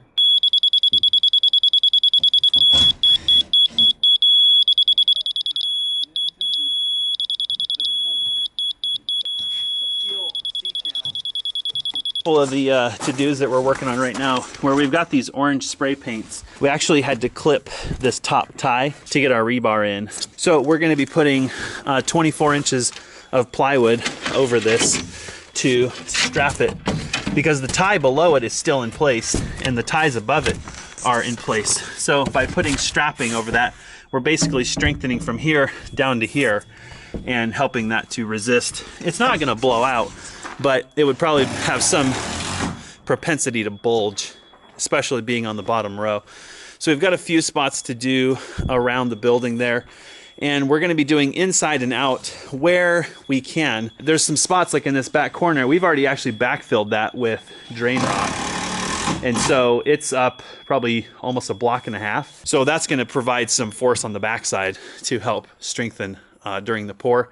So I've got a few of those things to do. And then this common, or actually not a common seam, we're calling it like a relief cut, where we severed this wall over here to bring it back into plumb. This is going to have some strapping on the inside and outside. It's not such a big deal because it's basically like having two blocks. We just cut between them. All the ties are still intact and everything. So we're going to do kind of just a sheet of plywood here and then on the outside. And I think that's probably knocking on 8 feet. We've got some L brackets. Lightform has advised us to basically make 2x4 L's to stick in here to reinforce that corner by the buttress on both sides. We've got to get this buttress cap on. Lots of strapping. And since we got the walls all plumbed and everything, once this is done, the strapping's all done, we've got to get some foam in all the cracks and whatnot. And that really needs to be done tonight so that foam has time to set up. Hopefully, Alyssa's cruising on getting the chalk line set on the inside of the forms. What's that? Alyssa's patience is kind of wearing thin for the old laser now. And then a good neighbor stopped by to give us a little bit of a hand this evening. Very thankful for his extra help. And then he's volunteered to come by tomorrow morning and just be on hand for all the excitement for the pour. So busy this evening. We're going to be working till we can't work anymore. It's about 8-ish.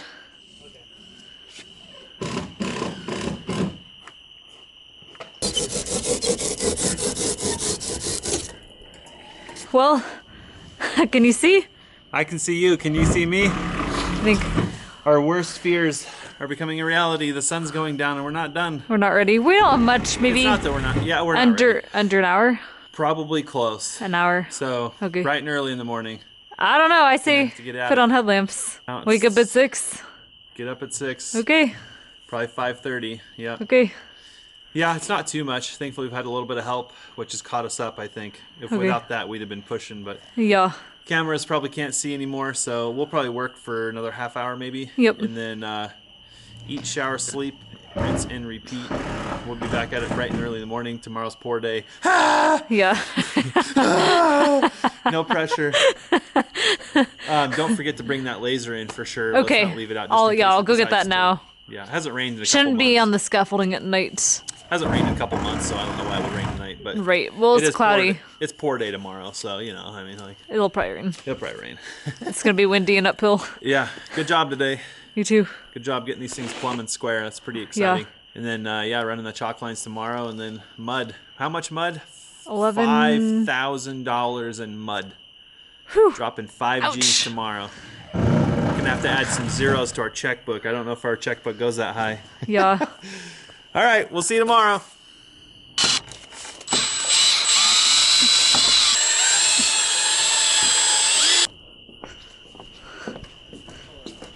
The tour is tomorrow. Ah! Ah! Are we being dramatic? No.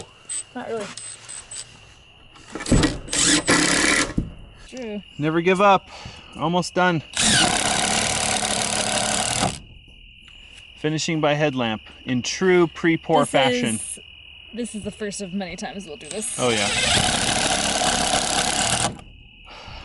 I don't know what it is about concrete. I think it's because you have to involve so many people. Hopefully most of the rest of our build will not be like this, but Yeah. I mean, yeah, the slab might Okay. be this way, but yeah, the slab maybe. there's like Yeah. a finite time the truck is coming. Yeah. If it's late, it's a problem. If it's early, it's a problem. Yep. If things go wrong, now your concrete's trying to cure on you. Yep. Crap. Actually, if you want to get the water heater on and all that, that'd be great. I was just gonna throw these zuckles on real quick. It's not a big deal.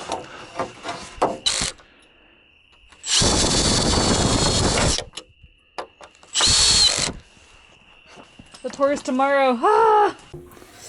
Hurry, make the coffee. We have concrete truck comes at 9.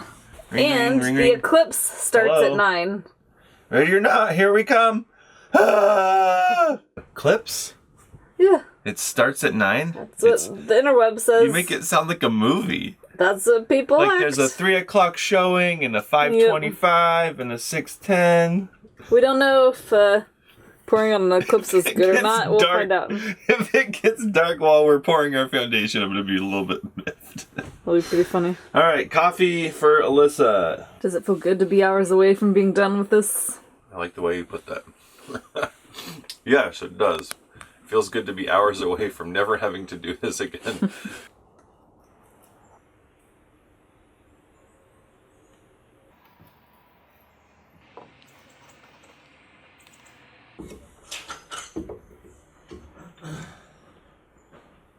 I've got to get these garage door bucks solidified. So yeah, we got to get this one installed and we got to extend the plywood to the top.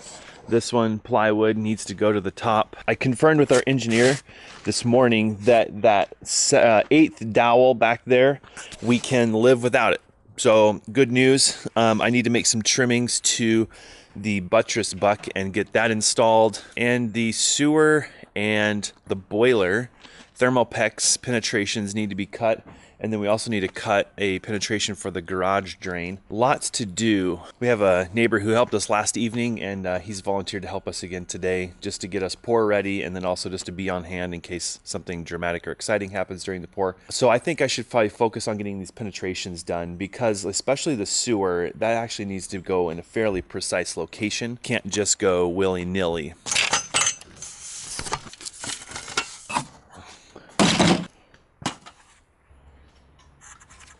With the sewer running out of the building, we have such a close amount of drop from the corner where that main is going to originate to the septic that we need to get this pretty darn precise.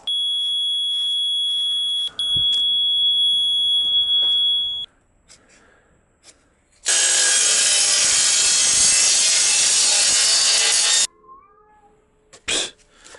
What are you doing in there?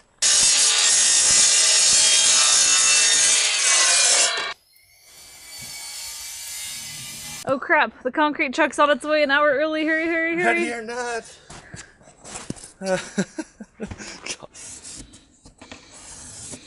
The metal strapping, I don't know where it ended up. Okay. It might be in the bed of the pickup, which is down on the highway.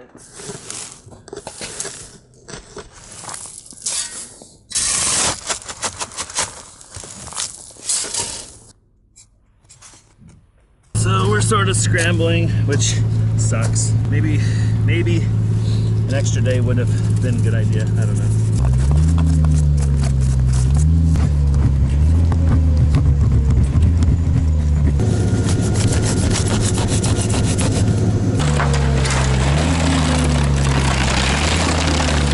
Nothing like pouring before you're ready, huh? Oh yeah.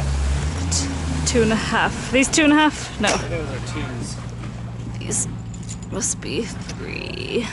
Don't know where the 2.5ers are. Here's 3s. Those are 3s, that's what I meant. Long screws. Okay. Sorry, didn't mean to be so specific. Here, I'll swap you.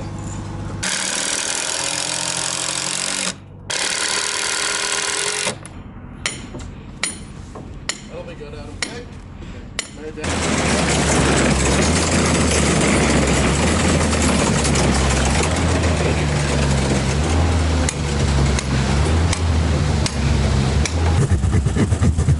Justin, working on the upper plywoods? I think so far pouring on the Eclipse means it's gonna be stressful as heck. Yep.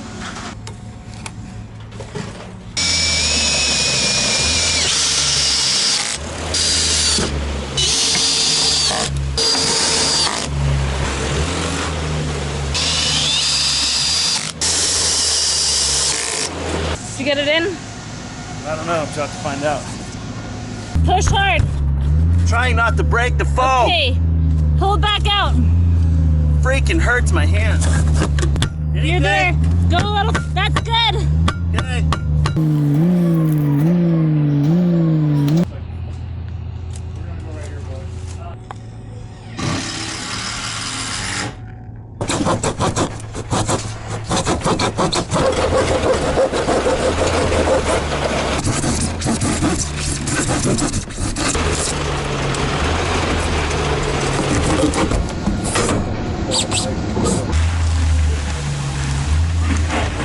So it turns out, well, it takes the guys a while to pump the walls, so I thought we were going to be stressing out more, and it seems that we do have a little time to work out these last kinks, and they're able to pump where we're not working.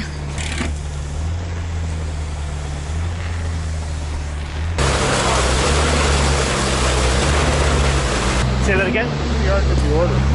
34?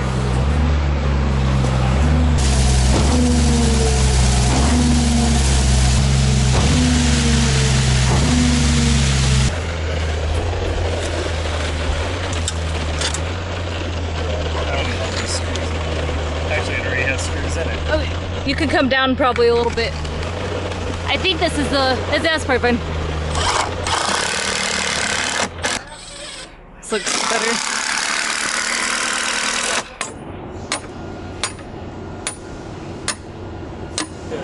Oh yeah. So what we're gonna have to do, what's up? To go up there. Good? Yeah, is there anything else offhand that you can think of? So these L's I'm actually building now need to go in the corner between the buttress and the wall. I'll build these now and then they just need to be anchored into the wall and the buttress. Makes sense? Okay.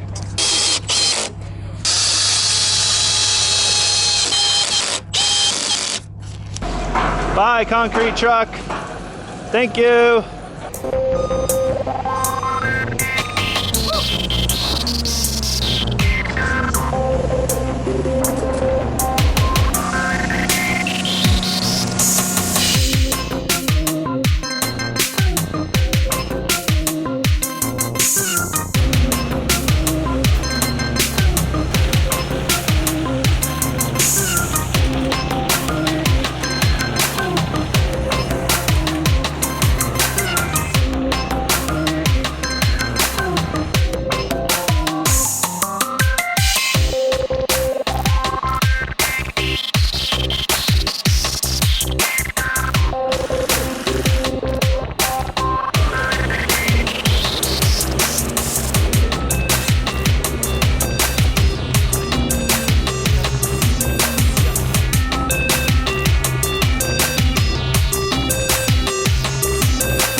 They're yelling out numbers. I have no idea what they're saying or if it's good or bad or what or It's fourth and 6. Like they got it. It's like, you know, end of the game. 4th down, 6 yards to go.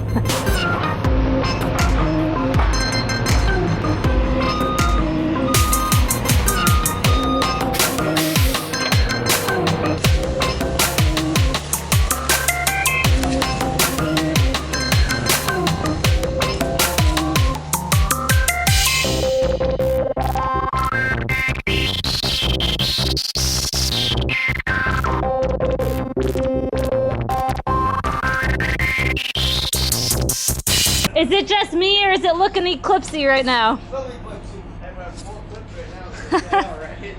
That's it. This is what people are traveling like all over the world to see. This is the eclipse right now. Pretty exciting. This man says it's eclipsing. They said it's at 10:16 is the fullest it's going to be for us here. Is that right now? Yeah, but it's at 10:16. This is it? Go stare at the sun for a little while. Feels like we just kind of went back like 30 minutes.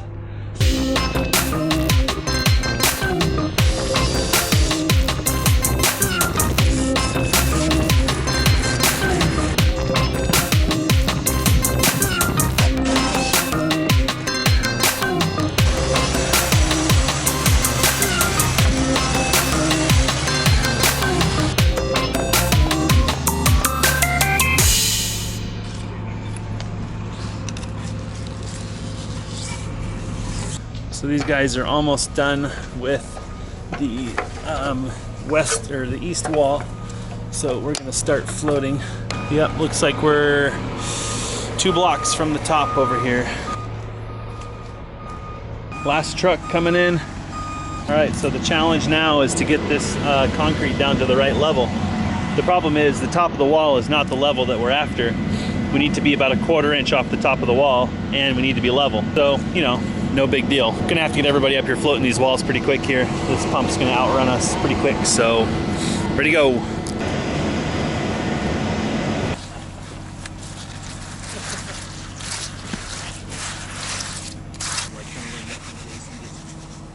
It's not about hurting people's ego. It's actually pretty wet now that I can get the cream to the top.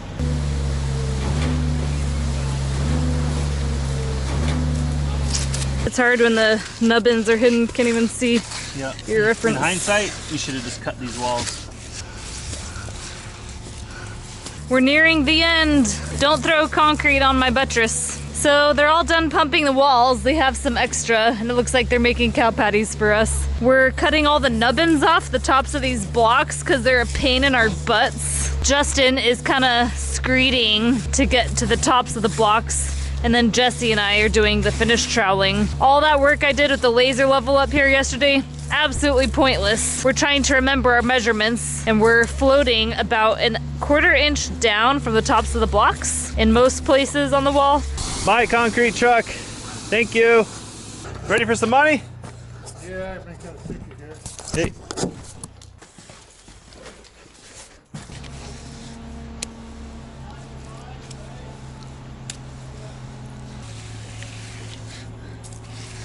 Wow, the heat's kicking in. Yep.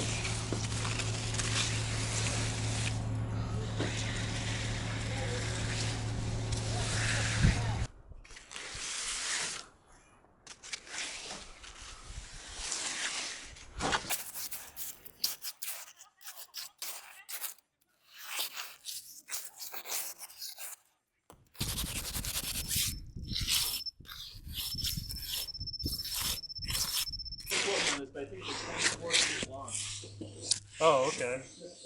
So basically, you bring your little train.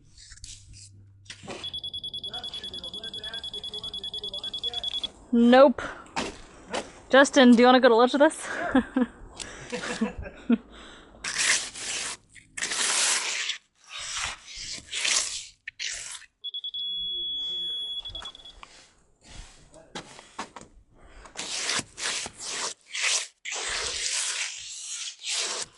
I actually do think everything went really well. We didn't have a single blowout. Yeah, so the pump guys had a lot to say about ICFs, both good and bad.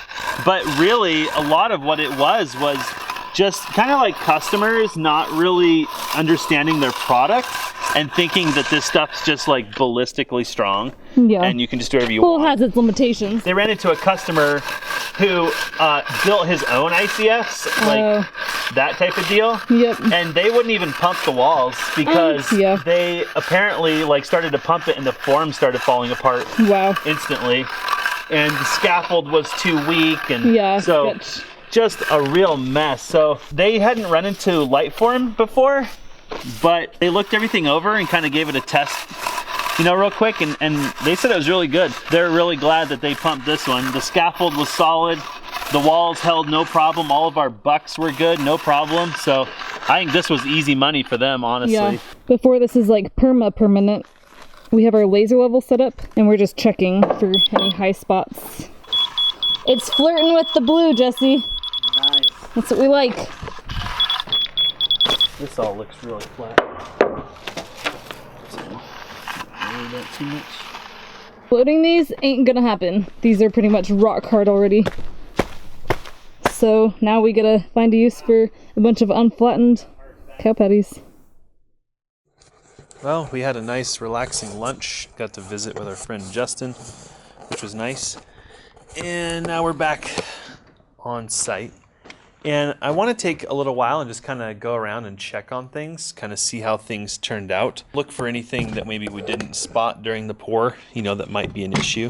Something that I've learned during concrete pours, stuff like this, you usually regret later because this concrete sets up and then it's like impossible to get your forms off. Because these turnbuckles and things, or cam locks and turnbuckles, are rented, they need to be clean. So we tried to keep them clean during the pour. It's amazing how easy it is to wash concrete off when it's wet. So this area over here, we strapped that with a 24-inch piece of plywood. So right in here, we had to cut those ties to get the rebar in. And this all looks just amazing. I'm really glad the trucks came early. It worked out. We have tried really hard to avoid these stressful pour situations where you just have chaos. But as it worked out, there was some kind of bouncing back and forth with the pump guys. That allowed us to kind of get caught up. And so we kind of worked on stuff they were going to be working on. And then we tried to get ahead of them a little bit, which with Justin's help, we were able to do. We got all the bracing on and everything. No lifting at all on these blocks. I mean, that block is flat on the footing, which is perfect. So all this spray foam did its job.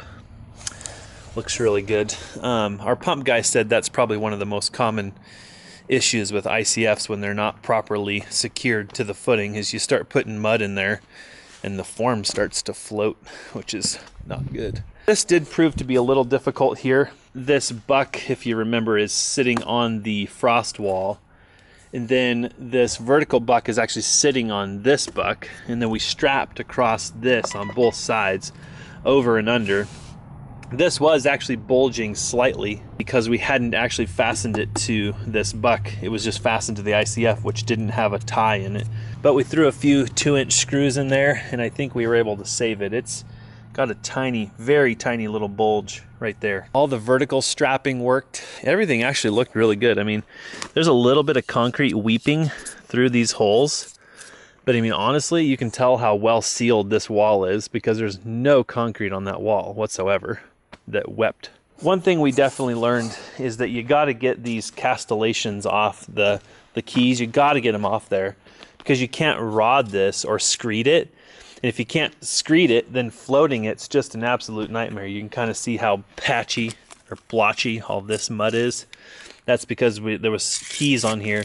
And something I identified pretty fast, we had to drill a hole in here with the hole saw so they could shove the pump down in here to get mud back in this corner, and then they could feed it in through the end with the pump. But the problem is when they did that, this kind of mushroomed out, and this mushroom of concrete right here, if it would have hardened, I don't know that we would ever got this piece of wood off of here. So you got to identify stuff like this while it's happening to make sure that you can remove your form. So I came around here and removed all this mud and pushed this mud back down in the hole, made sure it's nice and clear. So it's amazing. Once that concrete sets up, whatever it sets up in, on, or around, it's not going anywhere. This corner we had, this is probably the one we if you will, we screwed up more than anything. We cut so many ties over here, and it was just on the upper row. So we strapped over bottom row to bottom row, no problems. Same here, no problems at all. The bracing and scaffold system worked surprisingly well. The one thing I have to admit, and I don't even know that I want to check, I have to check. We did not have time to check the walls for plumb and straight during the pour. We did a lot of work before the pour started, but once the pour was going, it wasn't an issue. I was so busy running around trying to keep up with a lot of chaotic problems that I just didn't have time to make that check. So at this point, it is what it is, and we'll deal with it at the plates. But I'm hoping that Alyssa and I can do some measuring, and I'm hoping somehow we dodged a bullet and everything is still straight and square. It looks good to the eye, but it could be off a little bit. I'm actually waiting to get on the phone with Lightform just to kind of check in with them and let them know how things went. So I figured I'd run around with the laser and kind of just check and see how we did. I know things are really good. Alyssa and Justin did a fantastic job. This concrete went off really fast. So this mud, when it was first top of wall, was too wet almost to float. Just get a lot of cream, which most people like. But in this case, it was hard to float because we were trying to float between inside the wall, which is always hard. If you can, it's so much better to float to top of form. Then you can screed to top of form, float to top of form. So much easier. So at first it was a little gooey, and then pretty quick, Alyssa was like, "It's getting hard to work, Jesse. Need you to come check this stuff, make sure everything's good." And I'm like, okay. And then, I mean, probably 15 minutes went by, and I was able to do a little bit of just like taking the high spots out of it. But otherwise, this guys did a fantastic job. So we'll find out how good we did when it comes time to set the plates on top here. I think people have already asked, and I'll kind of spoiler upcoming videos, but why aren't there J-bolts in the top of the walls? Our engineers, who are working with primarily on the timber frame, but they do whole house engineering, they've been directing on this. Because we're using such a large plate, it's going to be roughly 3 inches by 14 inches at this point, is so big that putting J-bolts in the concrete wall is easy at the time. It's extremely difficult to get the plates where they need to be down the road, locating them with the bolts. Their recommendation was don't put anything in the top of the wall. That's been stated multiple times on our plans. And so we're actually going to be drilling later and putting in what's called a Titan HD anchor. It's a concrete anchor, and I think they're 1/2 inch. Big anchors, big drill bit. But their feeling is that it's worth it to make sure that your plates are in the right spot. and then you can drill and put the anchor exactly where it needs to go.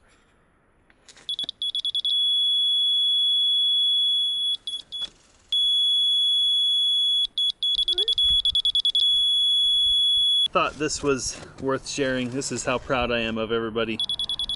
This is 37 feet from our laser, and it's dead level. So just spent about an hour on the phone with Lightform. It's really, I just can't even say how helpful it has been. I mean, part of the conversation was why we chose Lightform, and it's going to sound a little cheesy, but part of the reason is they answered their phone. Alyssa and I feel really strongly that as an owner builder, it's so critical that you have partners who don't just sell you stuff. We need somebody who will help us, maximize their product. In fact, even Lightform said, well, the block's only as good as the person building it. And we would say, well, true, but it's also as good as the company's support for their own product. Can't just stick this stuff on a street corner and expect people to figure it out, especially owner builders like us. So we're very thankful that we chose Lightform. The support was huge. Even just knowing when things are okay. We went through all this entire thing yesterday and then this morning. Unfortunately, it was during the pour, but just kind of looked through things really quick, and Casey was like, yep, looks good. Yep, looks good. That's so reassuring to us. I mean, we're dumping thousands of dollars of our hard-earned money into this project, and it's just nice when somebody can look at it with you and say you're good. So feel pretty good about it. Lightform's of course happy. The pour went well. Their product looks good. They said they weren't worried about it, which I believe them because they do this stuff all the time. We weren't really stressed necessarily. It was just that the trucks came a couple hours early. Alyssa and I really put a lot of effort into, and so did our help, Justin, making sure things were strong and reinforced. And I think I have to say that if by some chance the pump guys are watching this video, Daryl and Billy and I think Josh, you guys are as important to the success of this project as anybody. We've loved working with you guys. You've been really helpful. Your knowledge, again, their knowledge of pouring and ICFs and how to get concrete in the right places at the right time, and it's as critical to the success of this project as everything else. So thank you for all your help. Alyssa's resting now, thankfully. She's finally getting some shut-eye, I think, just taking a break and not being filthy for once. So I think we're gonna rest tonight. Tomorrow, housekeeping day. We've got a lot of stuff to catch up on. We're gonna leave the scaffolding up here because I think it'll help us get our plates on. We might be able to do the plates before we do the slab, which seems kind of backwards maybe. We'll have to see, but I really don't want to take the scaffolding down if we don't have to in order to get the plates on. So we'll kind of chase that down, see if that's going to work for us, but tomorrow we're going to catch up. Thanks for joining us for this hopefully not too chaotic video, although it was pretty chaotic. And I'm not sure, I think probably a couple days we'll start back up on this. We'll be tearing a lot of stuff down, cleaning stuff up, and then starting work on the slab.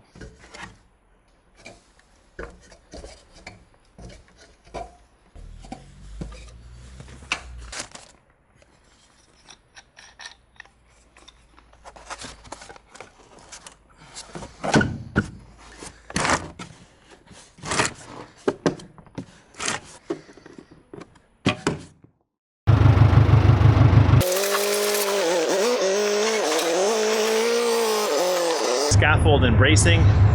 It's been good knowing you. It was a lot of fun. And by fun, I mean my sense of humor wasn't that great, but you've done a good job. I will not fault you for your service. And now it's time to make room in here for the slab.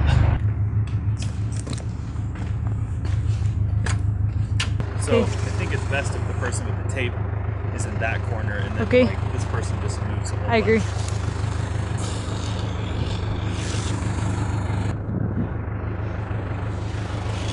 52, 11, and 5/8. Okay. 52, 11, and 7/8. That's the exact measurement of that one, isn't it?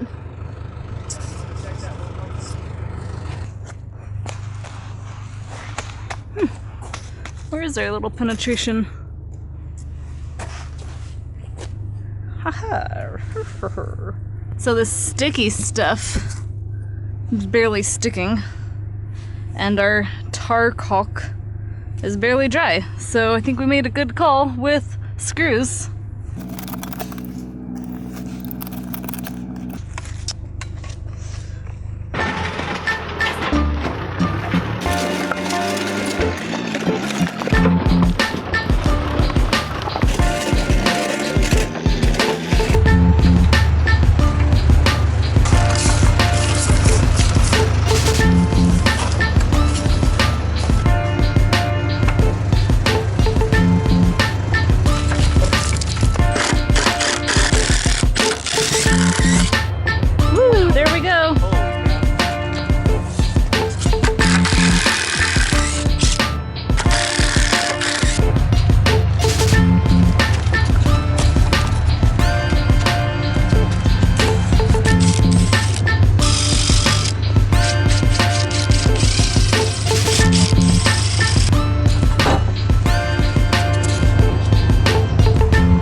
if you want to detach it from the scaffold brackets, then we'll take the bridge off, and then you can just work your way back.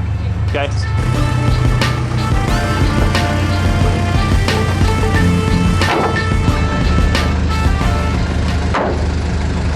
Hold on, if you can go back one step maybe. No?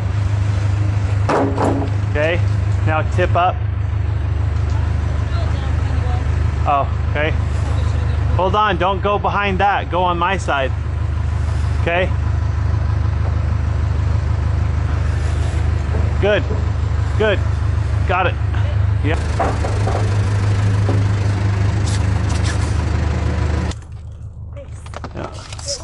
Still works. Apparently, Alyssa set her alarm so she'd be able to get up by noon. Oh, Fabral. Wonder why we're supposed to talk to Fabral today.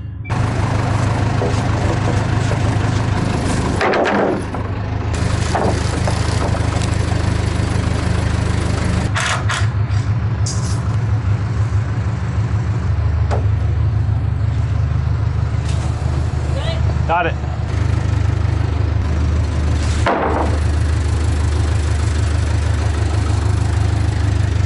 Okay, got it. So that one you probably have to pull down there and tip up and tip down to me.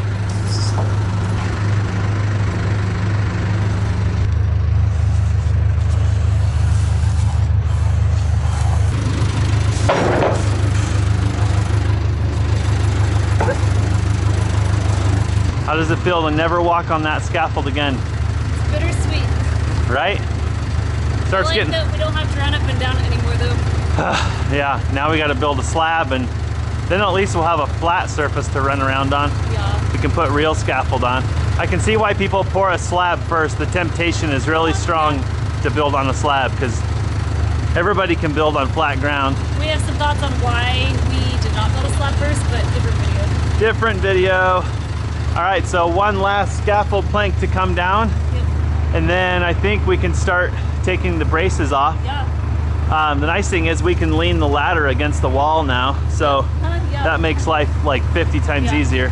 It's still gonna suck over here on the uneven ground, but it's better than nothing. We'll do it again. Yeah.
Oh yeah, there's so many screws around here.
That's a lot of lumber.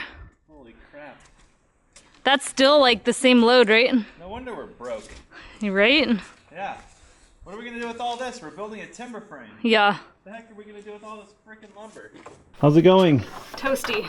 Yeah? At least you found a shady spot to work, huh? That's huge, yeah. Keep working in the shade Take the hat off. till you have to. Yeah. Maybe by the time you get done with this wall, the shade will be around the corner. That's my plan. I'm gonna work down here. Yeah. Work down here.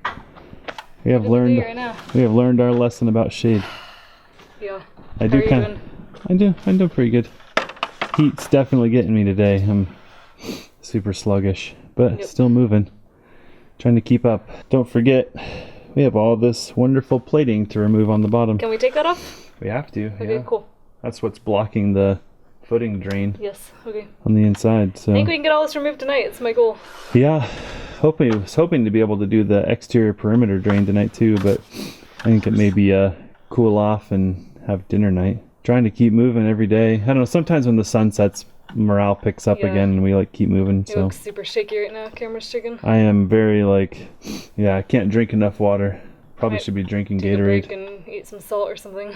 Yeah, or just take a break and eat dinner and sleep. And the air conditioning. All right, back to the grind. What's your middle name? Fast. Fast is your middle name? Accurate's not my middle name. Fast is my middle name. I would agree with that. It's nice to be working on ground level again. That's Look at that. Yeah. Ground level and shade. Oof, speaking my language. I was just telling Jesse how when the slab is poured and it starts to cool off a little bit like the weather, we will be completely unrecognizable. That's it. We'll be back to our gremlin, our shade and mossy gremlins. Yeah, tans are gonna go away. Tans, what little tan we have.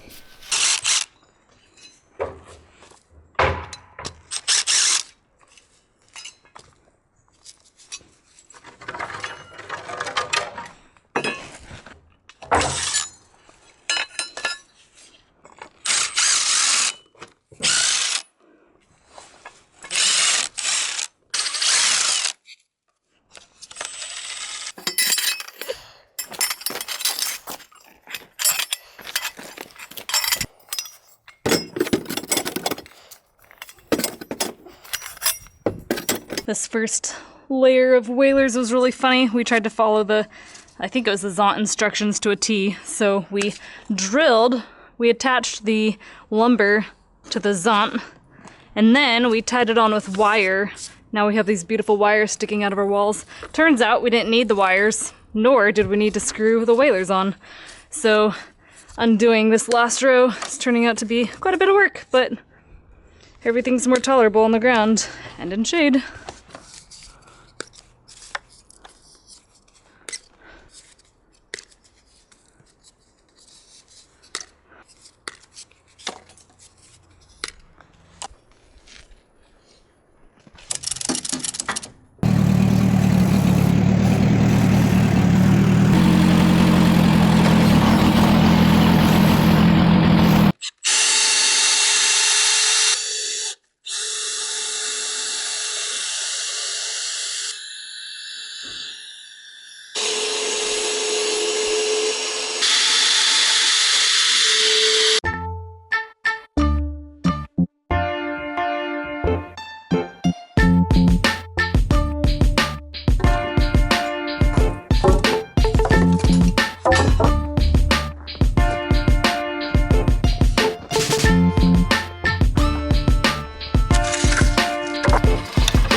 You want to know how to waste 25 bucks?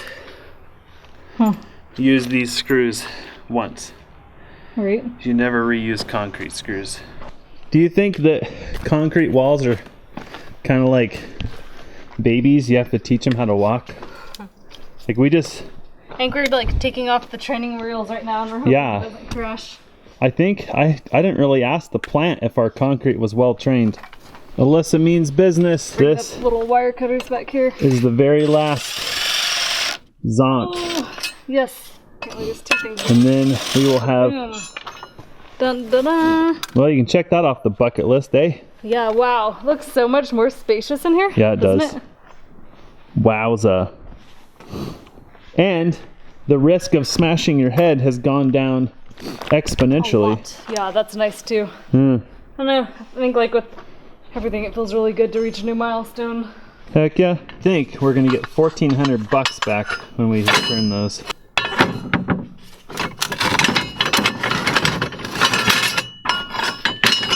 The very last Zonts. Boom. We successfully dismantled the entire Zont and Zuckel bracing system in about 6 hours. With the brake, probably. With brake, and we had some other stuff happen today. I had to deal with the backhoe. Yeah, it looks so good. Stuff like that. I'm very proud of us. So I think we did fantastic. We removed the whole system in 6 hours. I think I was saying that it looks like a hurricane of foam went through here, but that's kind of not funny because there are people who are really right now being affected by Hurricane Harvey. So I guess if you're watching this, be safe. We hope you're okay. We hope you didn't lose too much stuff, but we can complain about the heat, so you guys get to complain about hurricanes. It's all good. Like, it's all fair game. But I hope you guys are safe. So we have to unload the backhoe, and then if we can load that and unload it, that's a pretty good day. I don't know how you're feeling. There's probably a good 100 boards on the backhoe, plus that's like 150 boards. Do you want to do that too? We have to. Okay. Yeah, it's got to happen. Okay. I think that that's a pretty good day, and then you need to feed me enchiladas or something because my energy's really low. Yeah. I'm starting to feel a little nauseous, so. Yeah, I was actually feeling a little pukey a minute ago, and I stood up and went did one of these, whoa. And it wasn't like I'm lightheaded, it was like I think I'm gonna pass out. So let's shut it down before we get shut down.